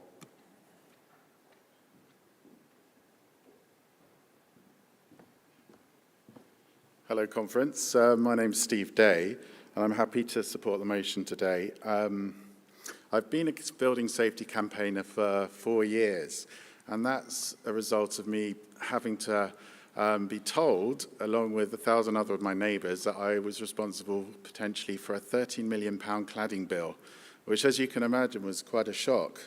And we all thought we're not responsible, and to make matters worse, the building defects were a result of unlawful construction, which we proved later on. Now, the house building industry is so broken with bad practice, mis-selling, corruption, greed, incompetence, no enforced standards of quality, aided and abetted by government policy of numbers built. No minister is prepared to disrupt it. Now, you might think that's a bit strong for me to say that at conference, but it's not my words. This is the words of Chris Blythe, the former chief executive of the Chartered Institute of Building. Now, he knows something about defects. So the question is, if it's that widespread, how widespread is it? Well, the developer contracts the government have made builders sign basically commits them to remediate buildings for the last 30 years and has shown up through the reporting from the developers to the government, the defect rates. And these defect rates are so serious, they're called life safety critical defect rates. Rates of defects that put your life at risk. So let's have a look at some of the numbers. 35% of blocks of flats under the developer contract for Barratt are life endangering. 43% for Bellway, 69% for Crest Nicholson, 77% for Taylor Wimpey. And these were checked and verified not only from the government, but on the BBC News at 10. And it's available on the buildingsafetyscheme.org website, my campaign, if you want to see it. Now, fellow Lib Dem, Matt Hodges-Long's Building Safety Register has recorded 14,345 people affected by forced evacuations due to defects. That's unacceptable. And in the Olympic Village, £432 million worth of internal defects. So, yes, I think it's widespread. So how dangerous are they? Well, we all know about Grenfell. 72 people lost their lives. We've heard about Richmond House, which is in a safe category according to the governments, and that's governments, both the Labour and Tory governments have failed in this area because that wasn't a safe development. It was under 11 metres and 125 firefighters were involved. So we have a problem. We have a solution twofold. One, remove the partial remediation standard that both parties are pushing to leave combustible material on buildings, like my one in Woolwich. So we replace it with the Building Safety Act definition of building safety risk. That means everyone gets full remediations and funding for the 1.7 million excluded leaseholders, like my friend Amanda, who tragically took her own life. Thanks, everyone. Let's make this happen. Thank you. Can I ask Francesco Guerrieri from Southwark Borough to stand by? And I now call Councillor Chris Northwood, who is the Deputy Leader of Manchester Council. Manchester Council's Liberal Democrat group. So conference, I'm a leaseholder myself, and as a councillor I represent a ward with leasehold flats and leasehold homes, as our first speaker touched on earlier. I know too well that leasehold is broken, and we're now seeing the house of cards come crumbling down. We've been seeing this cooling of the housing market, especially in flats, where greedy freeholders have put sky-high ground rents and rent escalators in that are leaving properties unmortgageable. The social good of housing is now too often an investment vehicle to maximise value extraction from. It has become unbalanced in favour of the profiteers. So I'm pleased to see that this motion once again reaffirms our commitment to abolish leasehold and replace it with common hold. And the other changes that I've made in this proposal, I think, will make it fairer for leaseholders whilst we're on that journey for abolition and once we are in common hold. There are so many forms of leasehold and different forms of leases with different clauses in them that it's a challenge for leaseholders to get their head around. I'm often asked questions by residents in casework how to approach issues they have. Questions like, who is responsible for what? What level of scrutiny and oversight can I have around the building and how my service charge is being spent? And the ability to challenge it. The tribunal mechanism that exists now has a high barrier to entry and can leave persistent low-level issues unaddressed in a way that won't be acceptable if this was public land. Resolution of property management, as proposed in this motion, is needed to address this gap so reasonable expectations can be met. But I also want to talk about leasehold homes. At least in flats with some shared common areas, some sort of common hold is understandable. But for houses with streets and play areas that look the same as any other council land, what about then, as in my ward, when the council is actually the freeholder and they're actually double dipping and charging service charge and council tax? It is undermining local democracy by inserting a middle agent between what should be the council services and the resident. In my ward, one of the housing estates managed by a company called RMG, a company I have very little time for, 40% of the service charge goes on administration costs of administering the service charge. Residents have no effective overview or scrutiny of this, and despite the council being the freeholder, I do not as a ward councillor either. Requests for information or oversight of budgets of quotes and suppliers go ignored and unanswered. My fiancée used to live in a house in a new build estate in Cheshire. When someone fly tips on her estate, she got a bill split between the whole estate, charging for its removal. But if she lives on the other side of the main road with its adopted highways, the council tax would have covered the cost. It's unfair and it is wrong that there are now huge parts of the country with these two-tier services, residents being double-dipped by the council tax and hugely more undemocratic service charge. I'm proud that we're in a party that brings this radical and much-needed answer to leasehold unfairness through common hold. And until we have common hold, leasehold reform needs to be accelerated. We need to stop this erosion of democratic oversight, and we need to chip back the balance in favour of fairness and residents. Please join me in voting for this motion. Thank you. Can I ask Luke Taylor, MP, to stand by? And I now call Francesco Guerrieri from Southwark Borough, who I believe is a first-time speaker. That's right. Thank you, Chair. I'll never forget the day I bought my flat in Bermondsey. I was so excited, thinking, I did it. I own my own home. Coming from Europe, I believed that buying a home meant you owned it. I had no idea that instead I had bought a 125-year subscription to England's feudal leasehold trap. I soon learned I had no rights, only obligations. Permission for a pet, £125. To renovate my own bathroom, £1,100. Then came the bigger shocks, and gradually my joy turned into rage. Rage, as my landlord, one of the UK's biggest housing associations, more than doubled our service charges, while our building visibly declined. Rage at being charged thousands for phantom services. Rage at a rigged system that allows landlords to literally get away with murder, as we saw with Grenfell and Awab Ishak. Conference, this isn't just my story. It's the story of 6 million leaseholders across England and Wales, trapped in this rotten system that rewards corporate greed and extracts value from people who worked hard, saved hard, and thought they'd achieved the dream of home ownership, only to find they had no rights.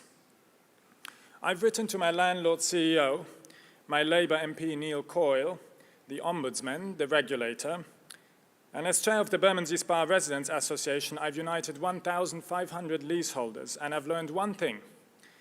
This broken system will never be fixed by those who profit from it. But Conference, we are the Liberal Democrats.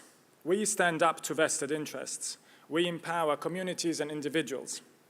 That's why I recently joined this party and am now standing as councillor, to fight this injustice and end the leasehold scandal. Leaseholders don't need our sympathy, they need our action. This motion is that action. It gives us the tools to empower leaseholders and regulate the developers and property managers who have run rampant for too long. Let's lead where others have failed.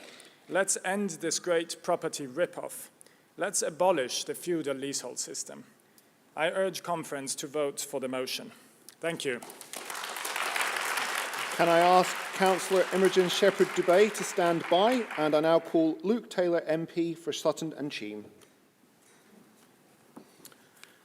Good afternoon, conference. Fleeceholds are daylight robbery dressed up in legalese. Young families, first-time buyers, people desperate to get on the housing ladder, they invest their hard-earned money into what they believe is a home that will secure their future. But instead of security and stability, they are slapped in the face with eye-watering bills, shoddy services, and a total lack of transparency of where their money is going. Imagine the nastiest shock of all. The very first pay slip after moving in, swallowed by a huge fee you never saw coming. I've met so many people in this boat since my election last year. People who desperately need politicians to have the political will to ring the death knell for this broken system. People who are left paying through the nose for what? Communal spaces left in filth, overgrown gardens, and services that never materialise. Robbed in broad daylight, yet perfectly legal. In the midst of this cost of living crisis, these bills feel like paying a second council tax, but with none of the accountability. Leaseholders live in constant fear of bills spiralling out of control, completely left at the mercy of faceless management companies. The preamble to our Constitution clearly sets out our moral duty to tackle concentrations of power wherever they are public or private. No one's livelihood should ever be held for ransom at the hands of a corporation. We saw with Grenfell the devastating consequences of neglect. Yet even now, thousands are trapped in unsafe flats wrapped in dangerous cladding, told they must foot the bill for cladding removal. Conference, this has to stop. But in this David versus Goliath fight, I'm proud to say that we Liberal Democrats are doing what we do best, sticking up for the little person, for the Davids against the Goliaths. We are calling for reforms to allow freeholders to challenge such charges expected of them for shared areas. We would, as the motion says, cap unreasonable service and estate management charges paid by residents. And we would urgently abolish ground rents for existing residential leases. We've been in this fight since the People's Budget over a century. Now, with more MPs at any time since then, that fight must reach its zenith. Conference passed this motion, and we can go back to Parliament to finish the job. Thank you. Can I ask Gideon Amos MP to stand by? And I now call Councillor Imogen Shepherd-Dubé from Wokingham Borough. Conference. I feel that this motion seems to be focusing mainly on residents who live in flats or shared buildings. But in my area of Wokingham, many of our new housing estates, with hundreds of houses, many of them like 4 or 5 bedroom family homes, are leasehold. We have been doing what is needed and what the government has been asking of us by building new homes. However, with most of these homes, the roads, the streetlights, the pavements, parks, play areas and verges are managed by management companies, not the council. This often creates a lot of confusion because residents come and ask the council, why is this play area not being maintained? And as you know, the obvious answer. As a councillor, we often asked about what the council is doing to take on these facilities because the residents are having so much trouble and paying increasing unrealistic fees to these management companies who often fail to maintain these things to a standard that residents need and expect. Sadly, these developers don't have any plans to hand these facilities over to the council, and we can't force them to either. Conference, these leasehold arrangements have been an excuse for property developers to build substandard roads and facilities at levels that are far below what a council could accept. But then they charge residents extortionate maintenance fees instead for maintaining them. There is currently no provision in planning law or otherwise for developers to build these roads and facilities to adoptable standards, and we cannot force developers to hand them over. Why would they, if they're increasing their profits by it and provides them with a long-term income? This is a problem that I don't see our current Labour government doing anything to resolve, but in conference we urgently need to see what is being suggested in this motion coming into action. We must protect our citizens from exploitation, and this must stop. Conference, please support this motion. Thank you. Can I ask Councillor Rachel Bentley from Southwark Borough to stand by to summate? And I now call Gideon Amos MP, who is our party spokesperson on housing and planning. Thank you, fellow Liberals. 1.3 million families languishing on housing waiting lists. A whole generation of young people unable to get a foot on the housing ladder. Families today are paying the price for this great sell-off of council housing dating right back to the Thatcher Tory government. 4.5 million sold off since then without being replaced. Our Liberal vision stands head and shoulders above the housing vision of any other party. I'm proud of our ambitious vision to deliver 150,000 social and council rent homes every year. The government currently only proposes 20,000 and seems entirely focused on the private sector as the solution.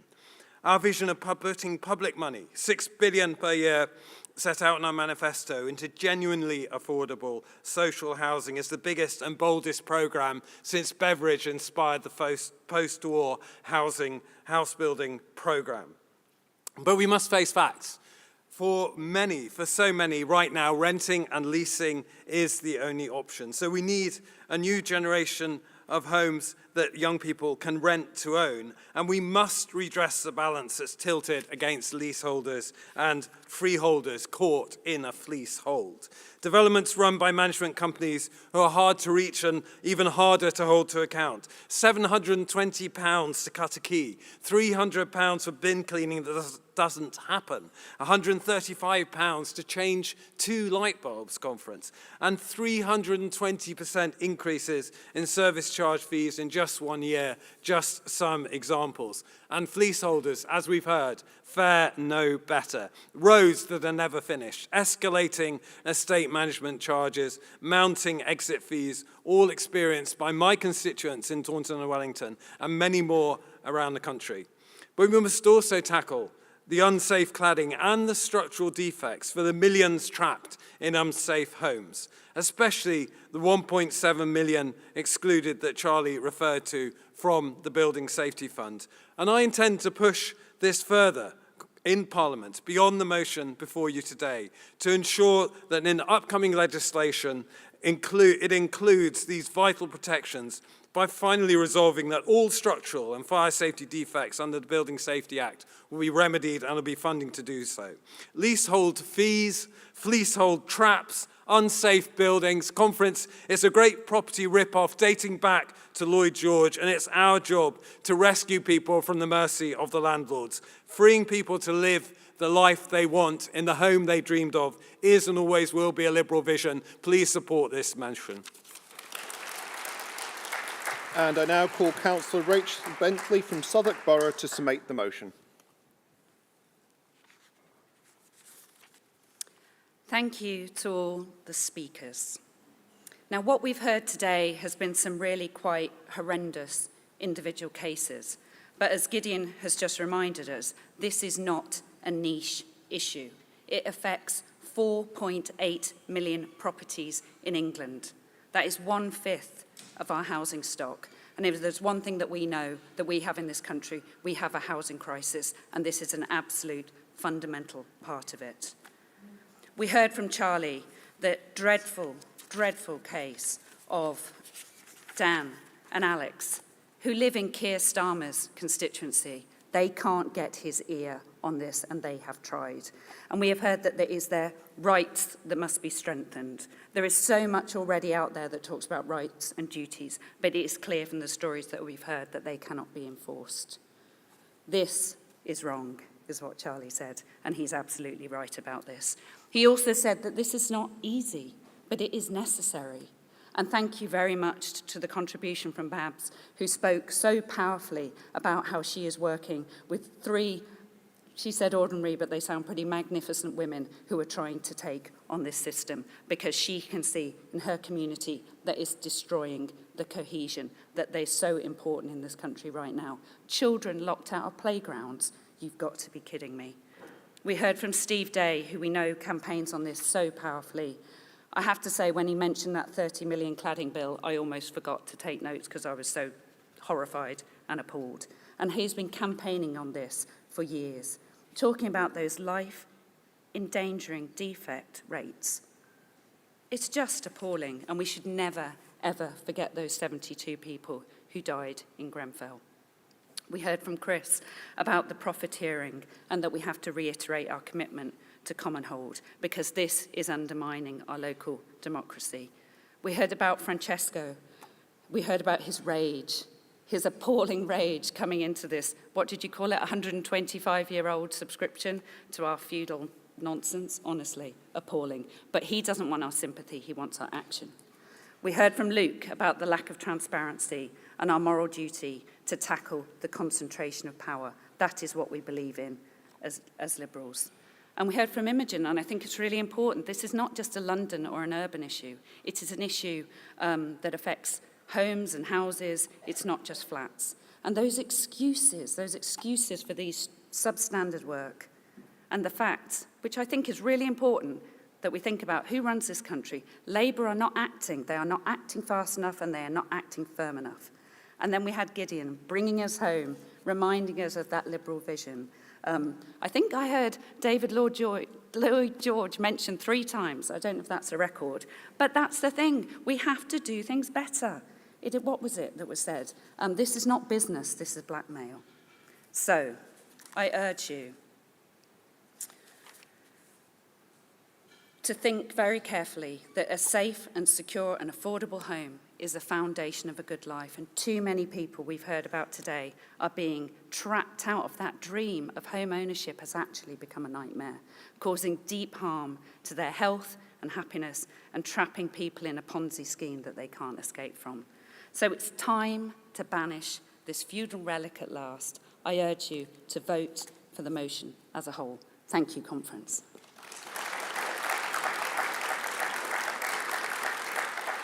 Thank you to all our speakers. I'm sorry for the people that I couldn't call due to lack of time. We're now going to move to the first of 3 votes on the motion. The first one, which in the online voting is listed as 2 separate vote requests, is to decide whether to delete or retain the words "and commercial" from line 47 of the motion. Can I see in the hall vote to delete these words?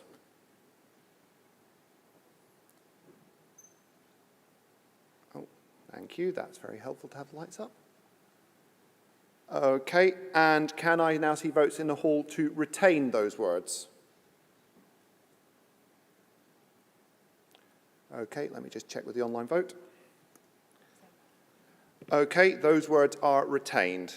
Now for the second vote, which online is listed as number 3, separate vote request. This is whether to delete the words from the start of line 72 of the motion up to the word "and" on line 73, which is in conference calls for 2B. The lines which would be removed are on page 78 of the agenda and read as follows: capping unreasonable service and estate management charges paid by residents and. Can I see votes in the hall to delete these lines?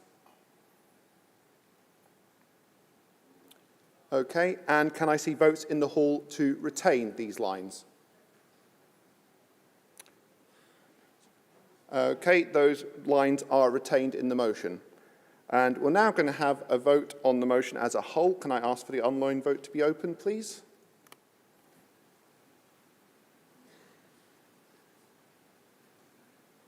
Okay, we'll do votes in the hall whilst we wait for that to catch up. Can I see votes in the hall for the motion as a whole?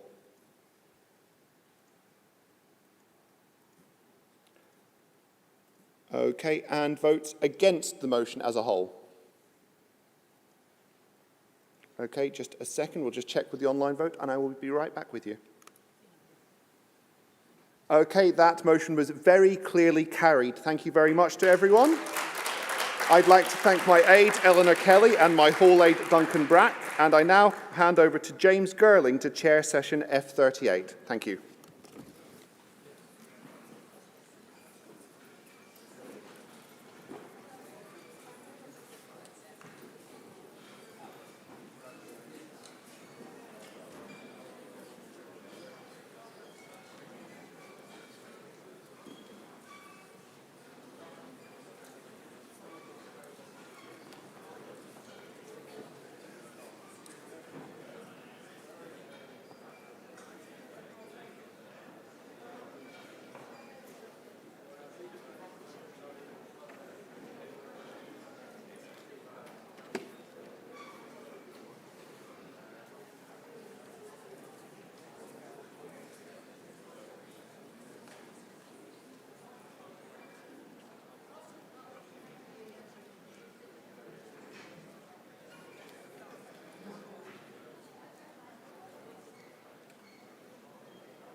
Thank you, Conference. My name is James Girling. I'm your chair, and Belinda is your aide for this debate on improving access to justice. I'm going to ask members, if they can do, please, as you come to speak, to do so as briefly and concisely as possible. We have two amendments which you can find on page 8 and 9 of your conference daily. Can I, as I say, ask you all to keep to time? I now ask Victoria Collins, please, from Harpenden and Berkhamsted to stand by, and I call Josh Babarende, party spokesman on justice, to propose this motion. Josh.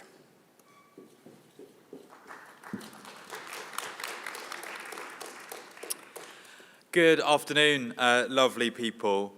At the heart of any democracy lies a promise that the law applies equally to all and that every person has the right to seek justice. It should not depend on your postcode. It should not depend on your bank balance. It should not depend on luck. But after a decade of conservative cuts and mismanagement, that promise of justice is being broken like never before. So many are being priced out of justice as though it is a luxury. And so in the height of the cost of living emergency that our country faces and that our communities are experiencing, I'm proud to move this motion today to begin reversing that tide. A tide where legal aid, once a proud cornerstone of our justice system, has become something available only to the lucky few. A tide where many legal aid providers are facing closure because legal aid fees are simply not enough to meet their costs. A tide where many small charities like Citizens Advice are being overwhelmed with requests for legal help that all too often they're not able to support with. A tide where legal aid deserts are growing across the country, particularly in rural and coastal communities like Eastbourne. Meanwhile, the means test that decides if you qualify for legal aid hasn't been properly updated for over a decade, despite the cost of living crisis. Conference, what that means in practice is more and more people abandoned in the courtroom with no legal representation. Single mums trying to keep a roof over their children's heads after a sudden eviction notice, abandoned. Carers trying to secure basic support for a loved one with complex needs while drowning in paperwork, abandoned. Survivors of domestic abuse facing their abusers in the family court, abandoned. And in fact, 1 in 3 survivors are forced to represent themselves in court. And as a survivor myself, I cannot tell you how angry and devastated this makes me. No one should have to face that alone, Conference. And more than this, issues that could be resolved outside of the courtroom with early legal advice instead spiral into fully blown legal battles. And when those cases do reach the courtroom, they can take longer, adding to the backlog. Self-representation is not only lonely and unfair, it is inefficient. And at the end of it all, people walk away bruised, overwhelmed, and crestfallen. And the impact falls hardest on those who are already least able to navigate our system. And we wouldn't accept a health service only open to those who can afford it. We would not accept an education system open only to those who can afford it. And Liberal Democrats will not accept a justice system only open to those who can afford it. Our party has always fought to defend people's fundamental rights, and today we have the opportunity to lead once again on this issue. That is why this motion is so important.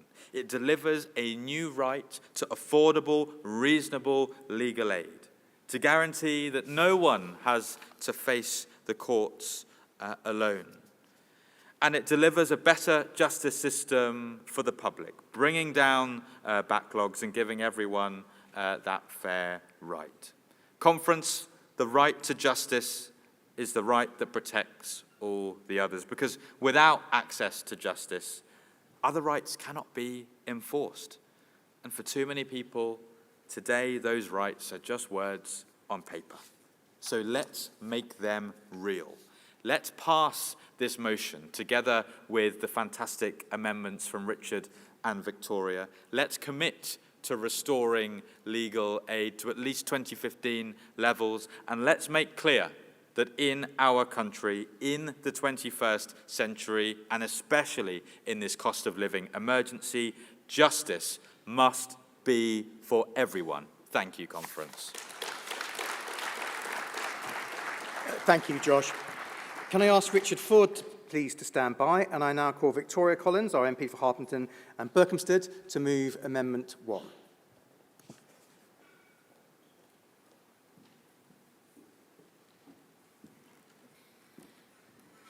Thank you. Conference, I urge you to support this amendment. Trust in public institutions is already under immense strain. But when that trust is broken at a moment of crisis, the consequences are far more serious. In April this year, the Legal Aid Agency was hit by a serious cyber attack. At first, we were told it affected the systems that process payments to legal aid providers. But by mid-May, we learned that the attack was far more extensive than first understood. A significant volume of personal data had been accessed and downloaded. Data belonging to people who'd applied for legal aid over nearly 2 decades. Conference. This was the private information of people at their most vulnerable. People fleeing domestic abuse. People facing wrongful detention. People seeking asylum and refuge. People fighting to keep their children or stay in their homes. The very people the justice system is meant to protect. And now their contact details, their addresses, dates of birth, national ID numbers, criminal history, employment status, and financial data, the list goes on, were in the wrong hands of criminals. Now they face the added risk of identity theft, fraud, or even blackmail. This was not just a technical failure, it was a failure to protect people when they are in most need of protection. Conference, we cannot allow this to be swept under the rug. This government must step up and take accountability. This is why this amendment calls for a full review of what went wrong and how to prevent it from happening again. We need action to protect our institutions and the most vulnerable in society from what is fast becoming a major threat, cyber attacks. This won't be the last attack, but we can choose whether it becomes yet another example of institutional failure or a moment where we set standards for cyber security. This amendment also calls for making sure victims are compensated fairly and quickly so that those vulnerable people put at risk at this oversight get justice. Conference, we have a duty to speak for those who do not have a voice. Today, that means standing up for those who were let down by this failure and making sure it never happens again. Please support this amendment. Thank you. Victoria, thank you very much for your comments. And I'm sure Conference won't mind if I wish you, on our behalf, a very happy birthday. Can I ask Michael Berwick-Gooding also please to stand by? And I now call Richard Ford, who's going to move Amendment 2. The Hillsborough Law has its roots in that awful Saturday afternoon in April 1989 in Sheffield, and the subsequent state cover-up. It is about criminal sanctions for those in authority who cover up the facts. But the Hillsborough Law is about so much more. This summer, an elderly lady joined me at my MP surgery in Honiton. She explained that she was the widow of a deceased army colonel who had been killed in a helicopter crash in 1994. Her husband was one of 29 security personnel who were killed when the helicopter in which they were travelling crashed in fog at the Mull of Kintyre. The 29 passengers and crew included personnel from MI5, the Army, the RUC and the RAF. They were on their way from Northern Ireland to Scotland when the helicopter crashed into the Mull. After the 1994 crash, an RAF investigation was launched and it found that the two deceased Special Forces pilots were guilty of gross negligence. Liberal Democrat MP Ming Campbell sensed 25 years ago that this was not the full explanation and suspected a cover-up. Ming said, "The RAF's preferred explanation of the crash has not been established in the evidence."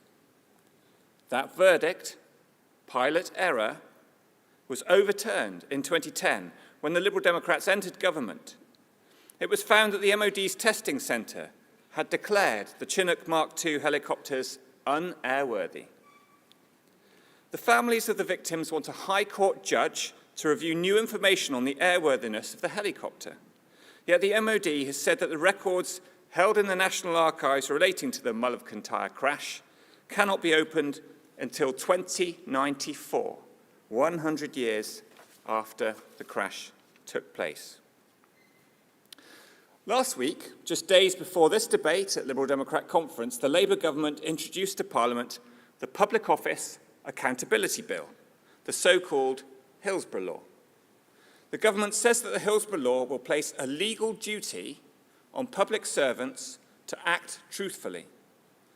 Public servants will need to work with a duty of candour and to fully support investigations, ensuring that wrongdoing is not concealed. It is supposed to deliver justice for victims. It is supposed to learn lessons from Hillsborough. And it should also learn lessons from such cover-ups as Grenfell, the infected blood scandal, and the Mull of Kintyre helicopter crash. All of those families need justice. My constituent needs justice. They need this new duty of candour to be fulfilled. Thank you. Thank you, Richard. Can I ask Paul Kohler, please, to stand by? And I now call Michael Berwick-Gooding, who wishes to speak against the motion.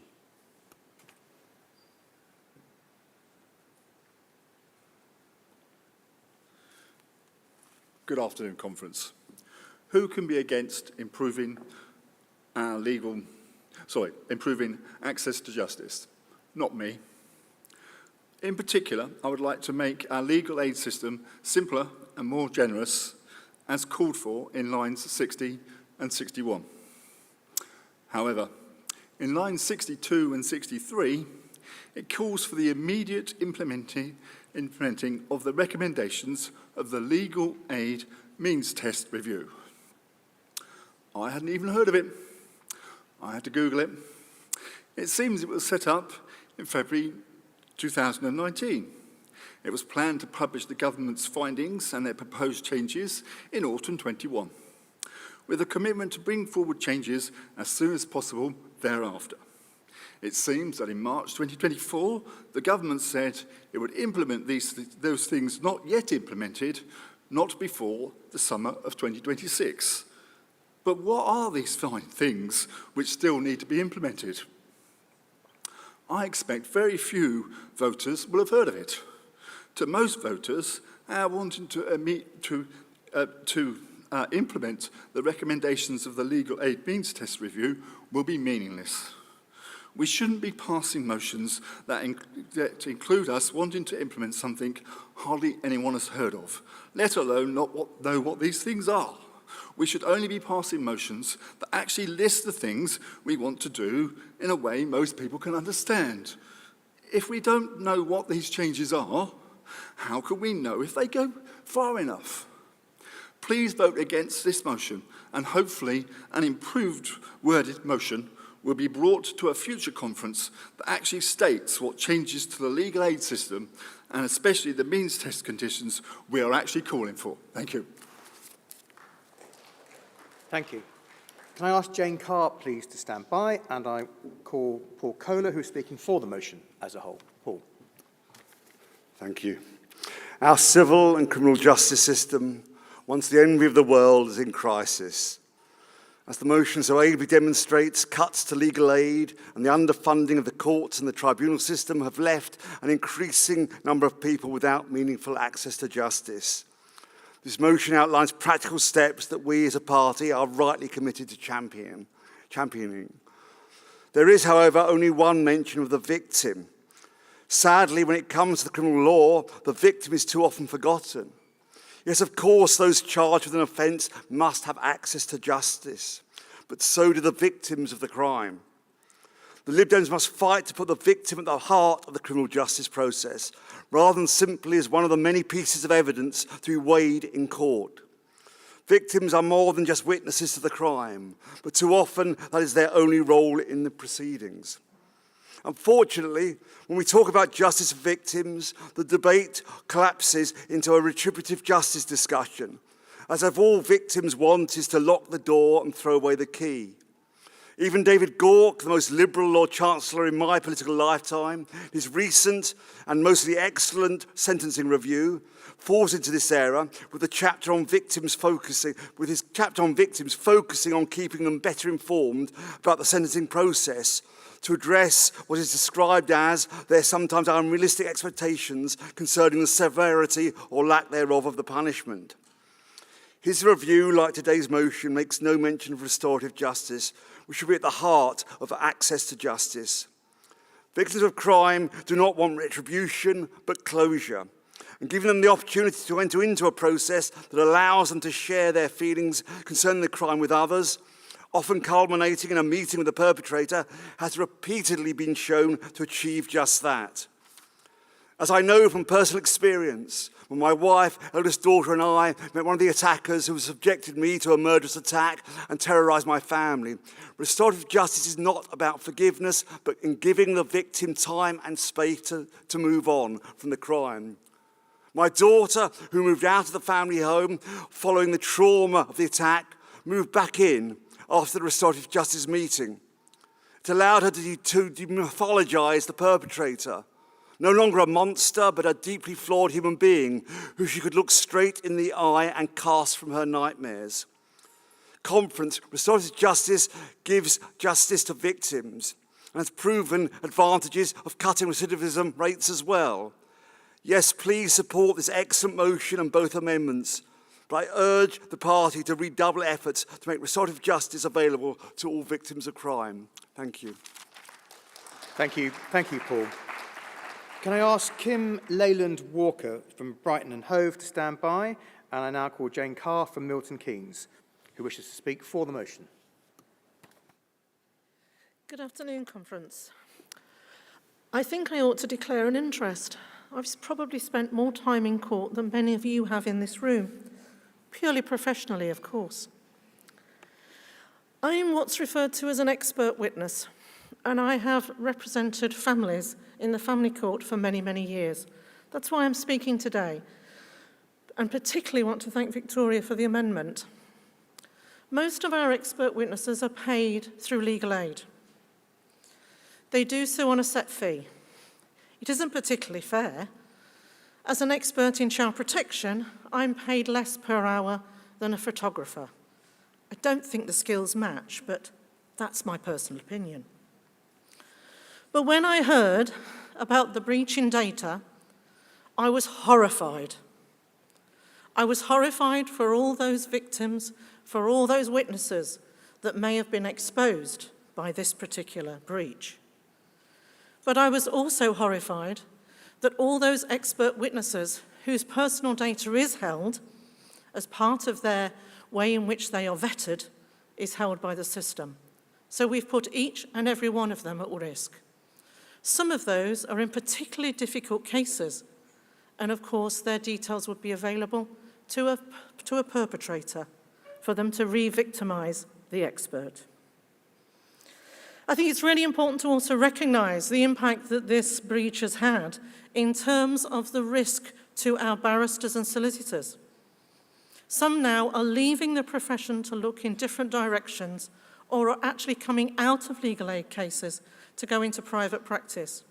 Some firms are closing because they risk so much. And do you know the reason why? Not just because they may have had their data breached, but in fact they're not getting paid. Some families now have been without an income because the barrister hasn't been able to claim for nearly 4 months. That's their mortgages. That's their professional fees. That's their family's food on the table. We're letting them down. We're letting them down badly. We're also losing those skills, all those essential expert skills that give us justice and fairness in our justice system, something the world has been proud of for years and years and years, and I want to maintain that. So I do urge you to vote for the amendments and for this motion because I feel it's a path in the right direction that this government doesn't seem to want to take. It doesn't care that people are not getting paid, they're not getting fair access. I am really clear, Conference, that there are people today that are in court that are there without representation because the judge has decided to go ahead with the case because the barrister can't attend because they can't afford to. Please support the motions. Thank you. Thank you so much. Can I ask Elizabeth Adams, please, to stand by? And I now call Kim Leyland Walker from Brighton and Hove. Hi, Kim.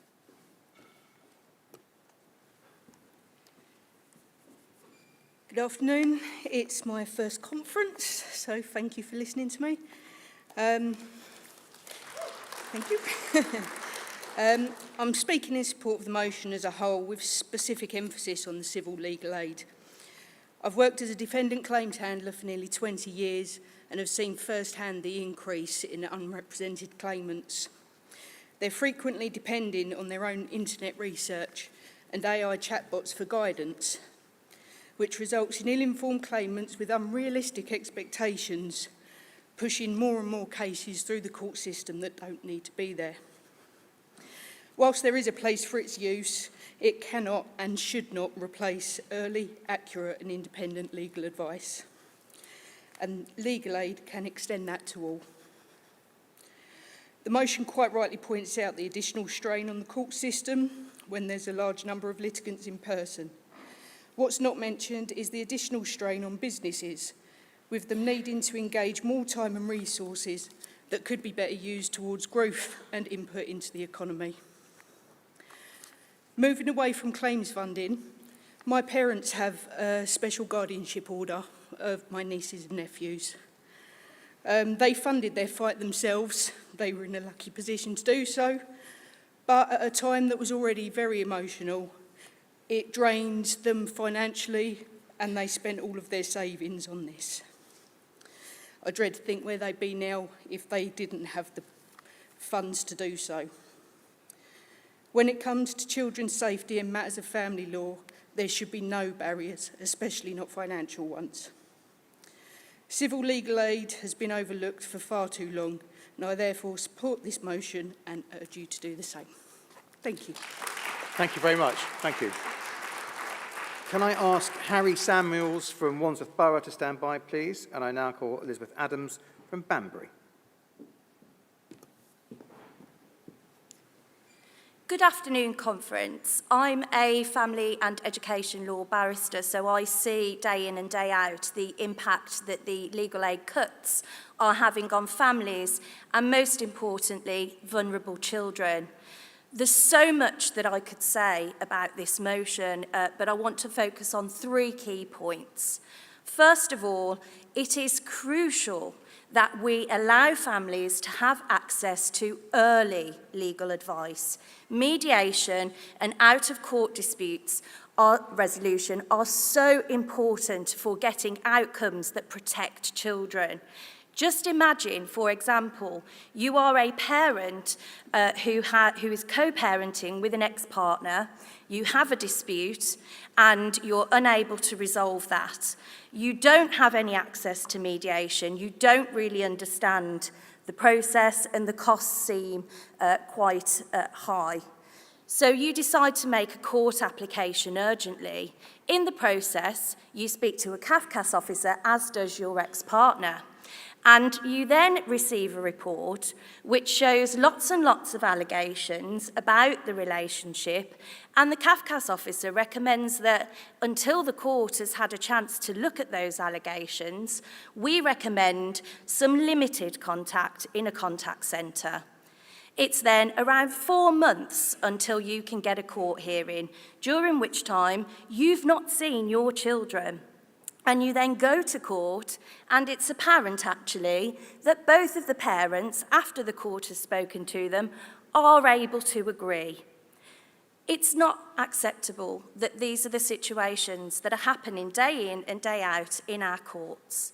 What we need is early access, better access to mediation, and that, of course, also ties in with the really important Pathfinder project that is currently being rolled out to try and ease the court delays.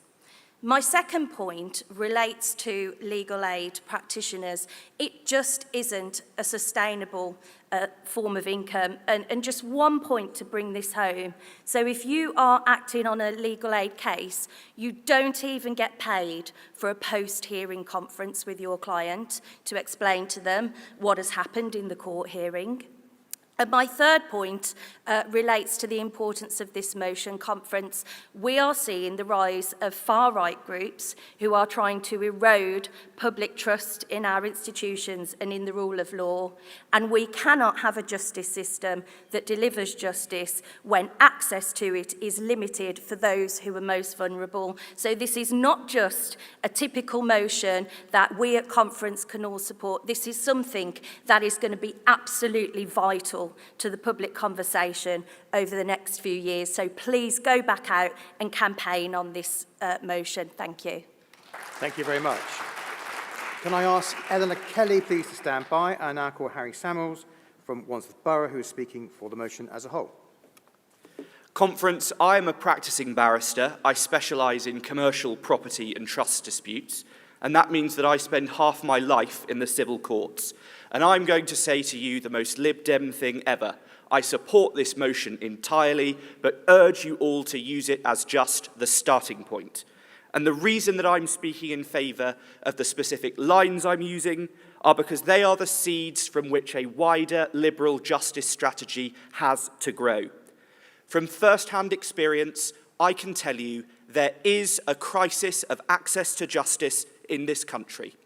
Our world-leading, world-renowned justice system, which contributes £40 billion a year to our economy, is creaking. And while the motion includes worthy material about legal aid, I want to draw further attention to the allied problems in the civil court which threaten access to justice and the reputation of our courts. The county court is in crisis, even though it's the court that most citizens will need to encounter on a day-to-day basis. It is submerged beneath a flood of claims. It can't deal with them because of too little legal advice, too little access to early mediation, and importantly, too few courts up and running. Backlogs in the courts in the South East and London are running to 16 weeks. Claims I've been involved in have taken years to get to a trial, and these lines in this motion are a huge step towards dealing with that. But I hope that we can use these lines as a basis for dealing with further truths. There are not enough judges hearing the claims.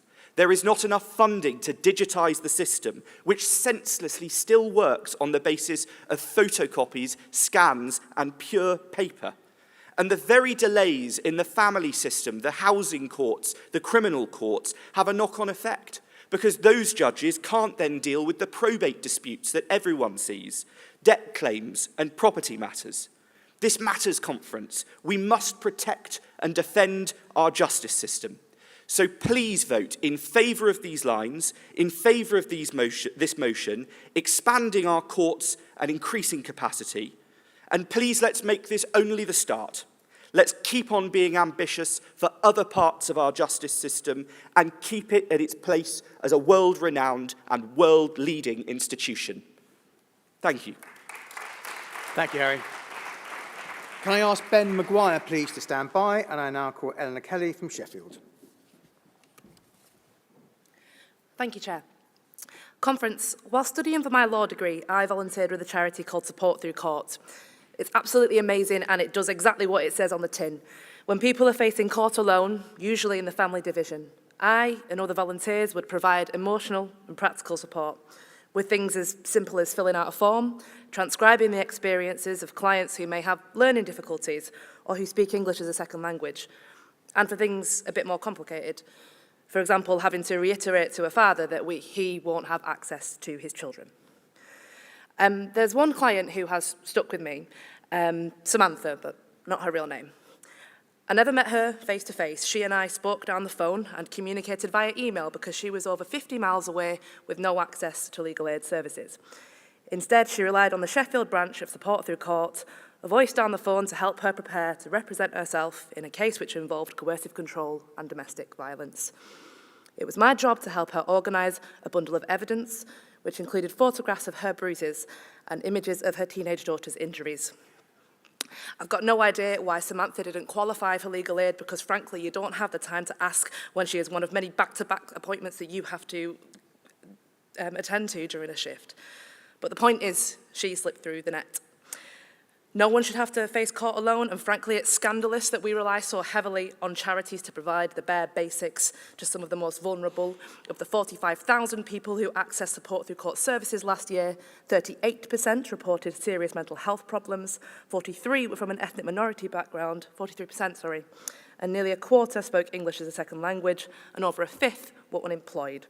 The system as it stands indeed worsens those existing inequalities, and while charities like Support Through Court are expanding and adapting their services, providing support for remote hearings and rolling out an online form service, it's simply not enough to ensure that we can all navigate the legal system with the dignity that we deserve, and for that we need genuine legal aid reform. Thank you.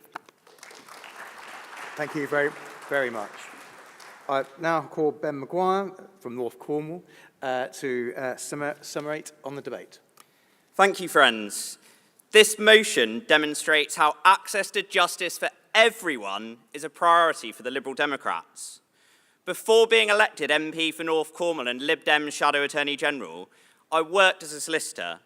I had the privilege of undertaking pro bono work at the Tower Hamlets Law Centre, assisting a range of clients. One standout case was a Nigerian man who'd been waiting 18 months for his asylum claim to be heard. He'd been unable to work and exploited by gangs. He had fled Nigeria after his male partner was executed by his neighbours, and he showed me the deep scars on his arms and legs from the lashings he'd received. I'll never forget the frustration and heartbreak that I felt at the lack of legal aid lawyers available to take his and other cases forward.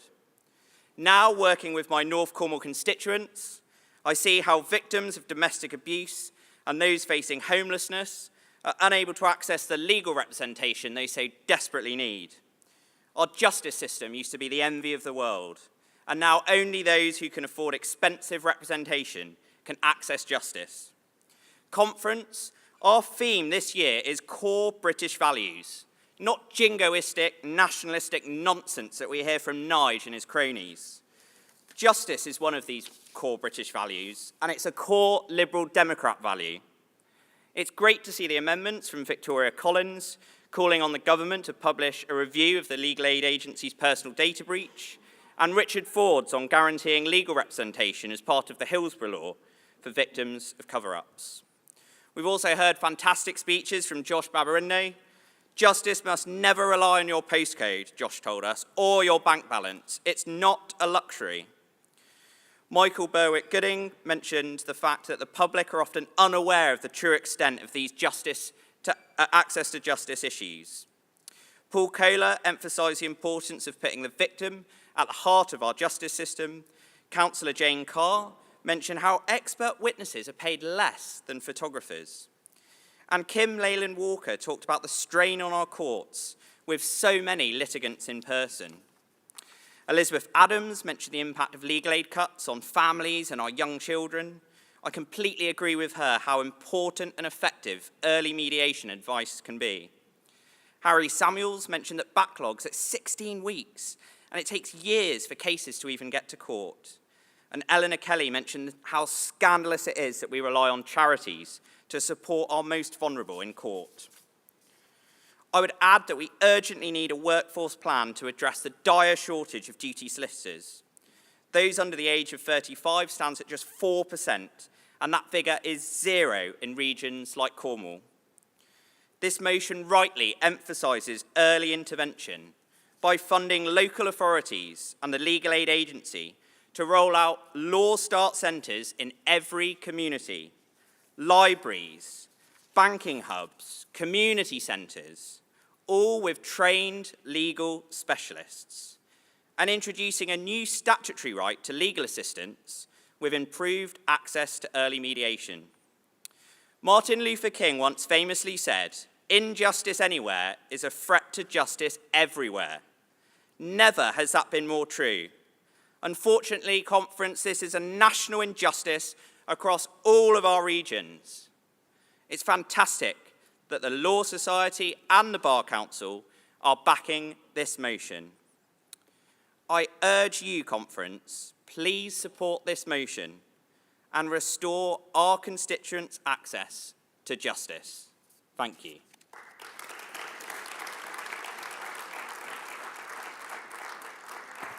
Thank you, Ben. We're now going to move to a series of votes, and the online voting is already open. If we can have the lights up, could I see all those, please, in favour of Amendment 1? Thank you very much. And those against Amendment 1? I see no hands in the hall. That amendment is clearly carried. Thank you. Can I see those in favour of Amendment 2? Thank you very much. And can I see those against Amendment 2? I see no hands in the hall, and the online vote concurs. So that is clearly passed. So can I see your views on the motion as you have just amended it, please? Those in favour of the amendment, please show. Thank you very much. And those against? I see one. That is very clearly carried. Thank you very much, Conference. And can I quickly thank my aide, Belinda Brooks-Gordon, my hall aide, Alison Jenner, and I'm very pleased to hand now over to Matthew Palmer. Thank you very much.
Thank you, Conference. Whilst we just prepare for the next debate. Just a reminder that if you want to speak in any of the debates, please see the speakers' cards table off to my right-hand side, your left-hand side, particularly for the emergency motions tomorrow morning.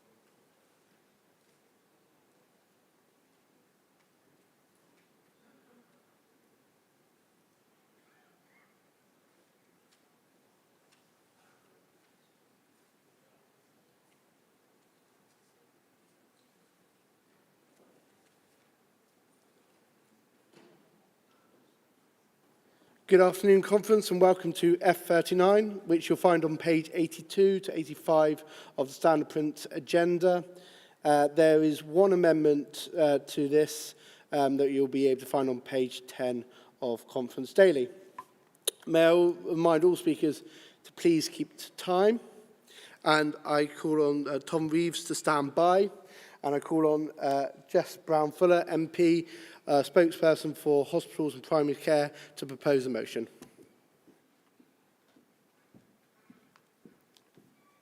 Good afternoon, conference. The contaminated blood scandal remains the biggest treatment disaster in the history of our National Health Service, and a shameful chapter in its history. In the 1970s and 1980s, the NHS gave thousands of patients blood transfusions and blood products contaminated with HIV and hepatitis C, which attacks the liver, resulting in cirrhosis and cancer.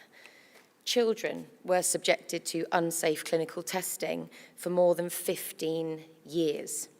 Senior doctors and bosses knew that the infected products were dangerous, but deliberately administered the experimental treatments on virgin haemophiliacs to put that lack of safety to the test. This happened without the consent of families, and most of the children who were enrolled are now dead.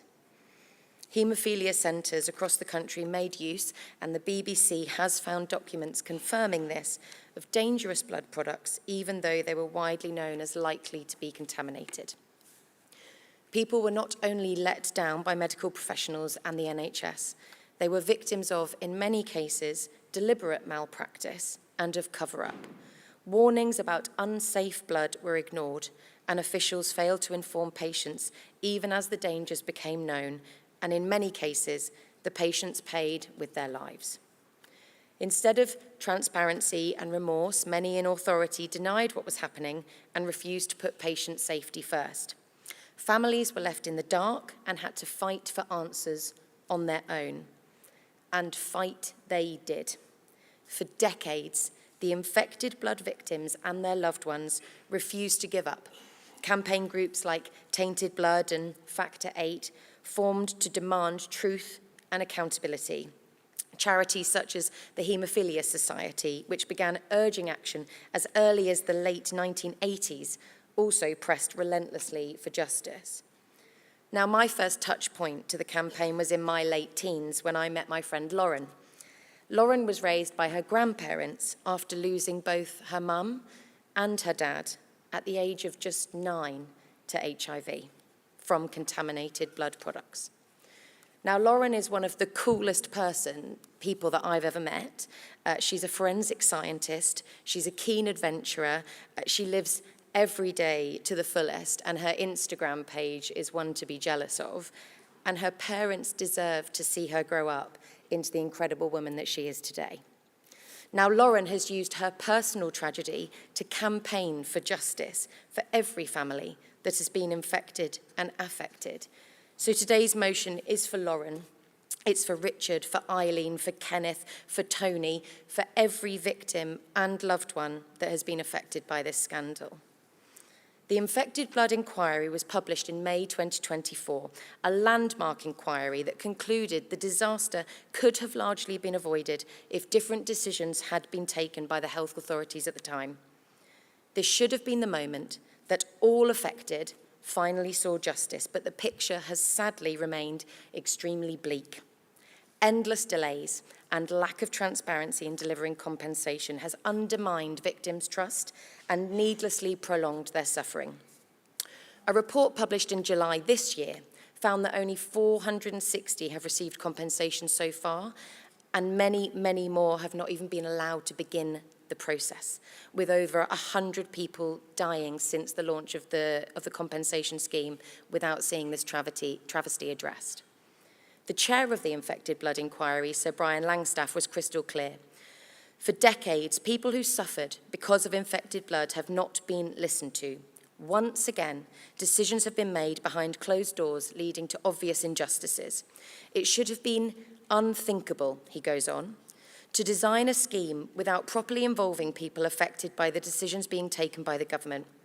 It seems even more inexplicable to prevent there being any involvement while the scheme was at a formative stage. Yet this is what happened.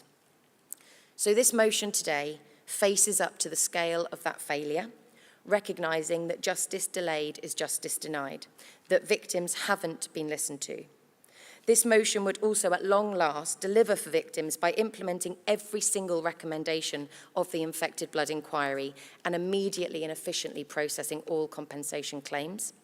Currently, survivors must be given permission to even pursue a claim at a pace that will take many years. That is not good enough. People should be able to pursue the relief that they are crying out for. It cannot be beyond the wit or capability of this government for them to be met with professionalism and compassion. This is a motion, too, that recognises the ongoing suffering and trauma that many face. It calls, rightly, for victims of this scandal and all medical scandals and their families to have the healthcare, psychological and social support they need and deserve. People's lives are devastated by medical negligence, yet often they do not receive the right level of targeted support and help to recover from the horrifying situations that they have been through. And just as importantly, this motion would take bold steps to ensure that never again is such a scandal or cover-up repeated. As the government has finally brought forward the long-delayed Hillsborough Law, I want to see Liberal Democrats in Parliament pushing them to go as far as possible, confident that our party has joined together in backing this essential duty that would not only promote whistleblowing, but make it a legal obligation. This motion would do just that. And together with the amendment, this motion would protect and expand patient voice and independent accountability like HealthWatch, just as the government bafflingly are trying to pare it back. As Liberal Democrats, we should be able to stand tall in saying that patient safety must be protected, independent scrutiny promoted, and patient voices always at the heart of our decisions about our health. The risks of doing away with these essential things just don't bear thinking about. Friends, this motion could not be more urgent, and with your support today, we can continue to lead the fight for a safer, more just, and more accountable NHS, and a better and wiser society. So please join me in supporting the motion and the amendment. Thank you. Thank you. And can I ask Carl Cashman from Liverpool to stand by? And now I call Tom Reeve from Kingston Borough to propose the amendment.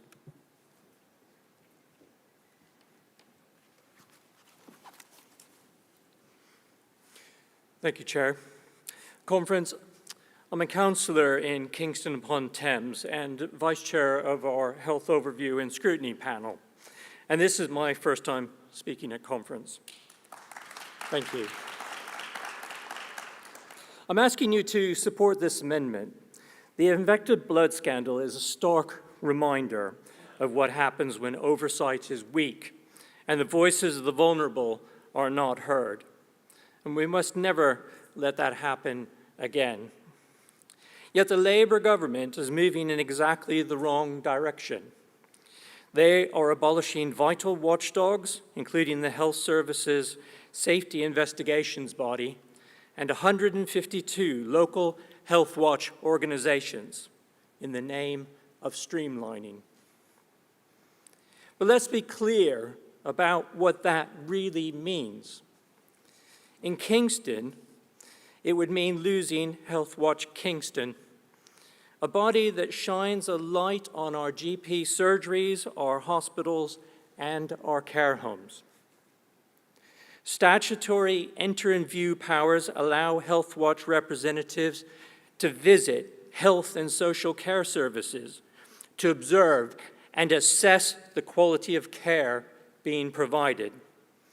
In Kingston, 60 resident volunteers provided 2,443 hours last year, gathering feedback from residents, patients, and staff, identifying best practices and recommending improvements to enhance service quality.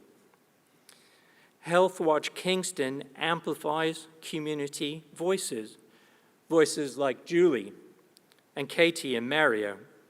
Julie got involved with Health Watch Kingston after her late mother's experience inspired her to take an active role in improving local health and care services, ensuring others didn't needlessly suffer. Katie and Mario are motivated to support Health Watch Kingston to ensure that people with learning disabilities have the opportunity to voice their opinions and influence community decisions. Labour would replace this first-hand scrutiny with a system where patients score services on an app, and the results are then reviewed by NHS trusts and local councils themselves. That's impersonal, but worse than that, it's not accountability. That's marking your own homework. And this tells us something bigger about Labour. Their centralizing, authoritarian instincts mean they'd rather silence local voices than empower them. But Health Watch is not just a survey form. It gives people a real voice. It asks the questions others may shy away from. It makes sure patients and families are heard when they might otherwise be ignored. Conference, abolishing Health Watch and other watchdogs doesn't empower patients, it silences them. It doesn't improve the NHS, it shields it from scrutiny. And it shows yet again that Labour's instinct is to dictate from the centre, not listen to local people. If we're serious about protecting patients, about standing up for the vulnerable, and about learning the lessons of past scandals, we must keep and strengthen independent oversight, not scrap it. I urge you to support this amendment. Thank you. Thank you. And can I ask Tom Sutton from Will to stand by? And I now call Carl Cashman from Liverpool to speak for the motion. Thank you, Chair. Sorry, I'm breathless. I've just come from a panel that I was on, but I wanted the opportunity to speak on this motion, not necessarily on the infected blood scandal, which is one of a number that has been absolutely horrendous in this country, alongside Hillsborough and others. I wanted to talk about the duty of candour for public officials and how important that is. Now, the city that I'm from, and the city that I love, has been treated pretty appallingly by public officials. And if we look at Hillsborough and what happened there, we should all agree in this hall that that should never happen again. The infected blood scandal should never happen again. And the duty of candour is absolutely fundamental to ensuring that that never happens again. And I wanted to come up here, Conference, to tell a resident's story, actually, who was subjected to police crime. And now his case still goes unsolved. And I wanted to give him a conduit through which he could get out both his frustration, but also feel that someone was listening. And I thought, what a better place than Liberal Democrat Conference, and what a better place than a place full of Liberals and people who believe strongly in social justice. So my residence is a resident of Liverpool, West Derby, come home from a trip from Australia and had a court summons. So he took himself to the police station where they reprimanded him, kept him in a cell. He was a disabled man, an elderly man, who'd just been on a 24-hour flight. Now, he should have had access to a disabled toilet, and he wasn't given that. He was told there wasn't one. That wasn't the case, and he was made to do something that I won't go into detail about, but which has embarrassed him and stuck with him to this day. Now, that person needs the duty of candour. That person needs public officials to be held to account. And I think as a party, we need to be extremely strong on that. And I submitted an amendment to this, which I won't go into too much detail about because it didn't get selected, because obviously it wasn't good enough, which essentially said that public officials that have willingly lied to members of the public should lose rights to honours, should lose rights to public pensions. And I think that the public deserve and need that reassurance from politicians. So let's do that as Liberals, and let's do that as Liberal Democrats. Thank you very much, sir. I now ask Christine Jardine to stand by, and I call Tom Sutton from Wirral to speak next.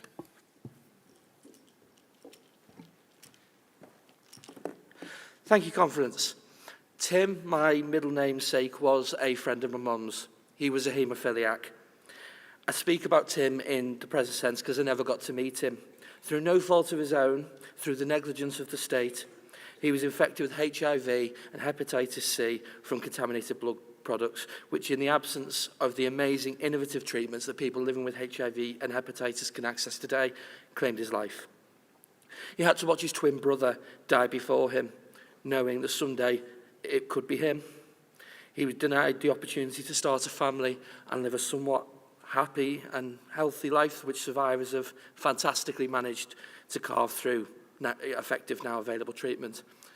I'm named after Tim because knowing he likely wouldn't make it to see me born, he was the first person outside the family to be told about my impending arrival into the world. Sadly, his death proved my mum right in that expectation. I've always been told about Tim, but it only dawned on me as I hit adulthood about the significance of carrying his name. And Conference, I wear that as a badge of honour. I wear it as a sign of my duty to speak up on injustice when I see it. Now, Conference, the responsibility for this failure is a burden we all must share as political parties, but I'm so glad that we, as Liberal Democrats, are making a stand. But Tim died 26 years ago. I have reached a quarter century on this earth, and we're only just talking about compensation now. I don't know about you, but I find that a bit of an insult, to be honest. You will see in Conference that a Hillsborough law has finally made it to Parliament, and obviously other speakers have mentioned this today, especially Carl. And, you know, as a Merseysider, it wouldn't surprise that I unfortunately do know a number of Hillsborough survivors too. You know, this bill, it seems promising. Their response, the families, the survivors, it seems positive. But frankly, a bill without their blessing is not worth the paper it's written on. So what we need to do is we need to make sure that as it goes through the parliamentary process, that, you know, that legal duty of candour is kept in full. And we must continue our advocacy for victims of such scandals. And I want to pay credit to Tom Morrison for the work he did to support Ian Byrne's private member's bill that was previously blocked by the government. Now, to paraphrase Charles Kennedy, we don't jump on bandwagons, we jump on injustice. So we can do our bit, that no one should lose their life or the quality of it through negligence or scandal. So I commend this motion to you, Conference, and I urge you to vote for it with the amendment. Thank you. Thank you, and I ask Baroness Lynn Featherstone to stand by, and now I call Christine Jardine MP to speak next. Okay, Apparently Christine is unavailable, so we'll move next then to Baroness Lynn Featherstone. And can I ask Leon Devine to stand by, please?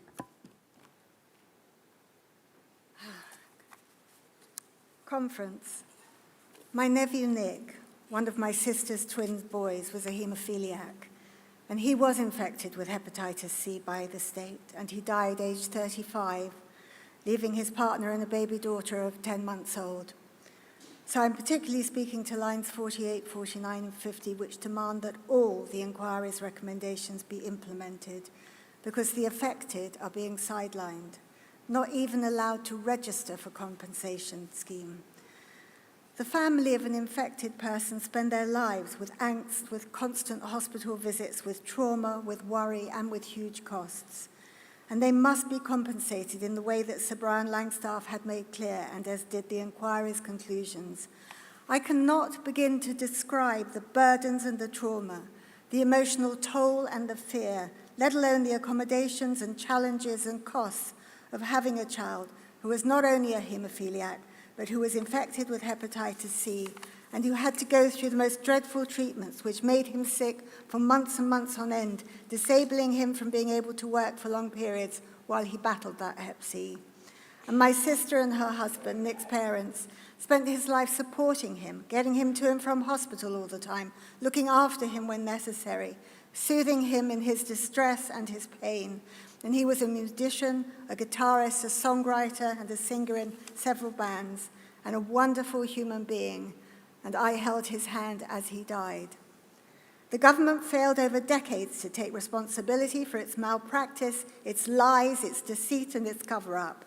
There were hundreds and hundreds of absolutely useless meetings between victims, their family, and the government over the 40 years, where the infected and the affected were made to feel like supplicants and treated rudely and carelessly and fobbed off over and over again, as they still are being today. The findings of the inquiry gave the community at last a sense of justice, both in the uncovering of the truth and the promise of compensation for the pain and the fights and the consequences of the hideous scandal of giving haemophiliacs contaminated blood and knowing about it and covering it up. Covering it up. In France, ministers went to prison. I wish that had happened here too, for they all got away with it. And now they occupy some of the highest positions in this land. Conference, pass this motion, make some noise, fight for justice, support this motion. Thank you, Conference. Thank you. I now call on Leon Devine from Bassett Law. And can I ask Ian Solomon, MP, to stand by? Conference. When I read this excellent motion, I was reminded that the contaminated blood scandal didn't happen in isolation. It may have been one of the worst, but it is just one of many, far too many similar avoidable scandals, big and small, where those in authority have initially ignored those affected, then denied there was an issue. When finally recognizing the problem, they blame others, including the victims. They delay looking for solutions. They delay an inquiry, delay implementing the findings of that inquiry, delay paying out any compensation, and so on. Thalidomide, Hillsborough, sub-postmasters, Windrush, and so many more have all followed a similar course, and the victims have had to fight those in power every step of the way to get the powers, to get the issues recognised, to get the powers that be to admit they have been badly treated, to get that compensation or redressed, not just awarded but delivered. Conference, we as a nation must do better. Too many of these scandals should have been avoided with earlier warnings and reports of the issues if they had all been heeded. If those in authority had been willing to pay attention to the problems when they were, instead of protecting their reputations. Conference, I have no easy solutions, but we in the Lib Dem should take the lead in not just speaking out for the victims of these scandals that have gone on for far too long, but working to make sure that these scandals don't happen and the potential harms are dealt with before there are victims.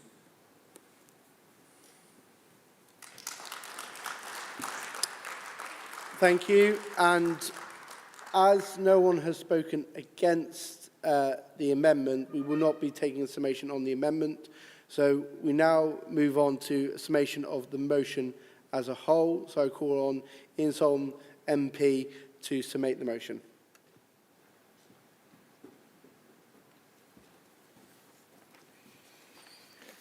Thank you, Conference, and thank you to Jess for moving this motion and to all that have contributed to it and to the debate today. We've heard some really powerful stories, Tim's story, Nick's story, about just how, what the terrible consequences of this scandal were to real people and their lives and their loved ones. And I've certainly been moved by those direct experiences. And we've also heard from Tom in proposing the motion, in proposing the amendment, and Carl and Liam just touched on this as well, in terms of it really setting up the structures that mean this scandal and scandals in other areas never happen again, and just how important that is for the Lib Dems to fight for that. And when government first brought forward the infected blood compensation scheme regulations and established the body through which they would deliver that compensation, many of us in Parliament welcomed that announcement. The injustice of the infected blood scandal is undeniable, and yet it was denied for so long. And though justice can never be completely served, movement towards recognition and compensation is an important step. But shortly after the regulations were put forward, I was contacted by two constituents who both felt that all the welcoming being done in Parliament was a little premature. Their battle was far from over. One of my constituents had been infected with hepatitis C in 1993 and shared with me how her life has been devastated by the infection. She suffered terribly from mental and physical illnesses, including infertility and anxiety, and just the stigma that has impacted her personal relationships and her career. Yet, as her infection fell just outside the government's compensation and support scheme cut-off dates, she's been excluded, no interim payments, no psychological support, and no clear timeline or answers for when she might receive those things, despite her and my best efforts for clarity. Another constituent's mother passed away from hepatitis C in 1998 after receiving infected blood during transfusions for leukemia treatment. My constituent has been pushing for the scheme to issue fair and fast compensation specifically to the estates of the deceased, acutely aware that his father, now in his 80s, may not live long enough to see any compensation from the death of his wife nearly 30 years ago. Now, the frustration that I've felt since November at the injustice of the scandal itself and at the lack of pace in compensating for it, for all that, tens of thousands of infected and affected people across the country have been feeling that for years and decades even. And for this reason, I particularly welcome this motion, not just for fair and full compensation, but for timely compensation. The injustice has gone on far too long. Compensating eligible victims must mean all of them. And I'm proud that the Liberal Democrats are continuing to call on the government to implement all of the recommendations of the Langstaff inquiry. As Jess pointed out, just a few months ago, Sir Brian Langstaff found that obvious injustices in the way that the scheme has been delivered so far, and that's just not acceptable. Those injustices are ongoing, It's time to end them once and for all. So please, conference, back this motion and let's see an end to that and the structures that will stop it happening ever again. Thank you.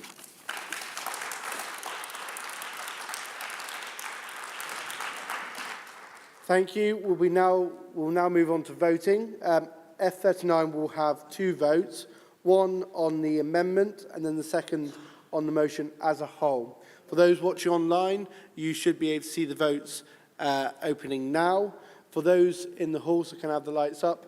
First, we'll move on to a vote for the amendment. So can I see all those in the hall for Amendment 1, please raise now.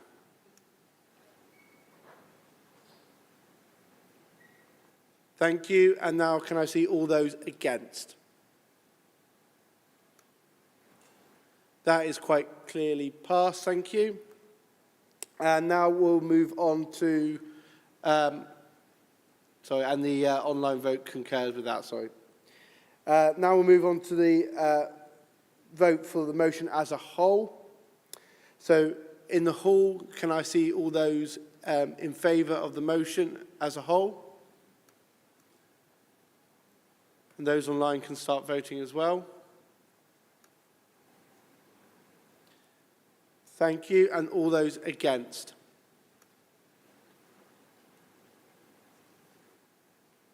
Again, the online vote tallies with in the hall, so that motion is passed.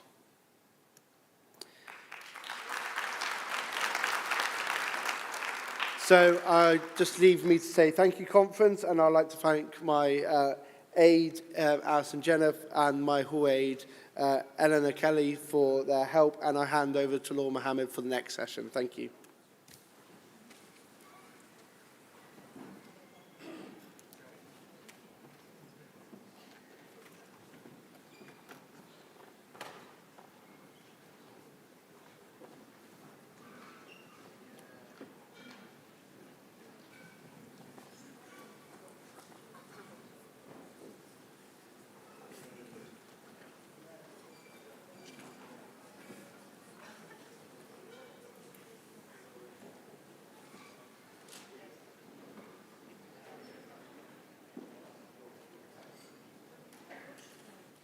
Could I ask colleagues leaving the hall to do so quickly? We need to move on to the next motion for debate. Good afternoon, conference, and welcome to F40, Certainty for Ukrainian Children Living in the UK, which is on page 85. Amendment 1 can be found on page 10 of Conference Daily. And can I remind all speakers, please, to keep to time. And now I ask Lisa Smart, MP for Hazel Grove, to move the motion. Could I ask Rob Rice from Sheffield to stand by?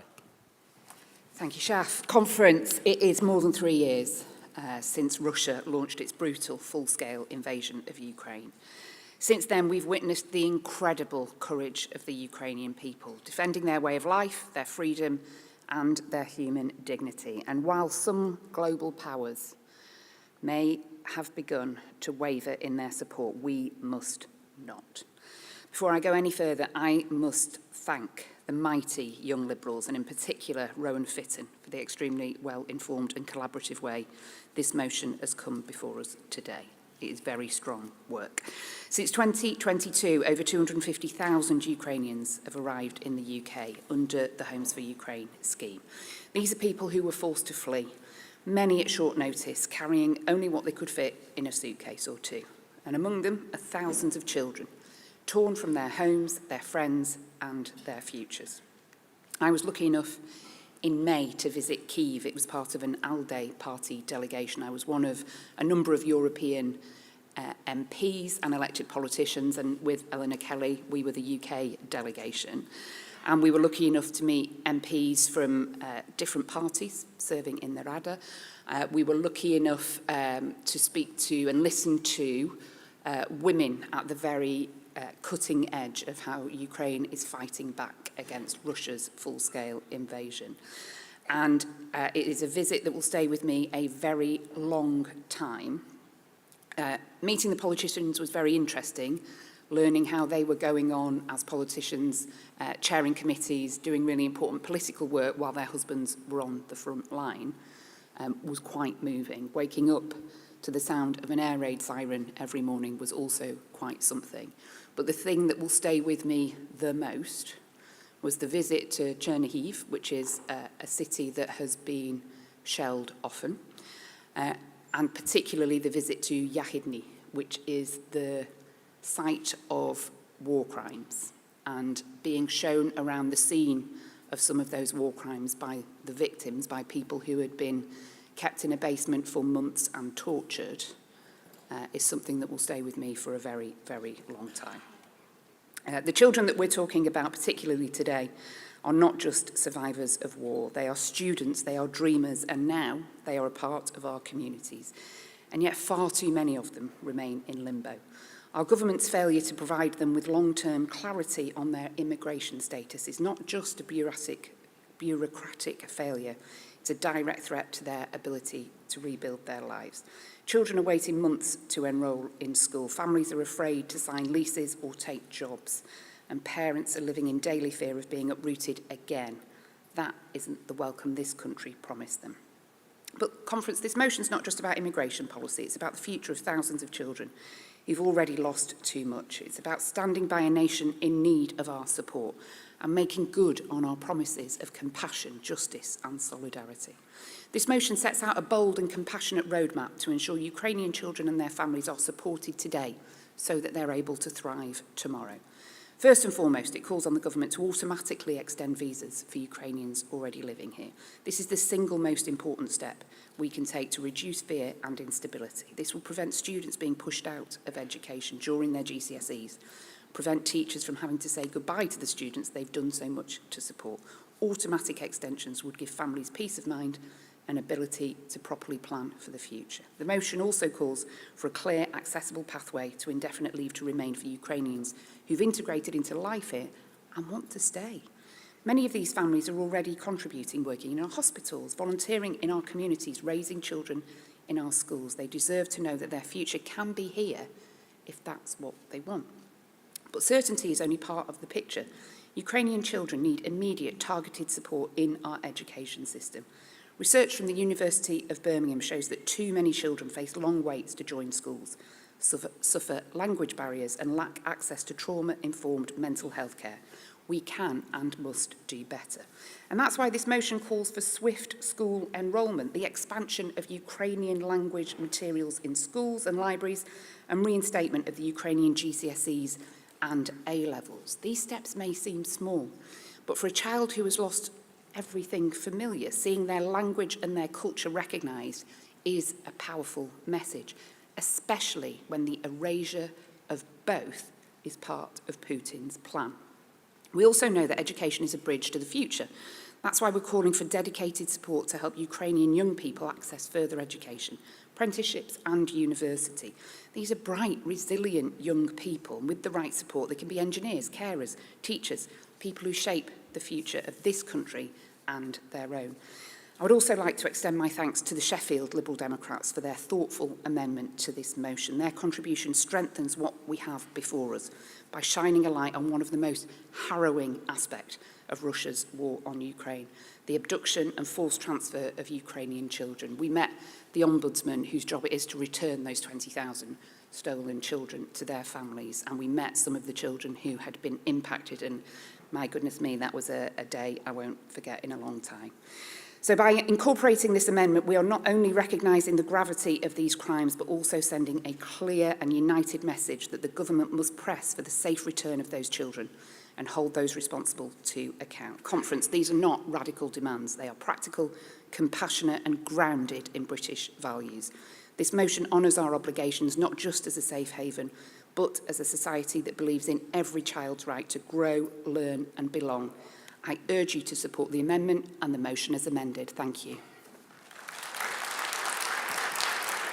Thank you, Lisa. Could I ask Councillor Rob Rice from Sheffield to move Amendment 1, and can I ask Rachel Gilmore MP to stand by? Thank you, Chair. I'd also like to thank the Young Liberals for bringing this motion, Lisa Smart MP, and Rowan Fitton for kind of contributing so beautifully. This is going to be short because there are people with far more experience than I, but I did see a little bit of an omission, and that is the tens of thousands of Ukrainian children that have been kidnapped, forcibly transferred, and I'm going to use air quotes here, adopted by the Russian state. Damages of war go beyond just buildings and infrastructure. It is the people as well. And no greater can that be seen than in the damages to Ukraine's children. So I say, when Ukraine wins, when we see Putin in The Hague, when the children of Ukraine have been returned, there needs to be a rebuilding. And that is not just the infrastructure, that is not the roads, the buildings, the energy, it's a rebuilding of a generation. Because we do not want a generation to be lost, a young generation with a future ahead of them, one that has been scarred by war. We want Ukraine to win and flourish. Thank you, Conference. Could I ask Rachel Gilmore, MP for Honiton, Sidmouth and Tiverton, please? Again. And Helen Krishinenko, I think. I'm sorry if I don't get the name right, to stand by.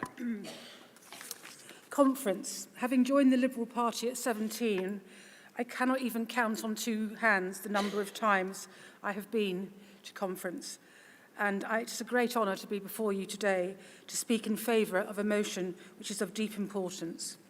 I was in Ukraine just last week, a nation of remarkable courage and spirit, but beleaguered and devastated by war. At my home in Devon, I had 2 Ukrainian families stay with me since the illegal invasion of their country began, and so this strikes a personal chord. And I know that across my constituencies, people's homes have become sanctuaries for those who have fled. I'm immensely proud of our country for opening our homes and our hearts to the Ukrainian people in their darkest hour. We have a proud history here. During the Kindertransport, Britain received some 10,000 children fleeing Nazism. It is a story of tragedy, but also of great hope, because after the war, many naturalised as citizens of these isles and went on to contribute greatly to the richness of our public life in the fields of science, in the arts, the law, and politics. Ukrainian children have adapted, as children always do, to life in their host country, and they have integrated to the best of their ability and been educated within the British schooling system. They have begun to grow up as members of the British society and, if granted permission, will go on to build for themselves a life on these shores. Of course, the hope for many Ukrainians will be to return to their homeland upon the establishment of a lasting and just peace settlement. This will be the natural desire for a great deal of people, and in such cases the British government should provide support to displaced Ukrainians residing in the UK who wish to voluntarily return and resettle in safe areas of Ukraine. The tragic reality for some Ukrainians, however, particularly those of Eastern Ukrainian extraction, whose homes may well lie in ruin and firmly behind the Russian lines, is that there is little prospect of their being able to return. It is also true that in this knowledge, so many have rebuilt their lives here, but the failure of the government to provide clarity and guarantees on their future has left families in a state of limbo, with the fear that mooring themselves to their new communities will be short-lived as they face the prospect of being uprooted. So to my mind, it is the right thing for the government to establish a pathway and to indefinite leave to remain for those Ukrainians who have integrated into life in the UK and wish to remain here. I urge you, Conference, to back this righteous motion and the amendment and call on the government to do the moral thing and prevent further anguish and insecurity for these young souls. Thank you. Thank you, Rachel. Can I ask Helen Kushirenko from the Lib Dems Friends of Ukraine to come to speak? Can I also ask Councillor Mel Olcott to stand by? And could I also ask Julie Adams-Hatch to please come to the side here to facilitate your access to the stage later on? Conference, thank you for the opportunity to speak today. My name is Helen, or how in Ukraine is Olena, I'm from Ukraine, and after the war began, my family and I found safety here in the UK. I'm the mom of 3 children. Now, they're 5, my daughter, my son 8, and my older daughter's 13. When we come, they was 2, 4, and 10. And first of all, I want to say thank you for your support of Ukraine. Every Ukrainians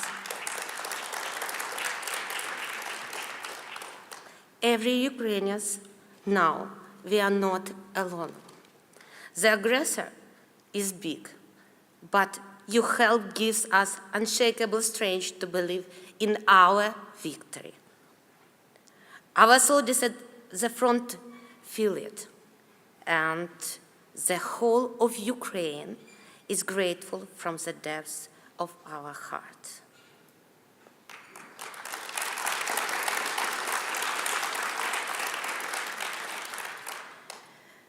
Thank you.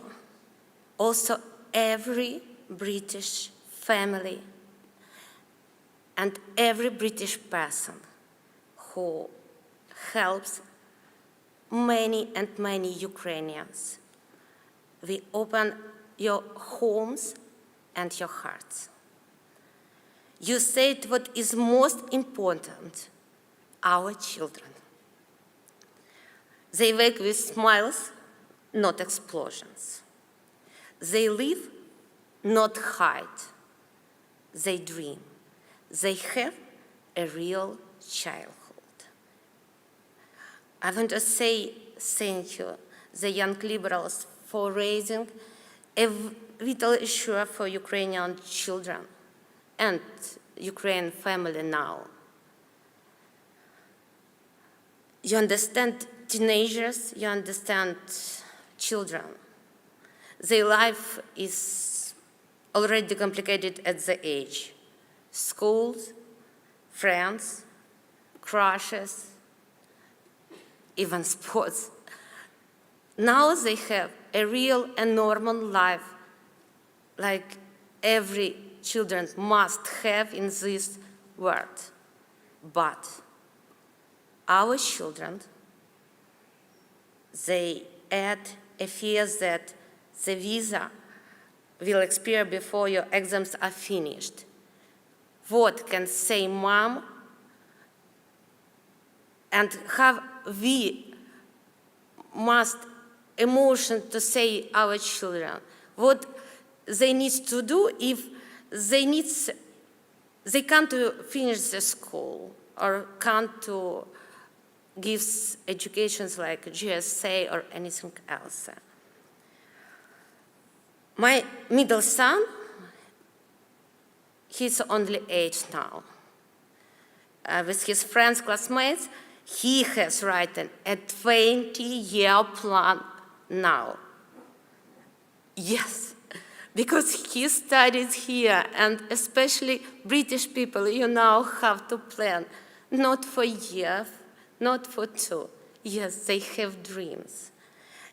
And I can't to say him, you can't do dreams. I can't to say him, you can't to do which you want. Now, I want to ask, yes, we believe war in Ukraine must finish so quickly. We must win, because it's impossible that this world can't to live in the war at all. But now we say not about immigration. Now we say not about anything. Now we say about every children who would like to dream. Please give him dreams and give him. We saved his life. We asked about gives him opportunity. I think if these children gives good education in British, if they brings this democracy and this value to live, I think it will be more power.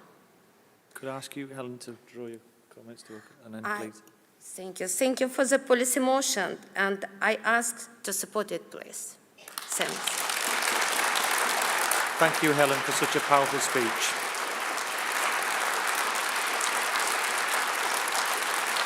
Could I please ask Councillor Mel Alcott to come forward? And could I ask Elisa Hidcock from the Lib Dems Friends of Ukraine to please stand by? Conference, good afternoon.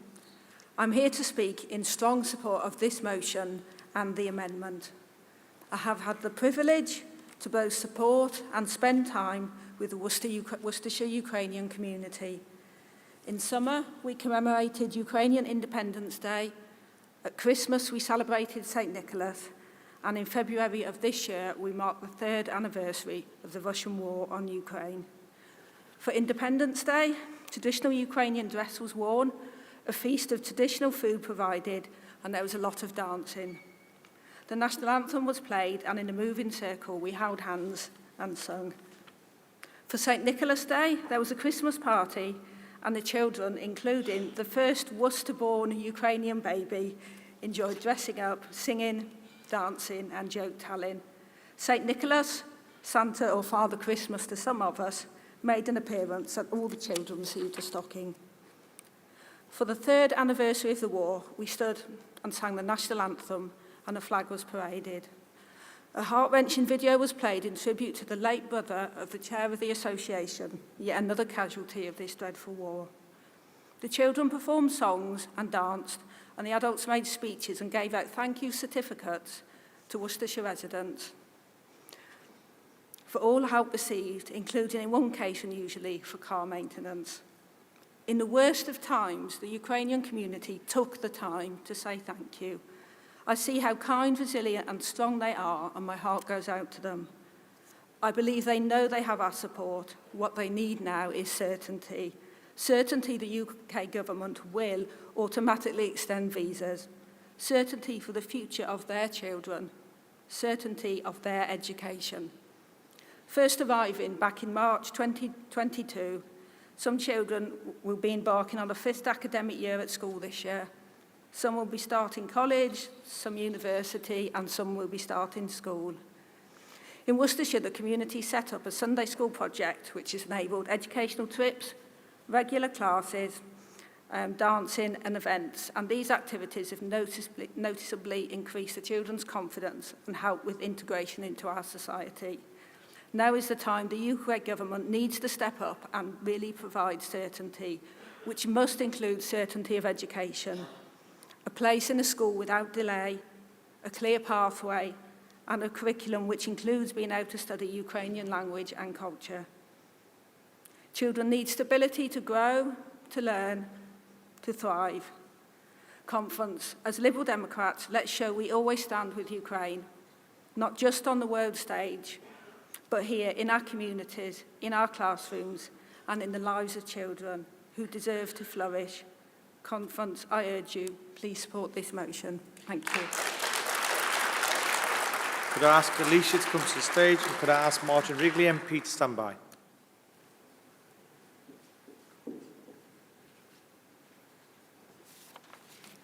Conference, first of all, thank you for your thoughts, for your praise, for your support. It's absolutely crucial for us. Thank you.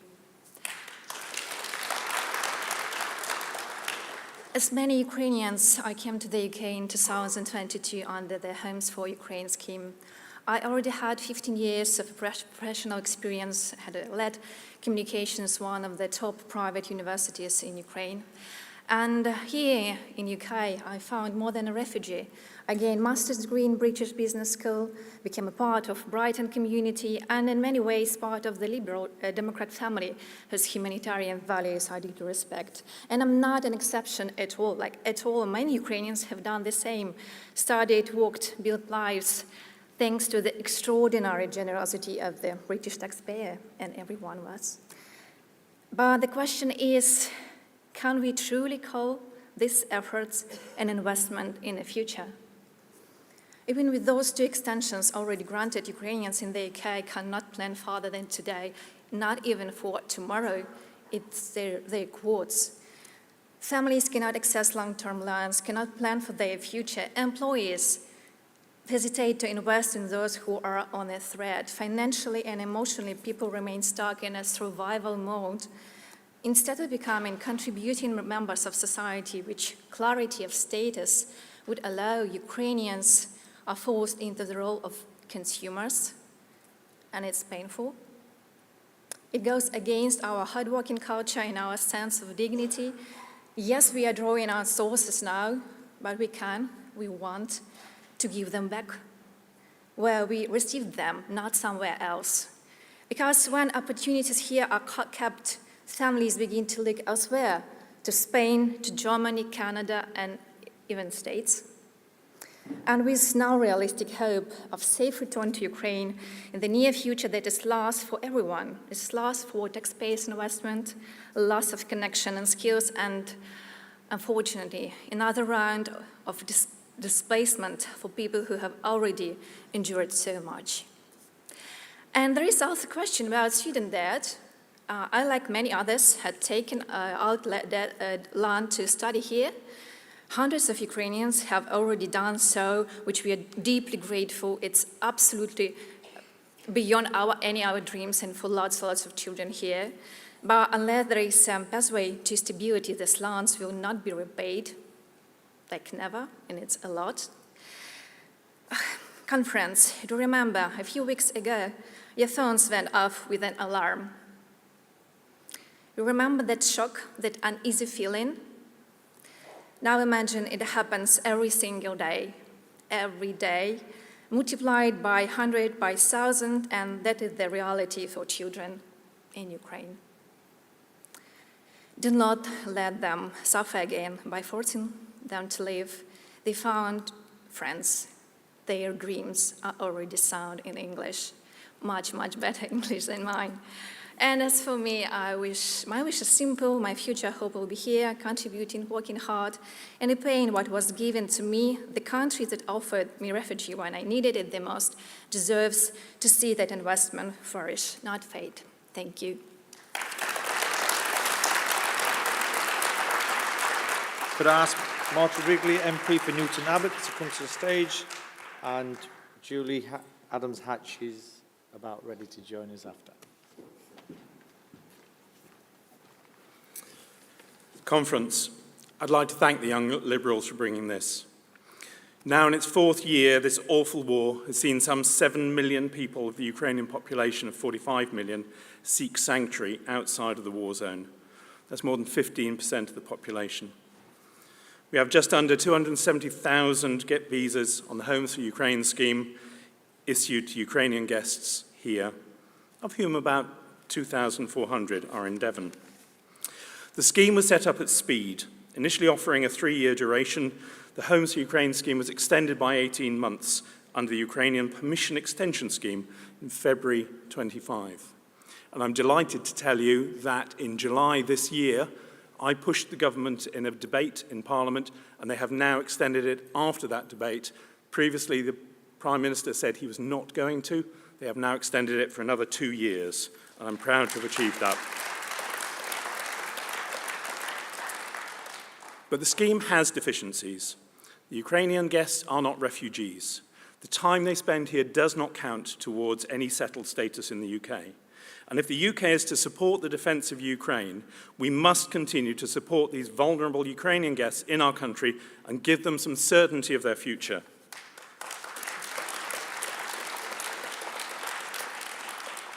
I was speaking to one Ukrainian lady in Newton Abbot with her elderly mother. This lady has lost her husband, lost her son, and lost her father. Her home in Ukraine was in the Russian-occupied zone, and like much of her village, has been razed to the ground. Even when peace does break out, what has she got to go back to but landmines and unexploded bombs? Ukraine, of course, is the home of the fabled Cossacks, and it's no wonder that the war wasn't over in 3 weeks or so that Putin expected. However, that also means we need to think longer term about the Homes for Ukraine scheme.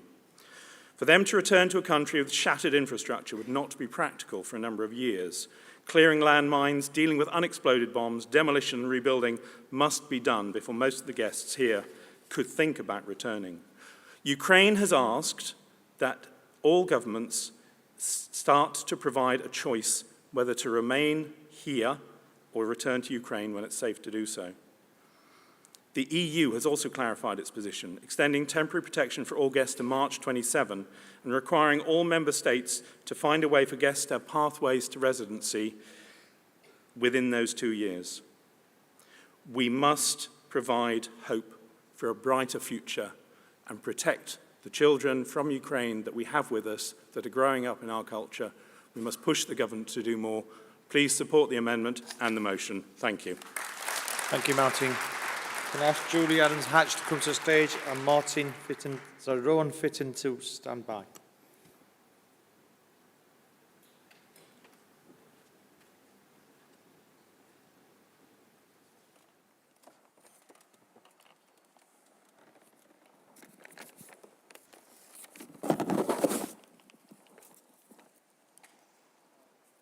Dobry wieczór, conference.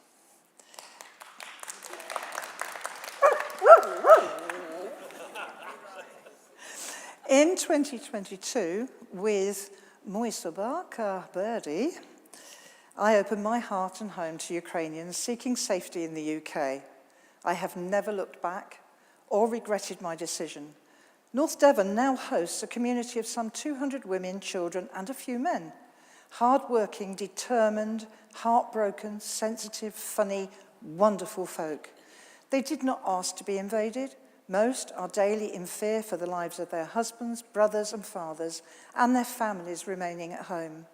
Anya, who with her children lives with me, wrote, "How to live during war? Can a person who has not experienced it understand us? I think not. I did not believe that such a thing is possible in our time. That morning will remain in my memory for a long time, when I woke up to be told war had begun, they were shelling us. No one expected this. Panic began, empty shelves in stores, lights going out, terrible alarm signals. We went to bed dressed so we could quickly run to the basement. A suitcase with documents was there with warm clothes and blankets. When you hear a rocket, thoughts about how to save my children. My husband was at war. We were left without support and constant worry. I want a peaceful life for my children, to sleep, play and study. At first, we were afraid when we came here, when we saw a helicopter. The last plane we saw at home, my son was by a tree, screaming at me. The horror of war cannot be put into words. It is when you go to sleep not knowing if you will wake up. Our children's safety came first, so we decided to leave. Not knowing the language, taking a backpack, we set off for the UK. Thank you for giving a peaceful sky to our children. Ukraine will always be their home, their heart, their life, but for many there will be little or nothing to return to. We have a significant number who with their children have been here for enough years that their offspring are full English speakers integrated into their schools and communities. We talk about their desires and hopes for the future. Some want to stay here, some to go home, others to have flexibility between the two countries. All I have spoken with want the choice to make their own decisions about when and if to return.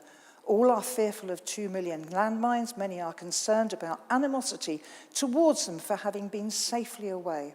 Others want to help rebuild. However, there is a basic problem that 7 million displaced Ukrainians cannot all return to their country to face homelessness, poverty, destroyed infrastructures, and a government stretched to breaking point financially and structurally. Have our friends not had enough fear and stress in their lives without the uncertainty of visa extensions and no right to apply for settled status, impacting on work, home, schools, friendships? Conference, I urge you to support this motion. Slava Ukraina!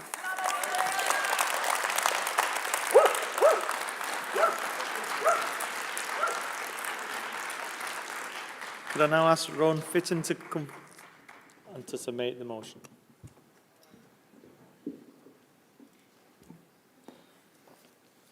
Conference, before I begin, I'd like to just give some special recognition to our Ukrainian speakers today. I struggle to speak on this stage in my first language, never mind my second. So I think it's right that we point out and celebrate their contribution today for the insight that it gives us. But all of the speeches we've heard today are a testament to our party's resolve on the need to support young Ukrainians who are living and learning in the UK. Our party is driving this issue forward in Parliament thanks to the work of our parliamentarians like Lisa and Rachel and Martin, amongst others, and of that we should be rightly proud. The great thing about summating a motion like this is that I get to recognise the hard work of everybody who has contributed to making this debate happen.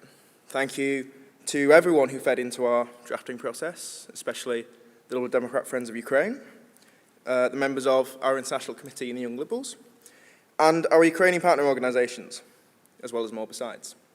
Thank you for helping to make sure this motion is as good as it is. And of course, thank you to the drafters of Amendment 1. Their amendment highlights a key issue, and we are more than happy to accept it, and thank you for it. But Conference, thanks aside, it is important that we recognise precisely why we need this motion, precisely why there are so many families who have fled Ukraine, desperate to keep their children safe here in the UK. The reality is that the Russian government is attempting to eradicate the Ukrainian nation from the map, and it seeks to do so in the most horrific way possible, by targeting Ukraine's children. As the amendment to the motion highlights, almost 20,000 Ukrainian children have been forcibly deported to Russia, to be re-educated in Russian culture and rehomed with Russian families, all so that their Ukrainian heritage might be expunged. Conference, we must call this out for what it is. The forcible transferring of children from one ethnic group to another is an act of genocide. It is an act of genocide. It is no less than the deliberate and intentional attempt by the Russian government to eradicate the Ukrainian nation in the most brutal and heartless way possible. So when we call for the Ukrainian residency scheme to be extended, we are not just calling for support to be given to individual children and their families. We are calling for nothing less than the protection of the Ukrainian nation and its future from the genocidal intentions of Vladimir Putin's regime. That is what this motion calls for. That is what we must achieve.